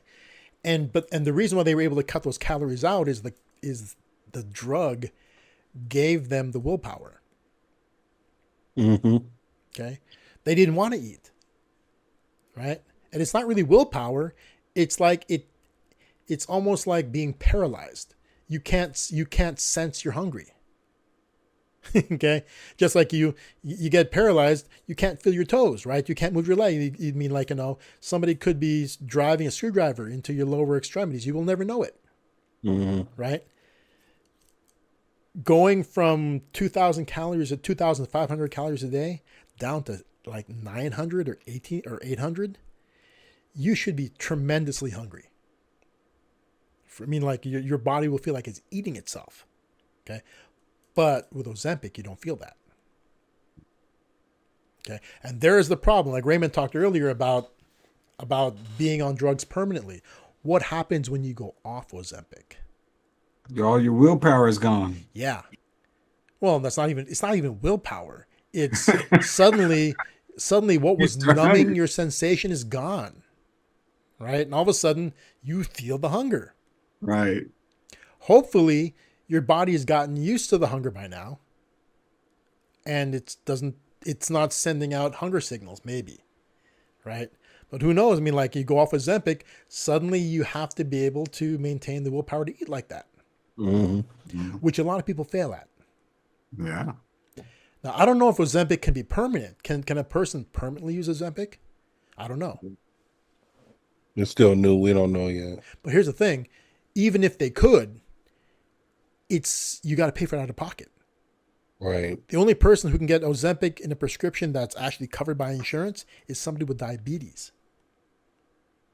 Like diabetics can get it because what it does is besides curbing your hunger like that, it also regulates certain, I think it's a hormone. It regulates something that helps with your cholesterol. Mm-hmm. That's what it does. It does, maybe not cholesterol. It regulates something that helps with some sort of something your body produces. Okay, so somebody with diabetes can use that, and it's covered. But anybody who's using it for weight loss has to pay for it, out of pocket. Mm-hmm. Okay, so do you really want it? And it's not cheap. It's something like, how much is it? It's something like, it's like hundreds a month for it. At full dosage, right? It's not cheap. Okay. So yeah, I wouldn't want to be on it permanently. Even if it had no negative side effects, the cost is a negative side effect. I don't want to be on that permanently. $997.58 per month. Really? That's what it says list price, but that probably is like something. Wait a minute. I've got another one that says $499 a month, so it's probably between $500 to $1,000. Yeah, I was thinking more like $450, $500, something like that. But do I really want to spend? Let's say it's $400 a month. Do you really want to spend close to $5,000 a year for something to control you from overeating? I already don't overeat. No. I mean, remember, Put yourself in that. You don't overeat, but once again, take yourself out of position. I mean, like, and somebody was talking about that a couple of years ago. It was all about body positivity, right? The whole internet, the whole online world was all about beautiful at any size, right? Mm-hmm. Now the Ozempic's out there, the entire internet is all about artificial. It's all about artificial control now, right? It's all about losing weight. But once again, they're not promoting they're not promoting fit bodies yet. They're promoting losing weight, but not necessarily losing weight till you look like an athlete. But like Ozempic people never look athletic. Ozempic people always just look normal at the end of it. Right? They look like average people. Okay. But I don't believe in Ozempic. I mean, it could work obviously it will work. Not that I don't believe it will work. It will work. I guarantee you it'll work. Right? I just don't think that you build it's like getting what's it called? Like the gastric sleeve or gastric stapling, where they go in and make your stomach smaller temporarily. Does that get removed or does that stay forever? No, if you get gastric staples, what happens is that they actually dissolve after a period of time, and your stomach goes back to regular size. So then that's another willpower. The sleeve also dissolves and it goes back to regular size. It's a temporary fix. It stops you from eating by making your stomach smaller. Mm-hmm. Temporarily. Like a small amount of food, suddenly you feel completely full because there's no space. Right? Mm-hmm. And that's why it works. Right? But once your stomach goes to full size again, so you're used to eating until you're completely packed. That's what you're used to. You're used to filling yourself up, right? That's the signal for you to stop, is you can't eat anymore. Right? You've eaten so much, you're completely full, that's when you stop. Okay? It's not about portion controls, it's not about willpower, it's about I can't pack any more food inside me, so I'm stopping. Right? What happens when the staples of the sleeve dissolve and suddenly you can eat a whole lot more? You're going to eat till you're full again. Right? So I guess if you're going to do something like that, it should come with counseling, making mental changes. I guess Ozempic combined with proper fitness routines and some counseling can help you stay fit afterwards, maybe. I don't know. But I'd rather just, go through the deprivation. You can do the counseling maybe too at the same time, and you can get the same result without it. Plus, there's side effects, right? There are side effects of Ozempic, from what I'm reading. Mm-hmm. People will experience nausea. Nausea is a big one. People on Ozempic get nauseous easy. That's one of the reasons why they can't eat. Food makes them nauseous. That's no good. That's why they don't want to eat. So yeah, I mean, like you want to get there I want to get there naturally. There's a lot of side effects, man. Oh yeah, but not everybody experiences them. I didn't know it was that many. Dude, all drugs have a crazy amount of side effects. Mm-hmm. But remember, these are common side effects. Some people experience none of them. Most people only experience a few of them. Almost nobody experiences the whole gamut of side effects. Mm-hmm. Right? Like my son was taking Ozempic, believe it or not. Okay. And side effects? What's that? No side effects? Nausea. Nausea hit him real hard. Right. I mean, it's funny. He didn't last on it. The nausea was so bad that he stopped taking it after a while. Was he using it to lose weight? Yeah. Okay. Yeah, he's not diabetic. He was using it for weight loss. I was making fun of him the whole time. Because he wasn't obese. He's not a fat kid. I mean, he's pudgy. He's not even pudgy. He's just soft. I look at him, he looks like the kind of kid who just doesn't work out, period. I mean, like your average, regular couch potato, but he's not overeating. So he's not rocking the gigantic pot belly. He's just soft looking. Right? He didn't need Ozempic. He could easily get rid of that with some exercise. And less, he loves things like instant cake. Noodles. I thought you were going to say cake. Well, he eats cake on celebration events, but yeah, he loves to indulge in food. Like they're always going to the latest hipster place. He'll drive 100 miles for a burger. They do it all the time because we live up here, right? And he lives in Ridgecrest. He routinely goes to Hollywood just for a meal. Right. They love to do that kind of stuff for an overpriced meal. That. Right. So, yeah. So that's okay. That's our transformation. So I'm trying to get back into at least the shape I was in 7 months ago. Yeah, that's where I'm looking at. Actually, and I'm trying to put on more muscle than that I had back then. Trying to take the emphasis away from weight loss more into muscular gains. Okay, so that's my thing. And I expect by doing that, okay, my blood pressure is under control already, but I expect my blood pressure to get even better. I did a blood test about a month ago. I haven't looked at my results yet because I'm with Kaiser, so it's online.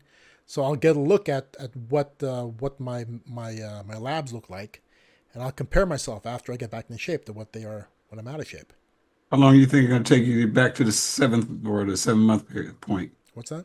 How long do you think it'll take you to get back to where you were? No, it'll be a different look. I'll be heavier, but I'll be more muscular. But I want to get the same body fat percentage, but I want to have more muscle. So it'll probably take me to regain what I lost in terms of fitness. Probably take me about 4 months. Okay. I'm expecting. Because it's a different thing I'm going for now. So it's the calories aren't the thing. I mean, like, I'll be consuming more calories than before, but way more protein, lifting way harder, spending less time on cardio. So, yeah. So we'll get a video where we actually talk about our routines and our plans. So Raymond, in addition to getting rid of the weed thing, do you have a fitness component that you're going to dive into? The weighted jump rope. Okay, weighted jump rope. Okay, and do you have goals in terms of fitness, like body transformation goals you want to hit, or not necessarily? I mean, like the more I go, the more stamina I got. That's all I'm really worried about. Do you have the scale already? Yeah. Okay, so what we should do, because we all have them, right? We should take a measurement ourselves at this point, and we should, because it's easier if you have physical goals, milestones in mind to kind of guide you along. Mm-hmm. It's easier than to just wanting to make behavioral changes, because the behavioral changes are hard to measure, right? Mm-hmm. Obviously, yeah, if the goal is just to stop weed, period, that's easy to measure because you're not doing it, right? Yeah. But you want to measure what benefit you're getting, especially if you're going to be doing the weighted jump rope. We should set some sort of a, like, at the least, we don't set a weight reduction goal. We set like maybe a body fat percentage goal. Because it really doesn't matter if you lose weight or not. If the body fat drops, that's great. Right? You can even gain weight with less body, and the body fat drops is awesome. Right? Because it's not really all about what the scale says in terms of weight. All right. Like, actually, I would love to maintain my overall size, my mass at 200 pounds. I'd love to be that size, but be 19 or 18% body fat at 200 pounds. That would be very comfortable to maintain. Mm-hmm. Okay, that just means I have to put on a lot more muscle. Because right now I'm at 208. I'm at 208 and I'm at 24% at body fat wise. Right. So that means I got to drop. I'm looking at reducing my weight by about 8 pounds, 8 to 10 pounds. That's it. That's all I want to lose. But I got to drop body fat percentage by 4 points, at least 5 points at least. I got to get to 19. Okay. Because, I'm being realistic. I'm 50 plus years old. Right. I don't want to be like 14 or 13% at that. Because, at my age, I want to enjoy myself. Mm-hmm. Right. So if I can get there, because remember, getting there means there's a lot of deprivation to get there. Once you get there, maintenance means all these numbers jump up, right? I keep the protein where it is, right? But I can increase the calories by about 600 to 700 a day. So that means I can enjoy stuff, right? That means I can add rice back into it and keep the weight at the same level if I want to eat rice. Or noodles, or more bread. Cake, on occasion, because cake is a lot of calories packed into a small package, right? Cake is like the dramatic equivalent of an insane Mexican girl, right? It's a lot of drama packed into a small package, right? Really, wow, it took me a while. we had to say something offensive, right? It's a lot of drama packed in a small package, right? It just doesn't compare, right? If you want to go with stereotypes, right? But yeah, so that's where we're at. Yeah, so we should get a measurement in, see where we're at. Oh, which reminds me, we should probably document these things on fitbeyond50.com. Okay. Because if we're going to do it anyway, we might as well make some content out of it. So we can have these transformation series on Fit Beyond 50. So Raymond, we can sit down and talk about our actual transformation goals and document it for that process. Okay. And Fit Beyond 50 is not just for people over 50, right? It's the process of it's getting to a point where you're fit beyond 50, right? So that process at best starts in your 20s, right? If you can build a lifestyle that you can maintain a sustainable lifestyle for your whole life, then you will enter that period of being beyond 50 already fit. See, it's so much easier to maintain something that you have than it is to regain something that you lost. True. Right? I'll tell you, man. I mean, it's and the older you get, the harder it is. Right? Because I mean, once you reach, as part of the problem is the mental aspect. You reach a certain age. If you reach a certain age, and you've achieved a certain level of financial stability, you want to reward yourself for being there. If you're in your 50s and you got what it takes to, so think about this, right? If you were in your 50s and you could reasonably afford any house under 10 million, right? I mean, easily. I mean, it's not even a stretch. So whether you're paying all cash for it, or you've got significant cash flow that's safe enough that So if you have the down payment for a $10 million house, and you have qualifying income to get the financing, okay, easily, or if you can just flat out pay cash, why wouldn't you? Right? And we've talked about this before. We've talked about living a more reduced lifestyle to be able to have more in other areas, right? But if you were in a place where essentially money was no object, you can live where you want, drive what you want, collect what you want, travel wherever you want. If you could do everything you wanted to do, the only thing constricting you is time. Okay, you would basically look at all. Quentin's gone. Yeah. What happened? I don't know, but I think that's the time though, because it is the go. Oh crap! Okay, yeah, it's time. Okay, so we'll talk about this more later on. Okay, All right. For Quentin, we're signing off. I'm Armand. Raymond. Hello. There's Quentin calling in now. Yep. Quentin, we're signing off now. I think you froze because me and Raymond are still here. We can hear each other. Raymond, you hear me, right? Yep. Yeah, you booted. Anyway, no, we're signing off now. We realize it's late. Okay, man. Talk to you, man. Gotcha. Okay, see it.